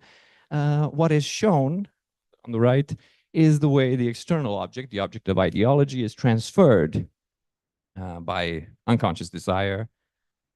And at this moment, where the little star is in the center, transference happens. So not only meaning returns to the interpreter, but also what returns is the knowledge and the unconditional identification that this person knows about their new ideological position. This, of course, is a very elegant way to address the question of interpolation, as Althusser put it, but to open up a new conceptual field of communicative, of a symbolic subjectivation through a communicative situation, which then, of course, opens a new problematic. However, I have 4 questions, and we've already covered some of them. First, here we raise the question of ideological subjects who, while checking their background beliefs, fall outside the meaningful-meaningless divide. The professor covers this in another footnote when he talks about the place of jokes, ambiguous statements, language games, nonsensical statements, and so forth. My question is pretty simple. It's, do these subjects, in these instances, subvert the situation of communication? Of course, once the figure of the fundamentalist is accounted for in the part on nation, we ask the second question, because we believe he gets bracketed off. The professor in the last part of the footnote 17 says we can't really go into the details of each particular interpolation because it would be too heavy or hard a theory and would probably have a reactionary effect. We would focus too much on a too specific sort of identification. But still, at least I never found it, how does the fundamentalist temporarily or structurally subvert this situation of communication? This then, of course, goes further, since all of the communication we're talking about here, interpolation, is done in individualistic societies and is preconditioned by the unconditional identification with the nation as zero institution. And the problem is self-evident. We're interested in the historical analysis of institutional supplementation, of failing and not being able to produce this situation of unconditionally identifying with the nation as zero institution and only conditionally identifying with the beliefs of your counterpart. So why these 3 or 4 problems are so particularly interesting to me? Because of their practical contradictions that I meet through political practice. So what I often experience is something that falls precisely in between the 2 logics of symbolic subjectivation and imaginary identification. So my question is, if fanatics are defined by utilizing only one interpretive framework in situations of communication, why then do we find non-fanatical subjects interpreting messages as fanatics in many cases? That is, via only one interpretive framework. A few exemplary cases where I've either personally been involved in trying to organize labor or have provided assistance, whether personally or through political organization. But a few very notable examples are the case of the Serbian healthcare workers during the pandemic, with at least 105 medical doctors dead of the total 13,756 of them. That's 1 in every 131 doctor dead. And that's only from the statistic for February 2021. More than 3,000 in the same period have signed a petition called United Against COVID.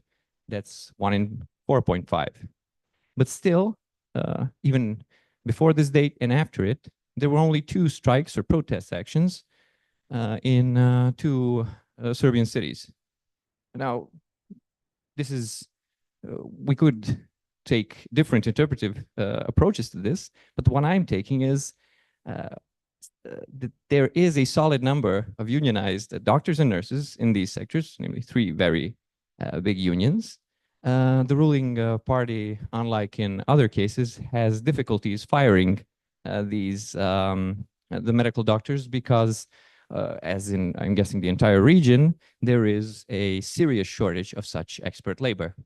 There are other cases, the one with the protest movement Serbia Against Violence, which, as some of you may know, it was an effect of repercussions, massive peaceful protests because of 2 mass shootings in Serbia, and also a case of serial sexual molestation of minors by a ruling party member in a daycare center. It became framed as a public safety outcry with no serious action on the part of the teachers' unions, but initially it was a question of public safety and of particularly of safety of children and teachers in schools. What followed, of course, were peaceful marches, political demands put forward by opposition parties, mass mobilization, extensive policing of the protests, and, of course, a very aggressive, non-violent ideology, claiming that normal citizens are against all form of violence, that even self-defense is violence, and so forth. And a third case, also a failure, of course, is the failed strike in the Euro Corporation in Leskovac, June of 2024. Now, unlike the first 2 cases, the unions didn't fail in their part in mobilizing their most militant members and staging a strike. But however, there were over 3,000 workers. There still are over 3,000 workers in the entire plant, more than 1,500 or 1,200 are unionized workers, with the core group of protesters holding 100 strikers and 800 at the maximum mobilization. The way I approach these issues is by sketching out the basic political and class structure. Now, of course, I won't go into too many details because we have a lot to cover. The case of the healthcare workers and Serbia Against Violence are basically middle-class experts and highly qualified laborers, or teachers and parents of school children of all classes, basically avoiding strike and radicalized protest action in the workplace and on the streets.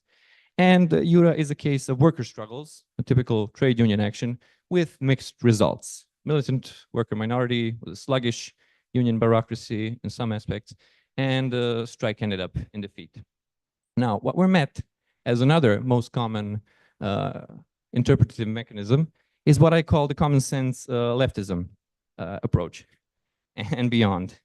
So the basic false dilemma here is when something which is either a trigger for a strike or mass protests regarding workers' rights or civil rights, when something like this occurs, the most common leftist interpretation you will hear is, and have suggested to you through organizing, through structures who want to organize, is we should either argue with the right and center for primacy over socialist ideas, trade union ideas, or human rights ideas, or we should face having no place in the given political system. So there's a sense of urgency. We need to do something. You know, don't set this up theoretically. Let's not look at this with too much detail. We need to be present because we need to have primacy over these current issues. And this is then reinforced by what I call the false dilemma of the leftist theorist. And a very exemplary case by Marko Kostanić dealing with a whole different situation, but entitled very interestingly, why don't people protest? Because this question is what often gets asked in these situations.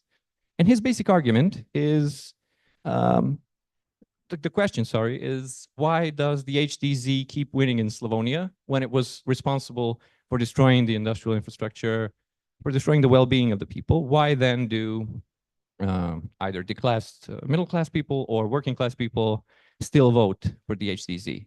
And his answer is very simple. They work for it because it's the only institution that can provide them with a job. And those who needed a job and had other ideas, they went to Ireland. So only when we establish institutions and mechanisms of solidarity more attractive than the HDZ, the family and the church, will we afford the luxury of asking the question, why don't people protest? So of course, this is against liberal moralism. So it's fighting the center for primacy over these issues, framing the narrative. It's against elitism, which you can hear in the center and the right, that the people don't even deserve any better because they don't want to fight for themselves. And of course, he argues for a basic understanding of economic and political dependency of the working class on the capitalist periphery. And the problem is that it stops there. It always stops there. So what I've extracted is another false dilemma, which is a variation of the first one. It's either introduce a basic historical materialist analysis of this issue or organize the workers, as if organization is an idealistic tool which somehow solves all the theoretical, political, and ideological shortcomings. So were there faults with union and leftist organization? Of course. Of course. I mean, the Jura case is one very simple example of that. As someone who was part of the organization, I could say we could have done more. We should have organized differently, and we made errors. But the question that never gets asked is this perhaps a structural failure of agitation? And can we see it both as a theoretical and as a political problem? With the political side being something that every organizer will tell you is, oh, we have chronic low interest in most forms of activism. And the theoretical side, and this is what I posed earlier, is non-fanatical subjects acting fanatically. In order to answer these questions, we need to make a short theoretical excursus, because if we don't, we'll just end up in the same ideological dilemma. We'll either be elitist and blame the workers, or make excuses in situations where there is union organization, there are grassroots organizations, and there is a failure to agitate and to organize. And if we don't want to idealize organization, we need to ask the theoretical question, the hard question. My way to answer it is to introduce something which is not a concept, but I'm conceptualizing it, that I call the interpellation by the gaze. Now, this is where it gets tricky. So, we all know of the theory of the drive from Freud's first topography, the way he divided the drive of Trieb into 4 parts: the source, the pressure, the goal, and the object. How Lacan added the scopic invocation drives, but denied the general drive. By the way, these are all excerpts from Rade Pantic's paper, The Split of the Scopic Drive, Lacan's Theory of the Gaze from 2011. Very, very good paper. You should read it. So, unlike the object of need, the object of the drive cannot be reached and always escapes, as I'm sure many of you know. Its very constitution is marked by the splitting, this because of its imaginary symbolic constitution. In fact, since the object never existed, but is a retroactive illusion made at the moment of frustration, it becomes an objet petit a, an impossible object, a knot between the chains of the Baramian knot that Lacan places in the register of the real. So what about the scopic drive? The scopic drive is, of course, divided analogously to Lacan's registers. So we can talk about the imaginary gaze, the symbolic gaze, and the real gaze. The real gaze is the bearer of the Lacanian superego, which, unlike Freud's superego, dictates unlimited enjoyment. And because of this divide, the object petit a is also divided in 3 registers of the scopic drive and has corresponding objects within the scopic drive.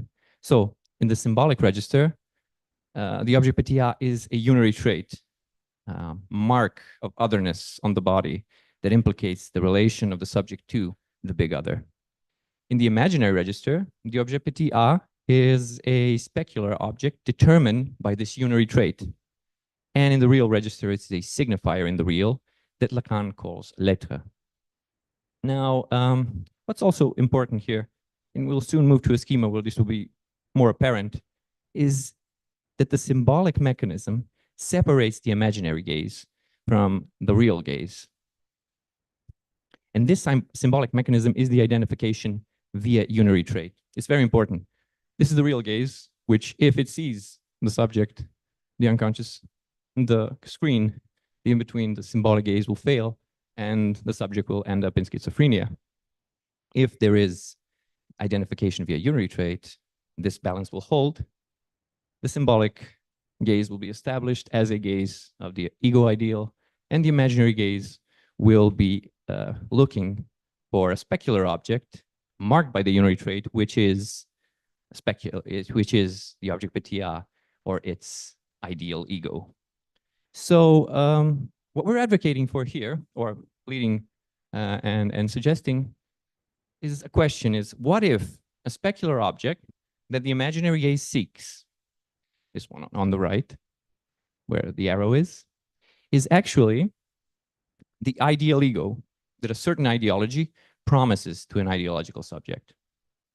And it is precisely here that we find potential for conceptualizing subjects that have assigned ideological positions but keep falling out of them. In other words, where fundamentalists and fanatics appear. Now, here's the very, very short and crude version of how this is supposed to work. Once a regular interpellation process starts and fantasy initiates the conscious desire, as you remember from the inner part of the circle, identification with the subject supposed to know is achieved. And a secondary identification via unary trait occurs. What it does, it serves to check the distance between the big other and the subject, now an object of the other's desire. And then this leads the subject into a new ideological position. A subject supposed to know plus, one in which he knows that his ideal ego and ego ideal align and unify in an ideological program, So it would be like a perfect gold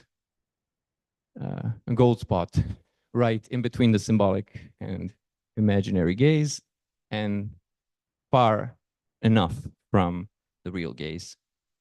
This is where the identification via unary trait occurs.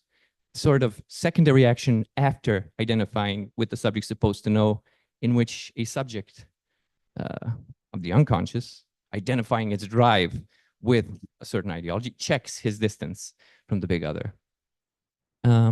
Examples can be different. I have an example. I think I won't have time to talk about it, maybe later.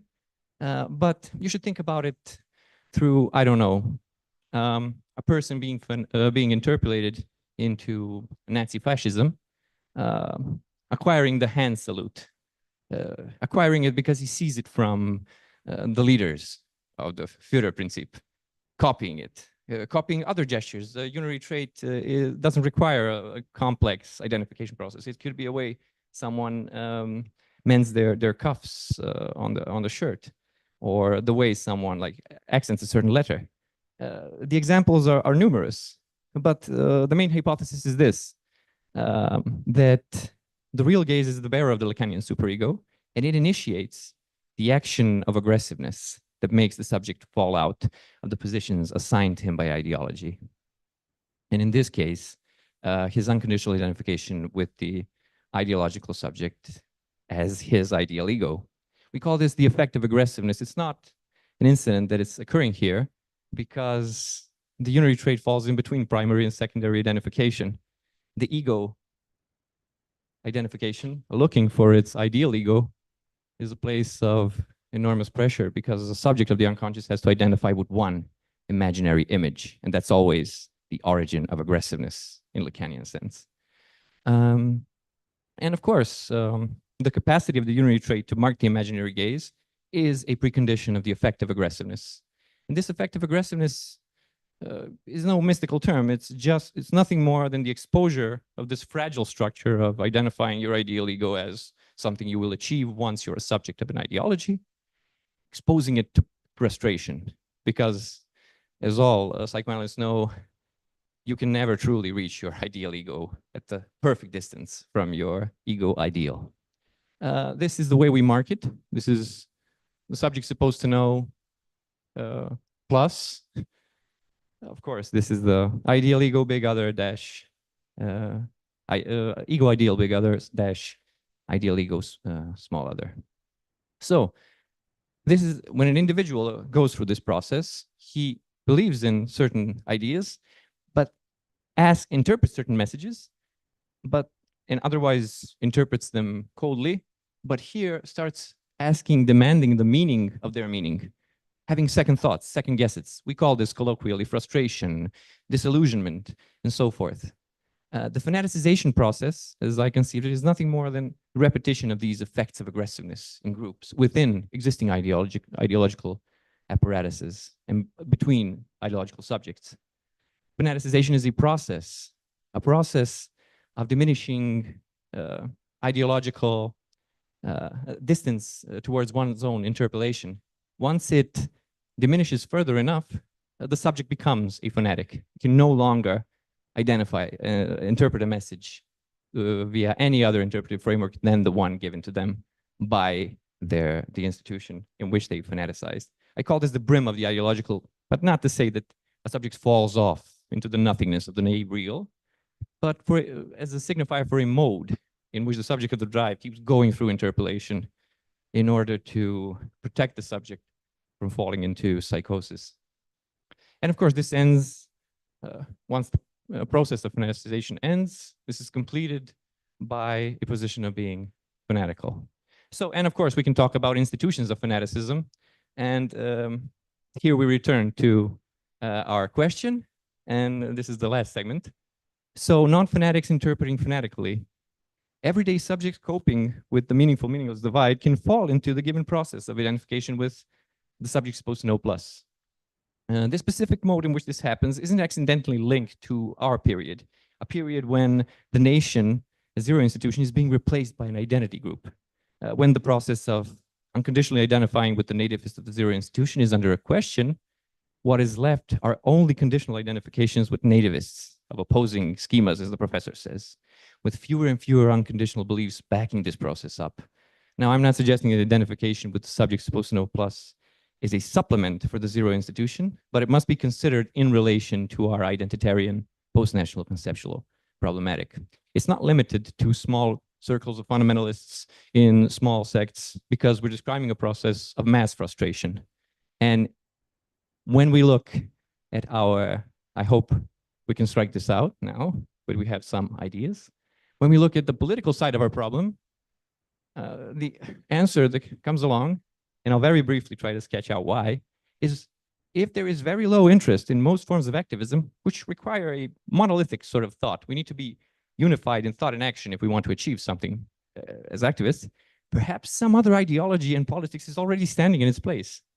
Perhaps we have a case of fanaticism. I'll go into the specifics of, well, a topos of the ruling ideology in the Serbian illiberal regime of Aleksandar Vučić that, well, the way I framed it is either accept the opulence that moderate economism can give you, or face the political and economic consequences. You will either have security or freedom, is basically what we're saying. So, of course, the reality is much more complex to understand workers in a factory. We could always revert to the professor's elaboration of the authorized schema of how class struggle works within the confines of production. And I won't go into the details. I'm pretty sure a lot of you are well acquainted with this schema. But the point is that during the production process, the capitalist class in the upper left and the working class trying to find a political composition that will help it struggle against the tyranny of organization of the production process and means of production. They're constantly being pushed. They're constantly being pushed back. And compromise is key. Autonomous regulation is all forms of worker slacking, stealing, solidarity economies between workers, trying to elude control regulation set forth by the managers. Compromise is key. And the capitalist class, therefore, strives to achieve compromise with male and female workers in the labor process. Historical cases of class compromise, of course, here, most relevant, are the Fordist model, the model of the welfare state, where, as Professor states, and these are quotes from a publication from Novi Sad, is the first model of the welfare state was aiming at the integration of the working class into the consumer system. This was a compromise. And as these things changed, as we went from Fordism to post-Fordism, Močnik states that today, this minimum around which the compromise is organized is to be found in the idea of human capital. It is a direct result of the breaking up of class compromise between the capitalist class and the working class and remodeling it according to the logic of circulation. You were consumers even while you were at the production factory line in the welfare state, but now workers are still on the labor market trying to reach new agreements, sell their labor again, while they are in the production process. This is the endless logic of freelancing, unstable contracts, and so forth. So if we go back now to the question, why do medical doctors conform and some of Euro's workers don't, and look at Marko Kostanic's argument, you remember, like they trust the HDZ because there's no other institution of solidarity. We can either understand this basically or organize them better. What we're saying is Kostanic here argues that the workers and some of the middle class, I guess, conform to the parties that oppress and exploit them as a way of trying to preserve some of their status or to fight against the grain, achieve integration via consumption again, even though this historical moment has passed. And after our critique of his common sense leftism, what remains is almost identical to Močnik's regulation of the labor process, expanding the autonomous regulation of the labor process, expanding itself into the overall technical and social reproduction of labor. This is what Kostanic is arguing, is that this is here. This is autonomous regulation. These are workers trying to self-preserve through the ruling party. We claim the opposite. this isn't the autonomous regulation of labor, this is the control regulation of labor. It comes as a form of ruling ideology. In our case, with the Kostanich dilemma, and with this one, the liberal one, it's either accept opulence or face the consequences. Either, of course, a leftist theorist won't accept the opulence of economism. He knows too much. But once you introduce a basic historical materialist analysis of this issue, you can stop. You don't have to organize. You don't have a need to organize. You don't have a duty to organize.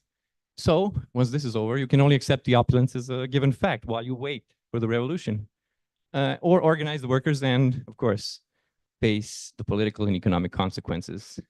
And we claim this is a this is a form of ruling ideology, and something I'm working on, and I end on this, is that we're basically talking about a status-based identity, following the professor's idea that concept that the ruling ideology is that of identity politics. So how does this work? The uncomfortable fact that precarious labor exists and looms above the heads of all workers leads them to a spontaneous identity strategy, one which helps cement an exclusivist status-based identity. Poverty is always too close to those too unsure of their wages and those too sure of their profits. They're not, some would say they're classists, but this is typical classism. This is the atypical one which favors safety from an overall idea of systemic economic insecurity. And if you have fanatics here, you don't have strikes, you don't have solidarity. You only have individuals preserving status.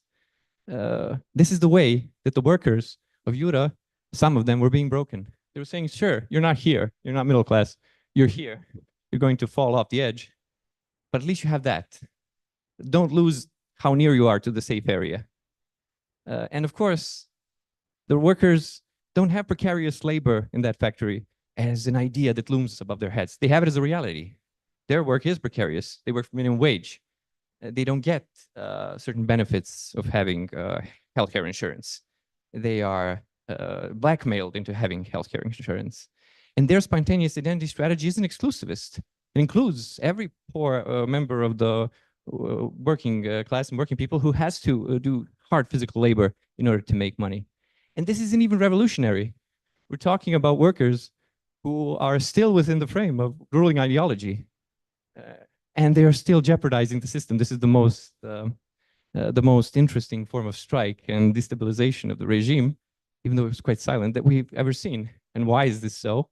Well, because of capitalist exploitation breeds its own and gives birth to its own gravedigger. And that's why the proletarians will defeat the bourgeoisie and the petty bourgeoisie from the safe area. And we who are communists will help them with it. Thank you.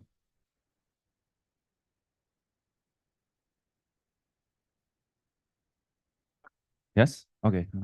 Thank you very much for another presentation that's ended on a very high note. And now I would like to introduce our last speaker on this panel, Todor Petkov, from the Institute for Critical Social Studies in University of Plovdiv. Hello. Some mise on a beam here, yeah, with the picture.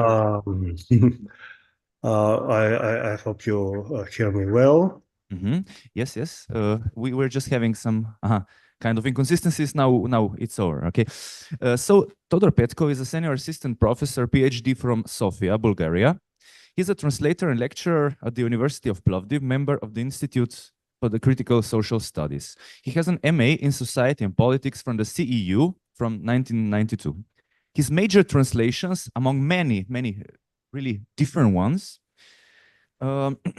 include authors such as Bertrand Russell, Giovanni Vattimo, Carlo Ginzburg, and Rastko Močnik. He works and teaches in formal logic, analytic philosophy, philosophy of psychiatry, and so on. And today he is going to summarize for us the most intense periods of the so-called Močnik-Deyanov debate on ideological interpellation. This is a major practical field where the logic of practice appears incommensurable with the logic of the textbook. In his account, he will touch also upon Wittgenstein, Heidegger, Pierre Bourdieu, and others, if I understood correctly. Please. Thank you. Let me congratulate all of us with this very, very happy occasion, the 80th anniversary of Rasko. And maybe I'll have to be a little more concise.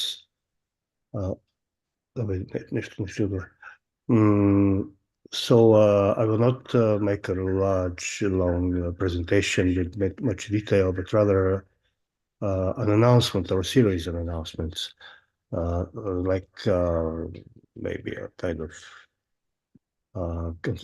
concise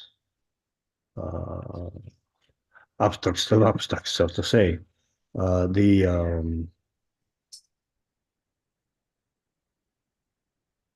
The debate between Močnik and Deyanova has been.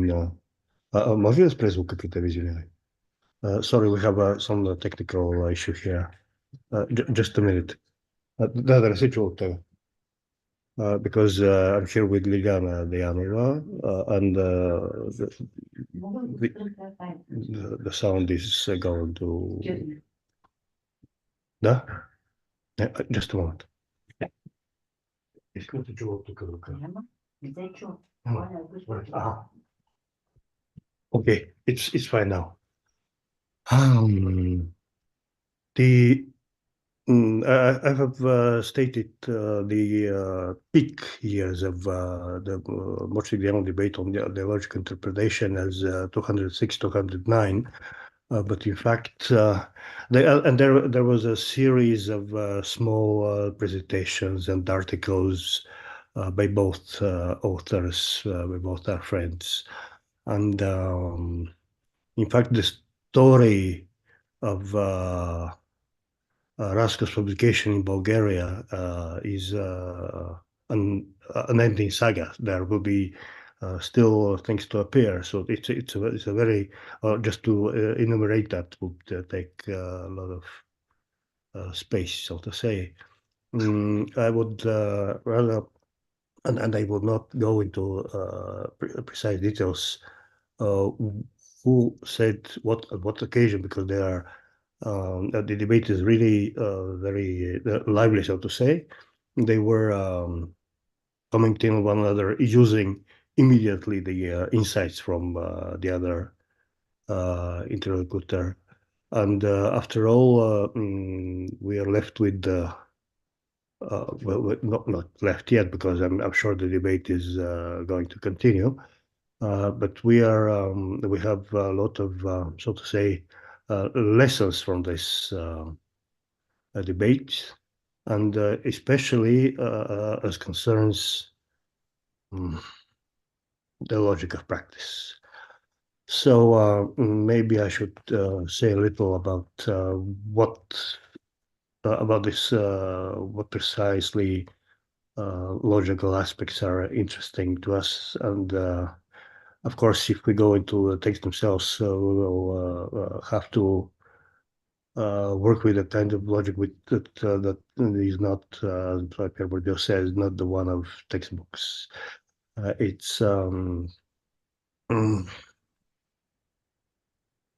part of what we call the praxeological turn in logic, which is a process going in the 20th century. Starting probably with the collaboration between Russell and Wittgenstein, and precisely in the late Wittgenstein, it already that turn is already present. Also on another level in the works of Heidegger's critique of logic, and then well, there's a lecture that were not necessarily published at the time, but he's actually published books. So there are a few roots that where this praxeological turn has begun. So maybe I should stress that unlike formal systems, which it is very hard to say before the 20th century, especially what their empirics are, what their data are. The study of the logic of actual human thinking has its empirics, and in ethnomethodology, it's called researching the endogenous logics of the human practical world, if you like, situations, and of course communicative acts, like John Austin has declared that the utterances that are acts and acts that are utterances have a logic which is not that of truth functions, but of elocutionary forces. When you say something, it's something that you are doing, and when you are doing something in the human world, most often you are also communicating something. Austin's work is another source of the logic of practice, but the logic of practice as such is a slogan by Bourdieu, who is not a logician, although he was the first project for PhD. The PhD was on Heidegger, but then he became a social anthropologist and sociologist. So he said that the practice has a logic that that is in a way contrary to the logic of the textbooks. What we actually find in following the slogan, it means the Sophia Plovdiv school or the ethnomethodology in the West, is that practical worlds have an abundance of different logics, where maybe the common denominator for all of them is that they are similarly to grammars. Sometimes they coincide with grammar. They are not usually almost never explicitly stated. So in a formal system, the remnant of practices that or you have axioms. Still, you have like a rule of inference. You still do something there. You infer. From affirmations, you go to affirmative conclusions, and which is a timeless and spaceless act, so to say. It's when we are analyzing actual human behaviors, we can remember what John Austin said. We must analyze the overall communicative situation with its elements, and what's the most important is that what is explicitly said or done goes against the background, so to say, which is essentially implicit. Inferences, so to say, are essentially antimimetic, and so on. And there, when we start describing our data, we can see this in the debate between Močnik and Deyanova. There are many interesting ways to introduce logical notation, which is for things that are much richer and more multidimensional than what formal logic can offer, or mathematized logic. can offer. For instance, when Rasko discusses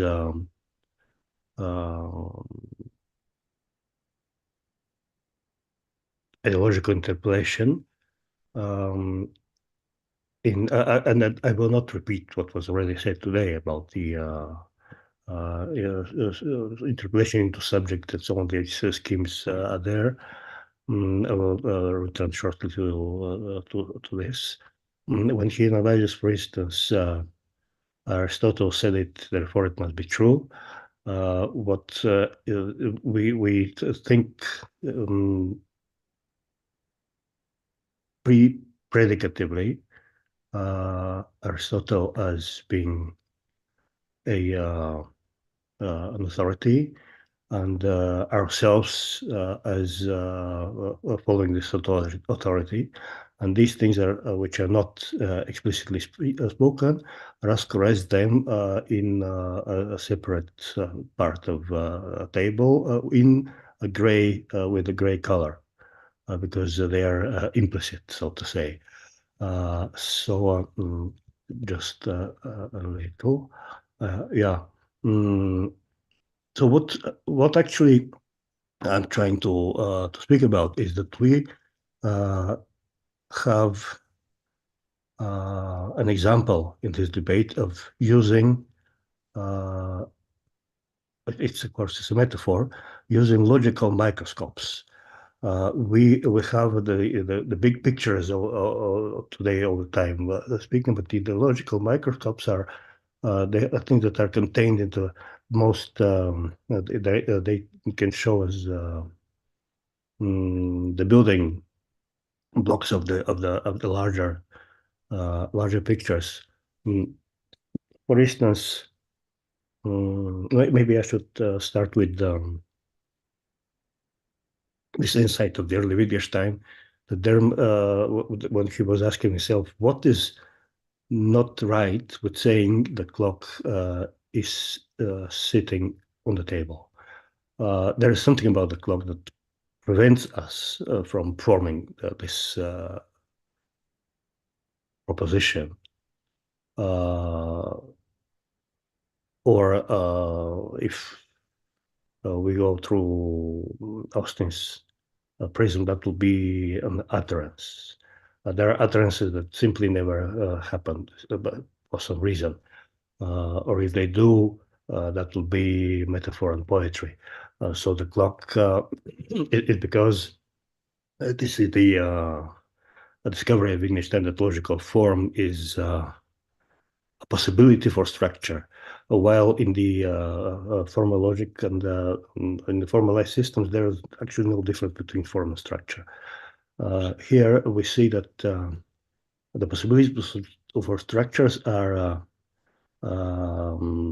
implicit in the elements of that structure. For instance, the clock. The clock's let's use this word, identity, is of something that cannot sit, something that can be put there but cannot of something, so to say. So this is a very important topic that goes in this debate, because in and it teaches us a lot, because in the John Austin's analysis of speech acts, actually the identities of speakers don't really matter so much for the illusionary forces of the acts themselves, for what we are actually doing when saying something. For instance, the most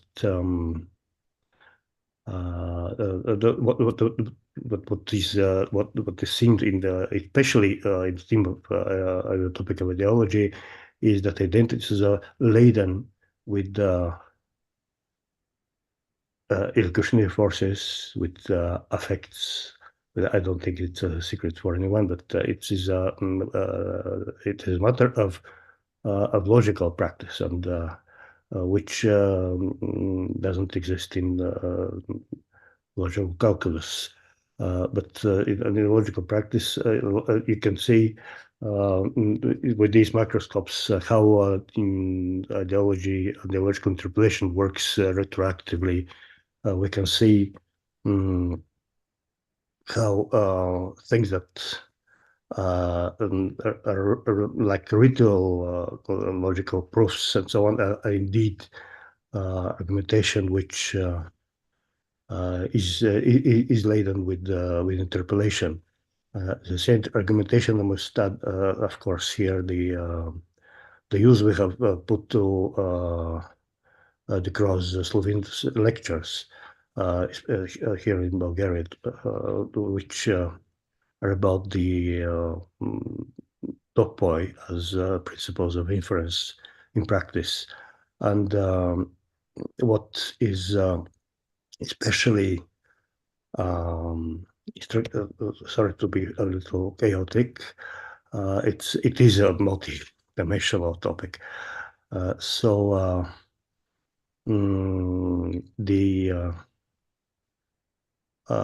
If we analyze the whole communicative situation, what we see there is that the elocutionary force is related to affectivity, which can be attached to identities or to the situation itself. Let's not forget that it all started with a well alternative, a situation of urgency where you have to choose between choices which are not, if we use this in the ontological expressions, which are not to be taken. Actually, the ontological logic appears in the 50s of the 19th century as a part of the psychological turn, but on the side of the formological part.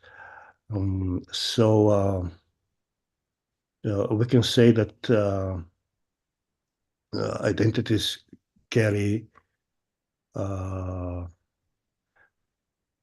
different types of affects. For instance, we can see what is the, for instance, in the Deyanova part of the debate, Deyanova discusses the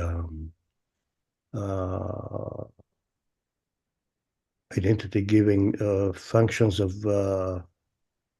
official discourse, as in Sicurel and Bourdieu, and actually of any legitimate discourse, which is already Deyanova's contribution, where we have, they speak of three main such functions, the one giving identity, the one that the normative function says, by being this, you must do this or that, like, for instance, a good citizen. You are a citizen. That's the first function tells you this. The second says, as a citizen, you must behave according to this or that rule. And the third identity can, third function can evaluate whether you are a good citizen or a one that is declining from the citizen's duty, or one that is outright criminal. What Sicurel and Bourdieu don't discuss, but it comes up in the discussions of Deyanova and colleagues, is the retributive function. What do we do to someone who did or did not fulfill his duty of being X? There are identities that are directly laden by affectivity of what we do to such people. We exclude them or exclude them, or we are proud of being Slovenes, as Močnik says. There's something more in being a Slovene than just being anyone. Or it could be on a very, really microscopical level in everyday life. We have their habitualized affectivity become a part of our habitus to think predicatively this person as a good person, and sometimes as an especially affirmative identity, essentially affirmative, not as different from negative, no matter what he does, we perceive him as good, like our mother, for instance. That model tolerance doesn't negate her being a good person. And here I can add jokingly, but not necessarily jokingly, that for us, the habitualized affectivity that we are relating to Rasko Močnik is something that's extremely positive and valuable, which is goes beyond, of course, any ideology. It's really one-to-one, or it's a unique relation between people. But I wanted to speak once again about the affectivity of the situation, the urgency that interpellates you. Maybe we can add the example of some religions. The horror of falling into sin makes you accept choices which without this affect you probably would think twice. That you cannot, for instance, accept somebody's suffering and death that you as your own salvation from sin. Feel on a more calm thinking, you could realize that it's a sin to accept this at all, probably. But maybe I should go to a more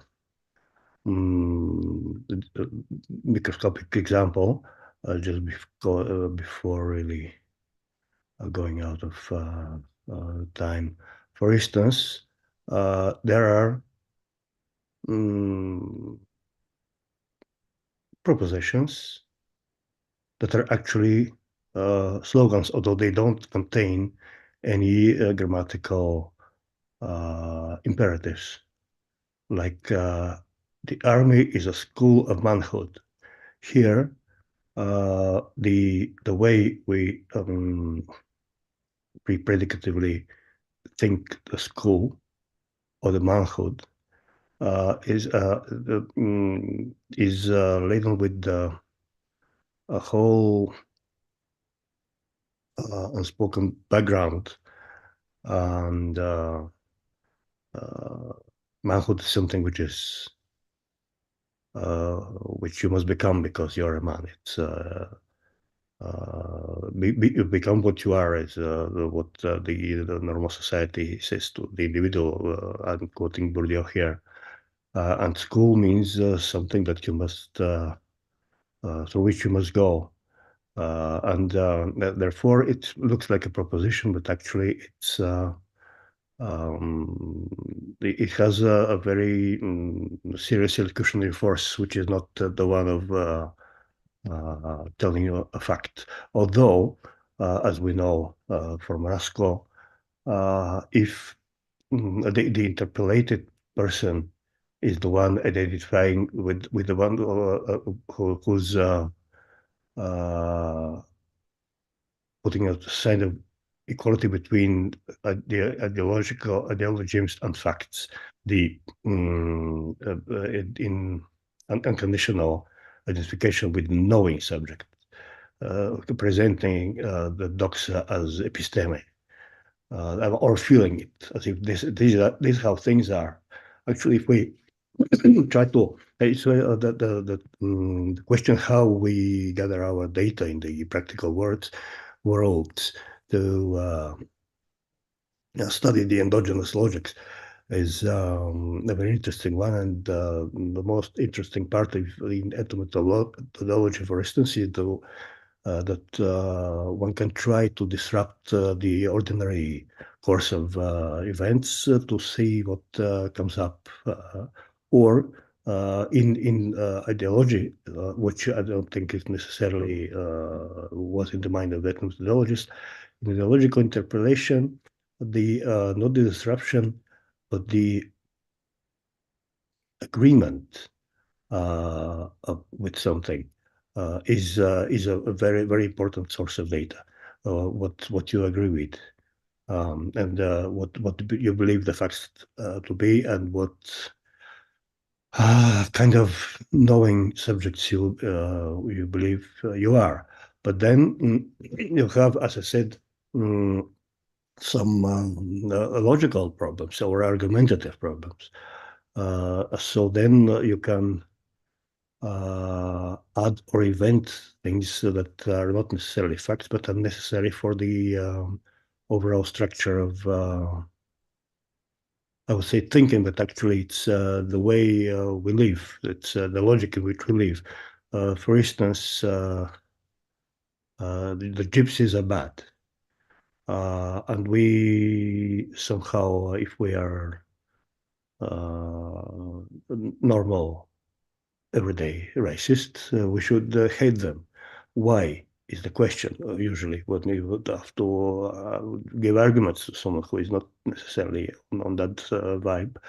And then you add a logical antecedent, because they, for instance, because they have forged the nails for the cross of Jesus Christ, or the Jews are bad because they have bloody rituals and so on. These are things that are added because of, in some instances, when the endogenous logic of that particular socium, so to say, requires it, but it doesn't necessarily require it. You can have all kinds of very interesting logical structures, which the detailed analysis can be quite an extensive thing. So maybe I can give, sometimes there are affects created by logical structures which are not ones that formal logic can perceive, because of this underlying pre-predicative non-explicit content, so to say, or form that is a possibility of some structures and impossibility of other structures. Maybe it would be interesting to take a look on a conversation in a play by Shakespeare. I'm a little reluctant, because this is between Richard and Anne, this act first scene 2, Richard III, because it presents the characters as having a very good education in philosophy and logic of the time, which is not necessarily what we know of Shakespeare himself, but it doesn't really matter. It's there is it's an exchange of utterances where the argumentation actually is brings the two conversers into different strategies. So Richard wants to have Anne for himself when he has just killed her husband. So she says, "No beast so fierce, but now some touch of pity." In the Bulgarian translation, it was, "In every beast there stays a drop of pity," which is, if we follow the formal logic, is nearly the same. What Richard says, "But I know none pity. I have none, no, and therefore I'm no beast," which Sorry creates... to interrupt. You have additional 5 minutes. Yes. No, do I have to? I will only end with this interesting example. Beast is has so the beast has some pity in itself already, has some kind of contradiction, because the beast is thought as something which is pitiless, but then we have this gradual characteristic of this topos, if we have to use the crow in the way Močnik uses him. But then it comes out that Richard has no pity, therefore is no beast, which is again contradictory, so to say, because the contradiction is between the neutral explicit form and the implicit, the pre-predicative evidence. It means that he is on the surface. He says that he is a good person or a good being, because not a beast. But actually, what comes out is he is worse than that man, or him himself is worse than the beast. So then on comes says wonderful when devils tell the truth. The inference is that he's a kind of devil.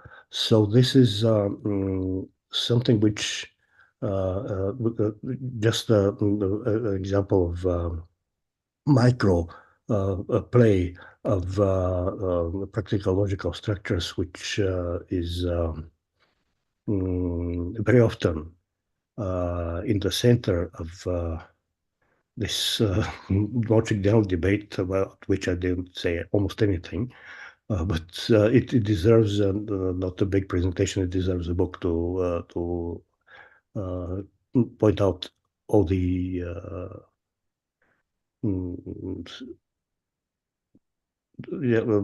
microscopic discoveries of the two authors, and especially, and I repeat, and this will be my conclusion, the way that they immediately use the discoveries of the other person, Dejan and Rasko, is fascinating, and something that we have yet to study and publish, and give it as an example to our students. Thank you for your attention.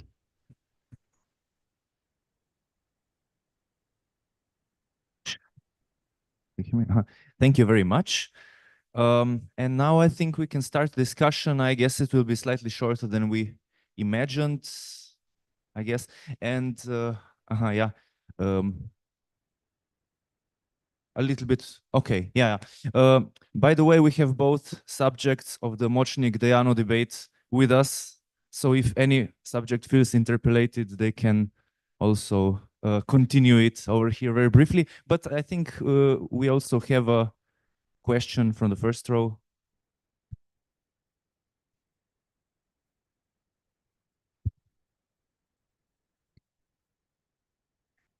I have a question or comment on Marko Đorđević. I think you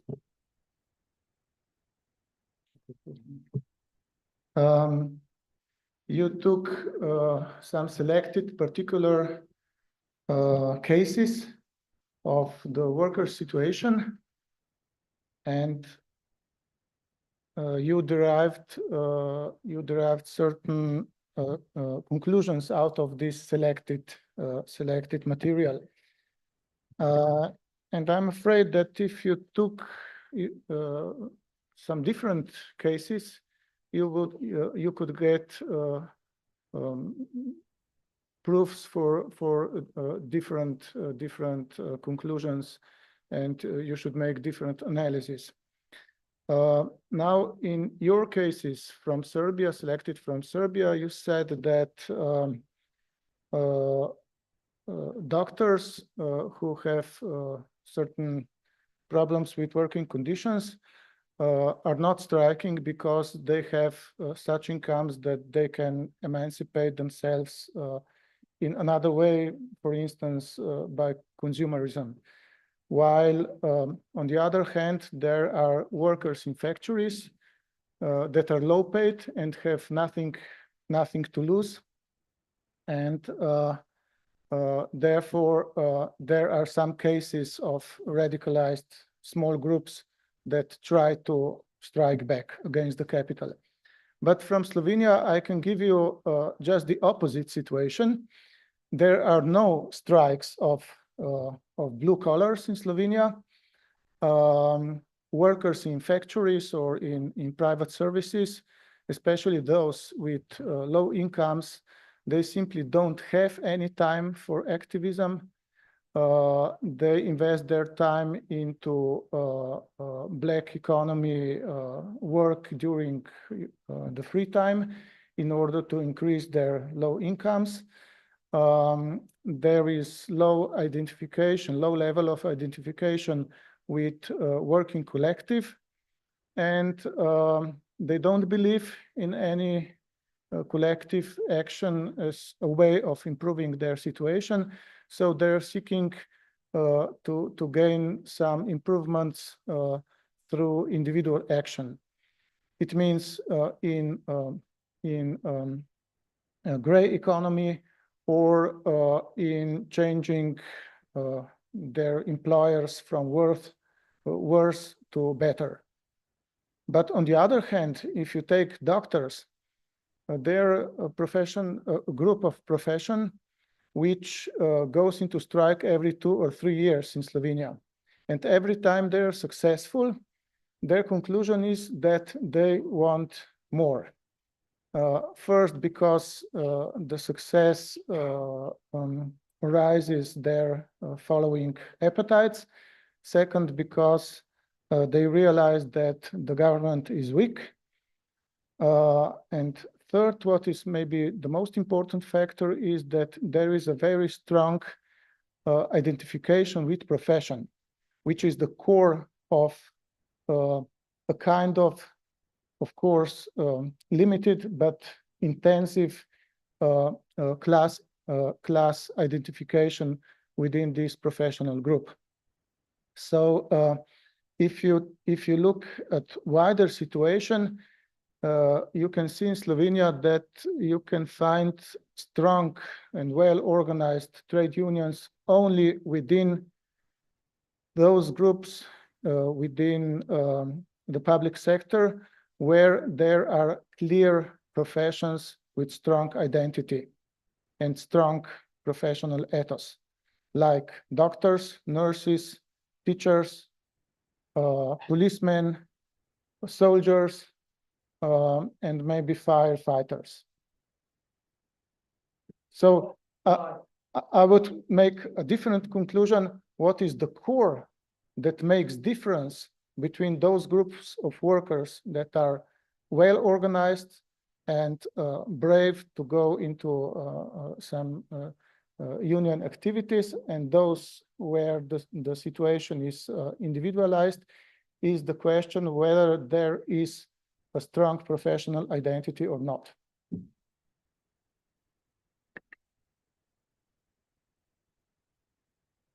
Okay, thank you very much for this actually very intriguing question. Do we have an answer to that, or maybe to any of the lectures already? Maybe also on Zoom. Does anyone want to say something or write down? Gal, do you hear me? I mean, am I heard via Zoom? We hear everything. Okay. So,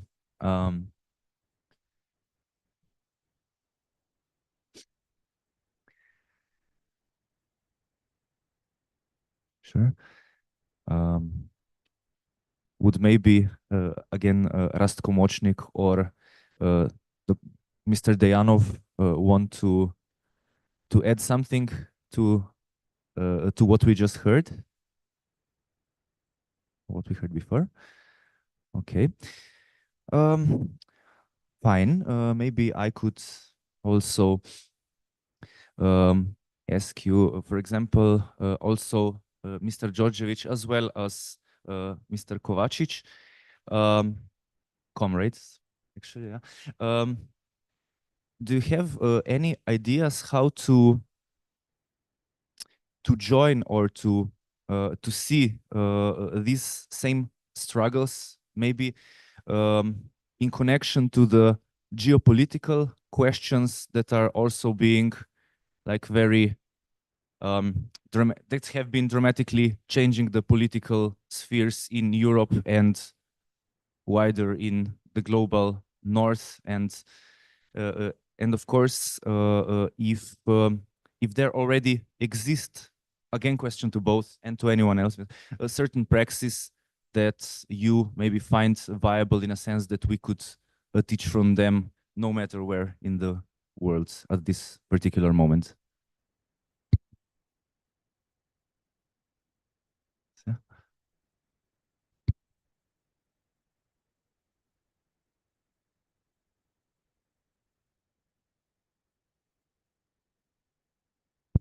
Okay, dobro skrit. We have an interesting epistemological situation. In Serbia, doctors don't strike and blue-collar workers do strike. In Slovenia, the situation is inversed, as Goras said. Doctors do strike, blue-collar workers don't strike. What does it mean? It means that from class position, we cannot make inferences towards class action. This is anti-Lukács. This goes against history and class consciousness. So this is interesting, and that's where we can start. I would add another opposition.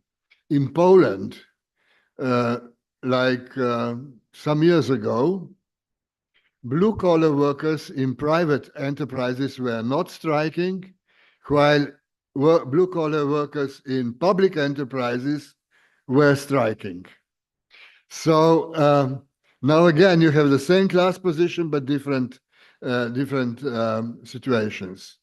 And now I mean, this is too complicated, and I don't have a solution for anti-capitalist revolution in post-socialist countries. But let's make a theoretical step back. Todor Petkov was speaking about endogenous logic of human situations, which means, he said, there are different logics within particular specific situations. And I will illustrate it again with a laboratory example, which gives you an idea of endogenous logic. First example is taken from Oswald de Croo. The weather is fine. And Oswald de Croo continues, let's go for a walk. The topos behind this inference, behind this argumentation is, when the weather is fine, the walk is pleasant.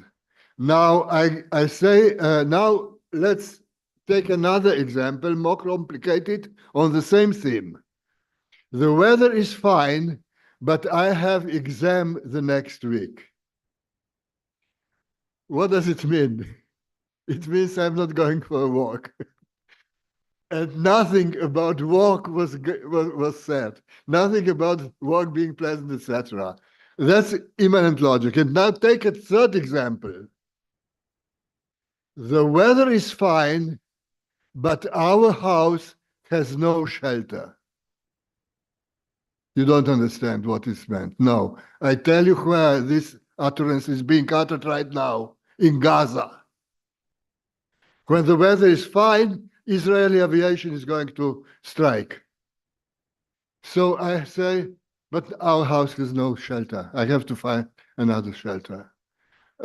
So you see the endogenous logic of different human communicative situations, where the what Todor calls pre-predicative evidences are local knowledge. And I would rather conceive theoretically those pre-predicative evidences as reference to other discourse in Voloshinov-Bakhtin's way. And I give you a third example, which is a real one.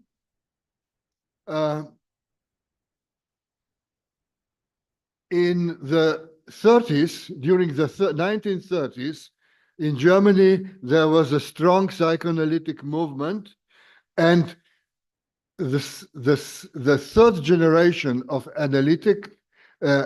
analysts was going against Freud. I just give you one name, Wilhelm Reich. Wilhelm Reich, mass psychology of fascism, goes against Massenpsychologie und Psychoanalyse of Sigmund Freud. Another name, less known or known for different work, post-war work, is Erich Fromm. Erich Fromm in the late 30s was making an ingenious investigation of ideological attitudes among workers in socialist parties and in communist parties. And he was investigating attitudes in politics and in family life. And what we found out is, again, it goes both in the sense of Lukács and against Lukács. In politics, the respondents more or less repeated the official positions of the parties of which they were members. So at that time, parties were still functioning as real parties. So communist workers cited the communist program, socialist, social democratic program. But in family ideologies, they were all patriarchal. Children have to be beaten. It's not good for women to go to work. They should do housekeeping, etc. So you have the same group, politically, well, distributed, but patriarchal, against the political stance of their own parties. So again, my solution would be to look for intertextuality or reference to other discourse. Ustanovka na čužo je slovo in Bakhtin. Usmerjenost, how do you say? Orientacija na strani govor, na drugi govor. Usmerjenost na drugi govor. To je vse Marko Kržan prevedel. Da. So, the common problem of this epistemological quagmire is the notion of subject. We have a punctual notion of subject, and we think that ideological interpellation should be punctual, but it's not. It's intertextual. So don't read three theories, etc. It's all false.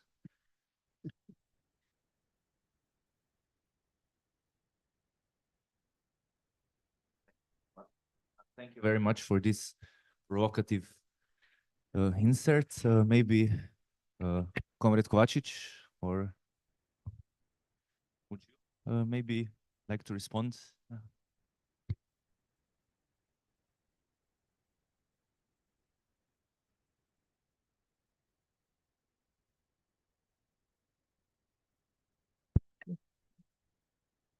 Yes, yeah, dobro. Thank you.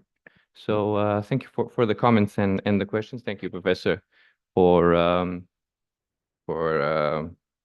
giving a broader answer to this dialogue and the opposition we've started. First off, I'd like to recapitulate. So I use three very particular examples.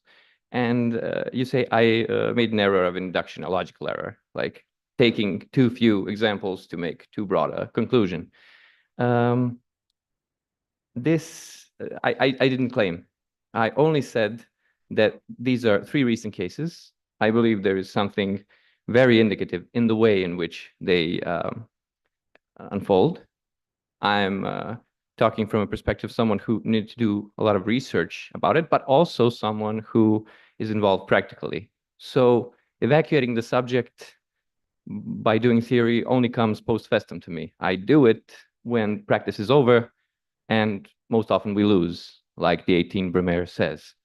But we go from defeat to ultimately a victory. Of course, this is also ideological talk.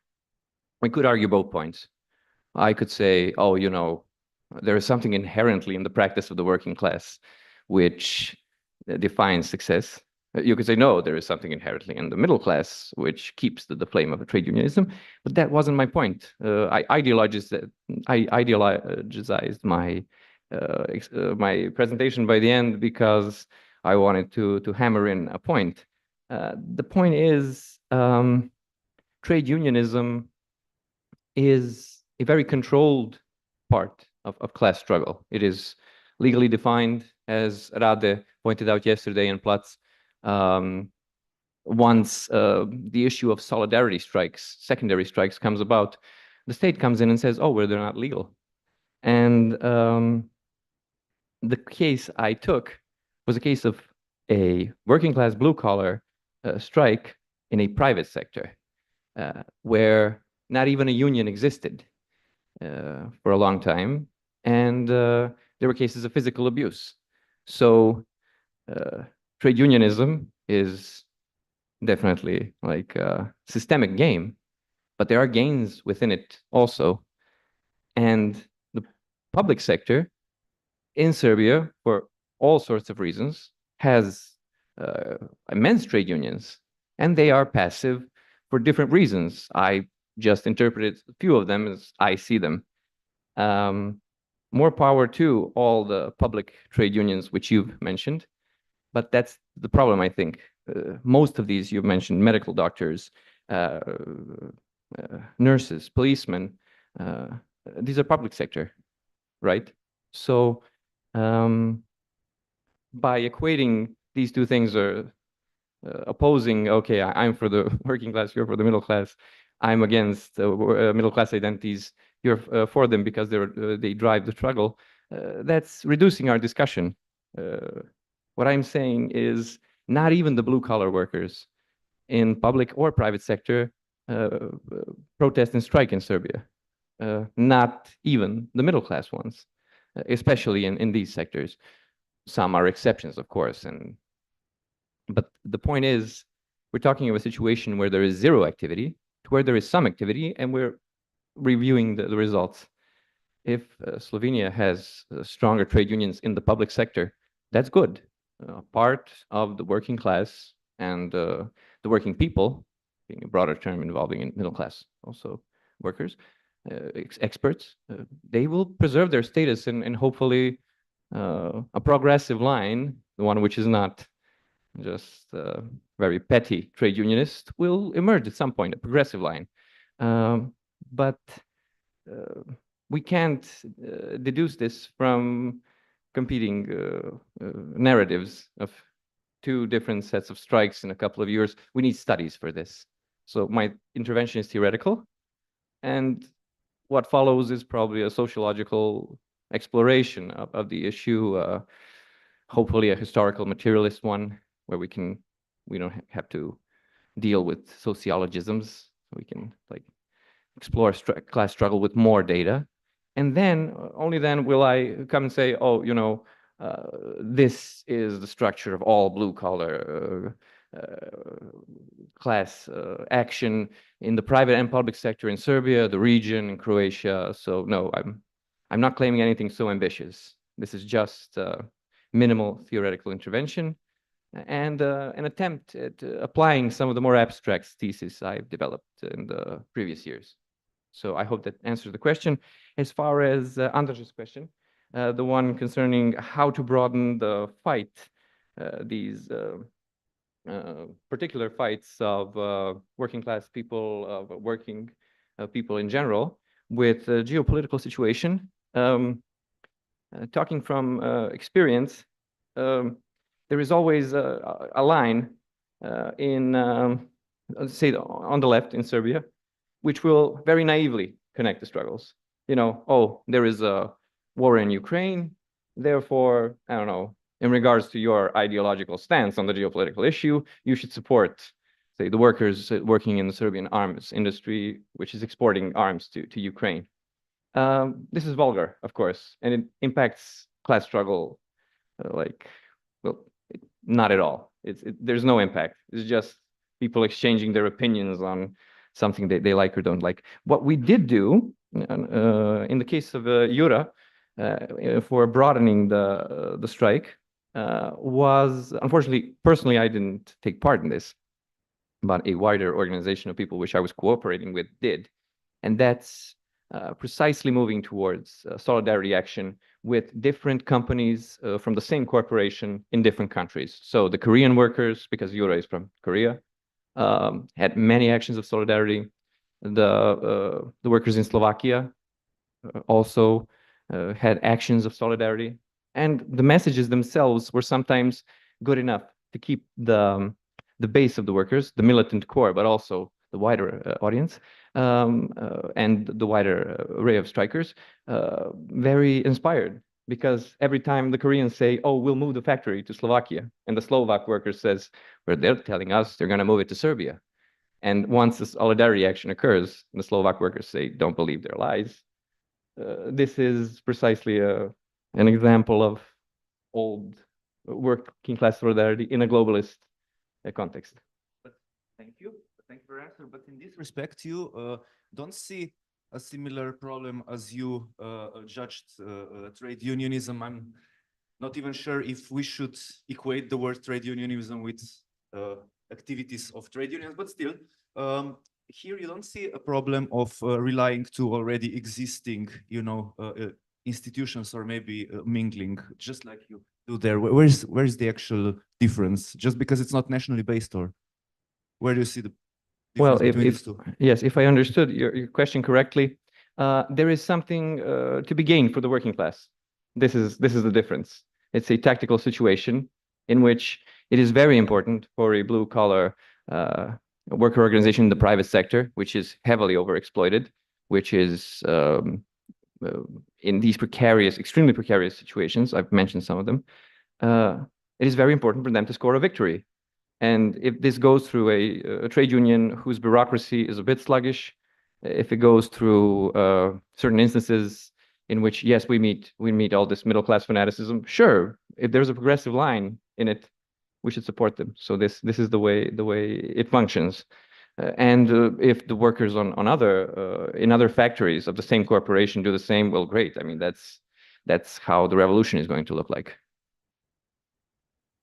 Thank you very much. Yeah, because I think here we are again approaching.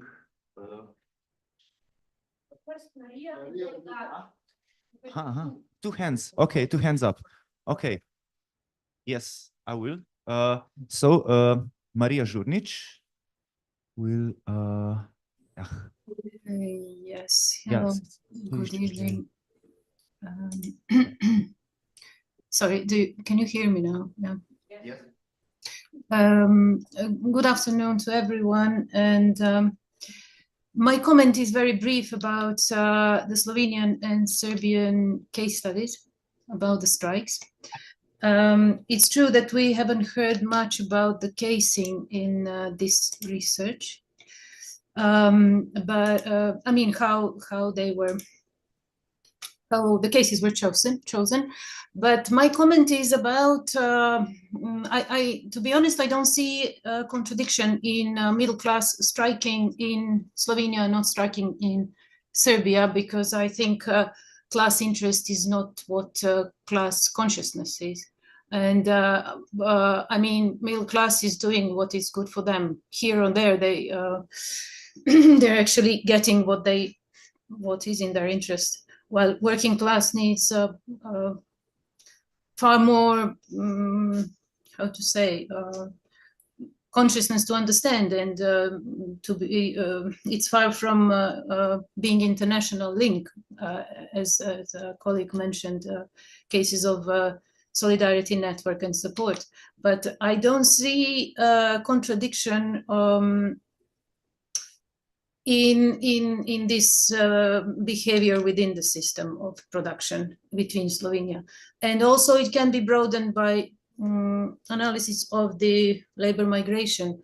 As we know, workers from Serbia tend to go to the West, and Slovenia is one of the countries. And of course, they will act as disciplined workers. They don't want to lose why they left their country. And we know that those who can leave the Serbia is those who are in full health and strength, and maybe without family or somebody else can look after them, while those who stay in Serbia are elderly workers, or those who have to accept the precariat conditions.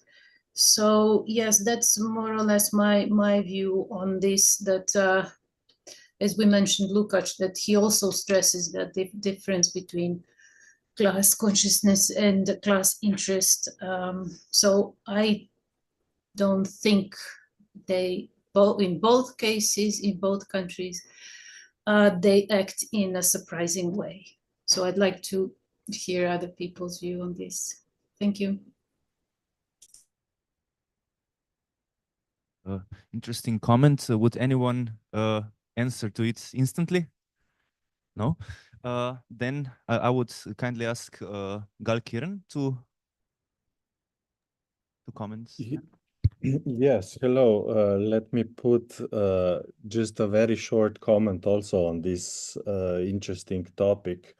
From the case that I know a little bit better, so in Germany, there are two very exciting, moments in the recent strike history. One is of the not yet unionized sector of working class.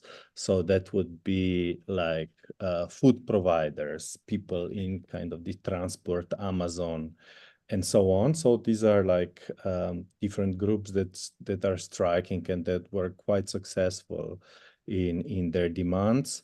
And the other is like what Gorazd was mentioning, was also like very strong and long and extensive strike by teachers, public transport, and kindergartners, caretakers, or Erzieherinnen, if you want. So these are like kind of repetitive strikes, and they are striking on one side because of the payment, and the other side of crumbling conditions of labor. What is, I think, one important logic that we are just now like kind of touching is also like beyond what was just now mentioned as some kind of, let's say, old model of welfare. What is the imaginary? Like if there are like sectors of those that are just unionizing now, or stuff that are like kind of more radical, or that are forming maybe unions that are less integrated in what is anyways has been disappearing, this kind of tripartite state capital work. As you know, the German case has a long tradition of what you would call more a class collaboration. But since austerity and different, events have been happening, that's probably one of the most exciting points in Germany, which has a huge crisis on the left as well. So. I think we should end relatively soon. We have another replica.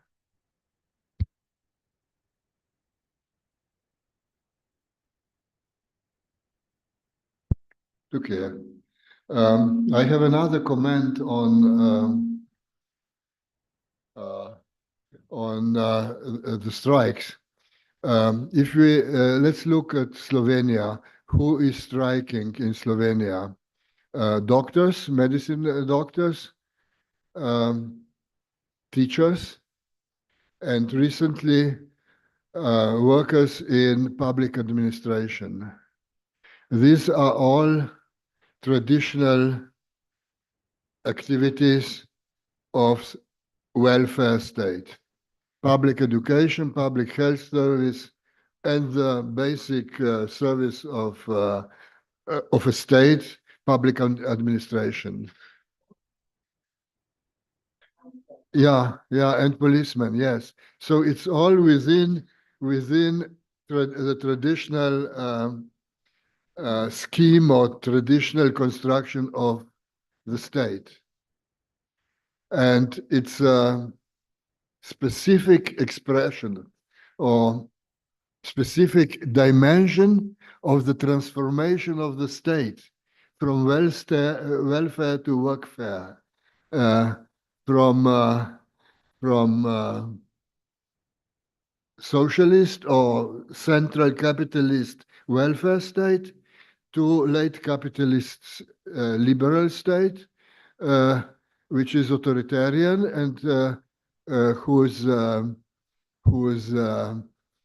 aim or goal is no more serving the general interest of society under the class domination, of course, but to serve ruling class.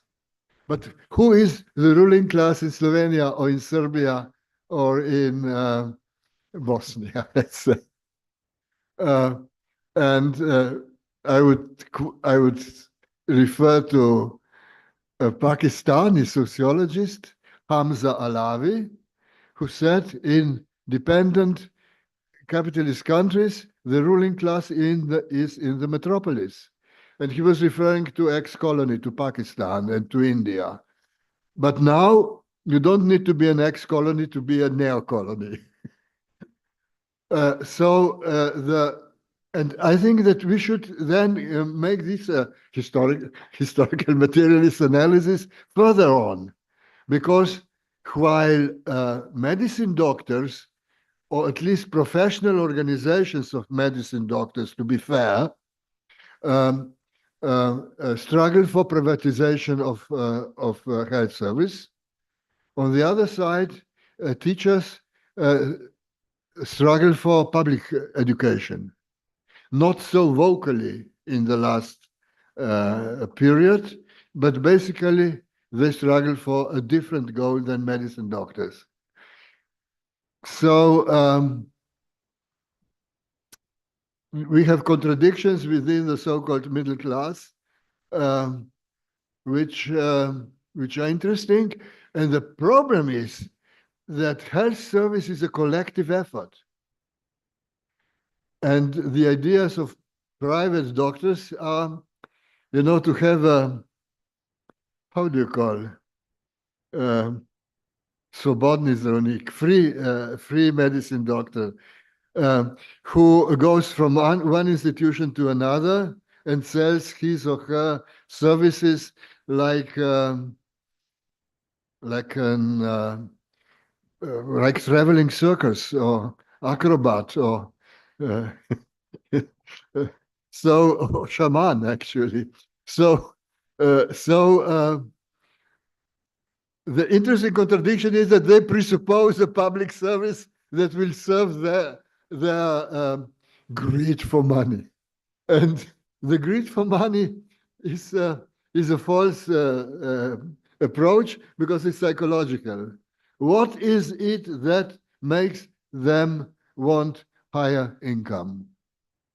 If capitalists say we need high profits, we know why. Because they should accumulate, and if they don't accumulate, their enterprise is gone.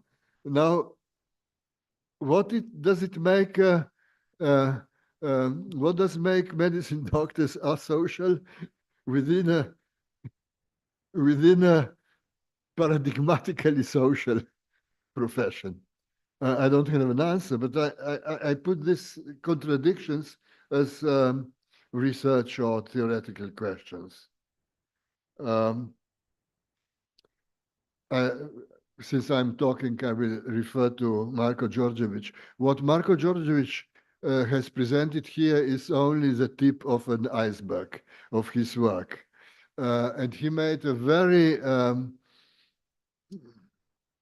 very deep investigation into articulation of psychoanalytic theory with historical materialism. He went far beyond what is present in three theories, and he did not psychologize the social problematics. But I want to come back to his question: why do non-fanatic subjects act fanatically? My answer would be Lacan, who said the subject of psychoanalysis is Cartesian subject, which means a subject without predicates. So we don't have fanatic and non-fanatic subjects.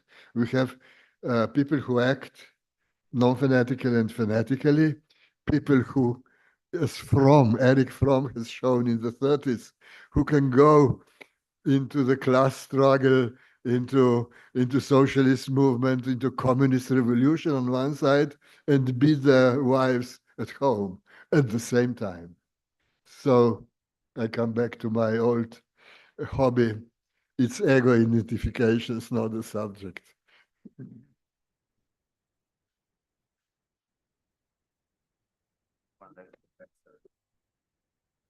So thank you, Professor. Thank you, Maria, for the question. The question was how were the cases chosen? The cases were chosen on the basis of availability of the data on how unionized certain sectors are, because only through this information can we check whether or not our thesis about fanaticization of the middle class acting defensively in certain situations stands. I don't give it an axiological reading. I don't want to put their class consciousness on some I don't know, to shame it, to put it present it in a bad light. It's rational.